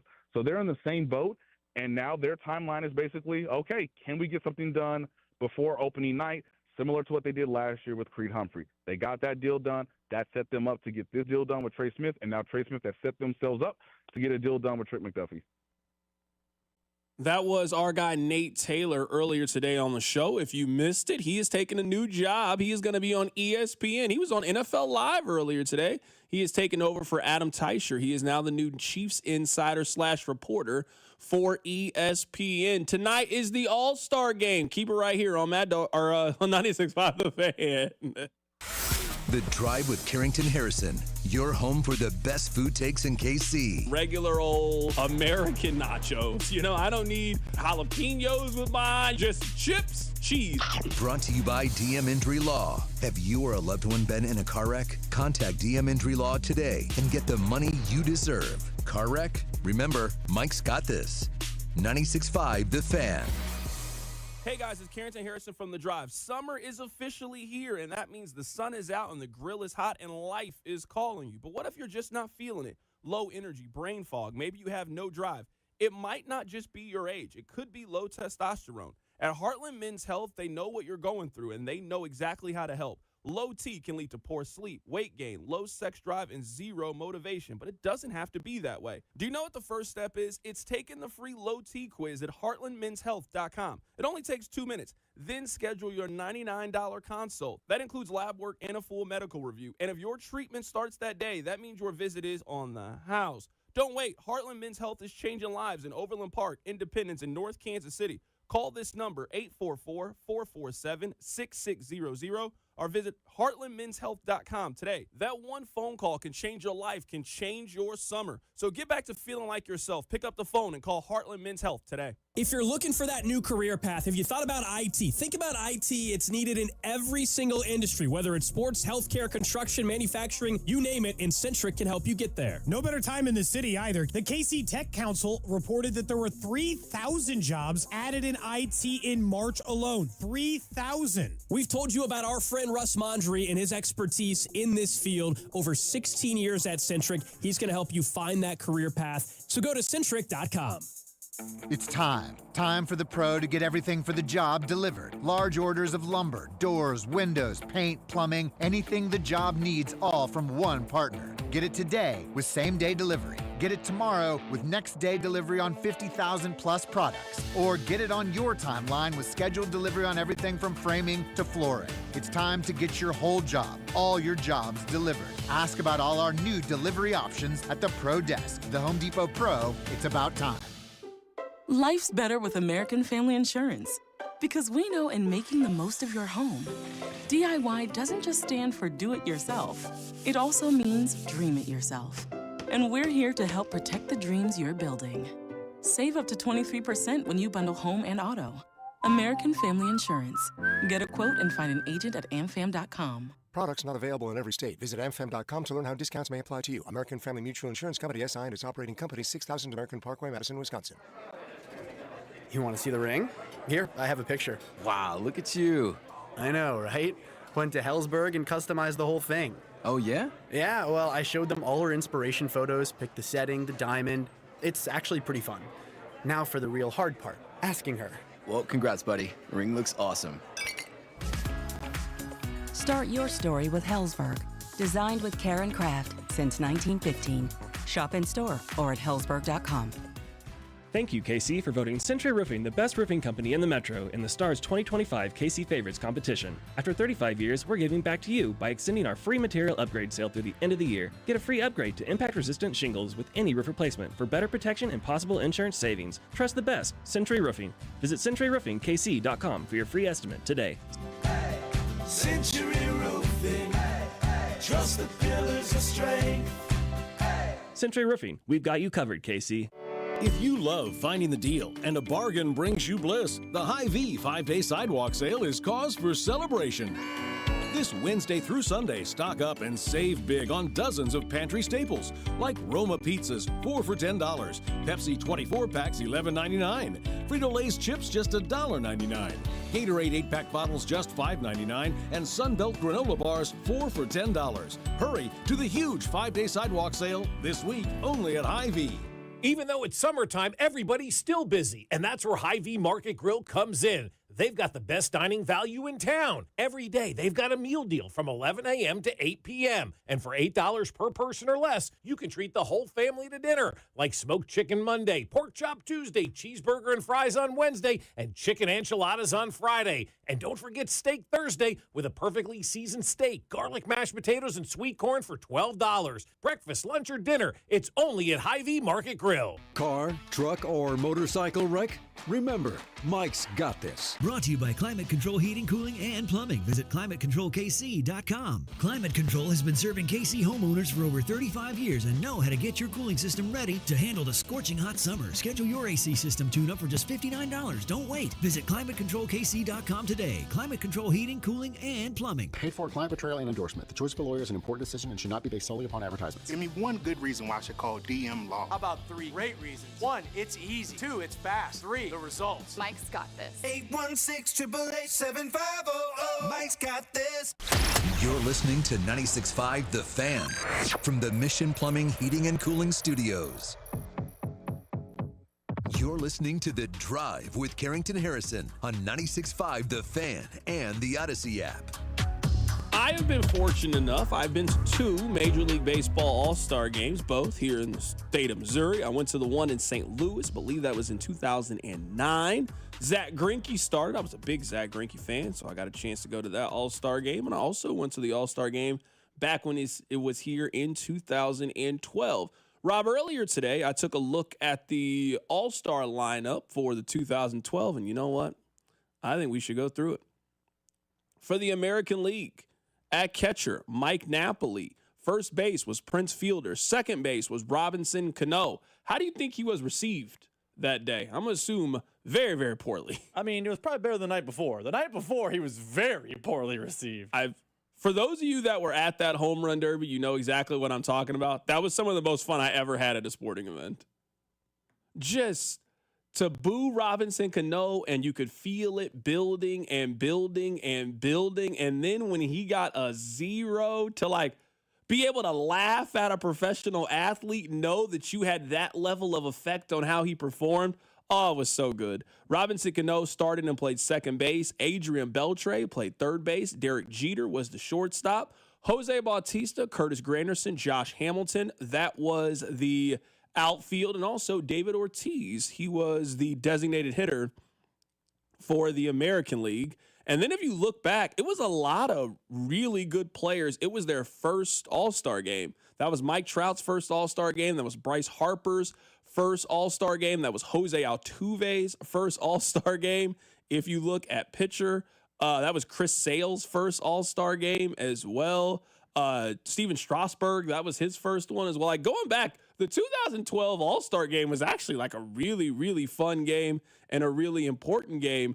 It was not competitive, to say the least. The National League won 8-0, but it certainly was a really fun game to be at. I remember it very well. Was that Derek Jeter's final one? I know it was Chipper Jones' final one. So if we're going to talk about the history of it, because I remember, now you were at the game. I went to the Futures game, which also was an incredible crowd. But I remember watching the All-Star game on TV, and whoever the NL manager was let Chipper Jones speak before the game. And he said this is his last one. He's not going out a loser. And that message was resonated because the NL smoked the AL that day. Just smoked them. Yeah, no, it was not very competitive, to say the least. If I remember it very well, I think Bryce Harper wore these really cool all gold Under Armour spikes during that. It was a lot of fun. I'm looking forward to whenever we get another All-Star game. I saw Rob Manfred say today that Toronto is a city that they want to go back to for the All-Star game. It'll probably be a little bit of time, but you would have to guess if Kansas City gets a new stadium that we will end up being the host for an All-Star game. I don't know. This feels like a 2037, you know?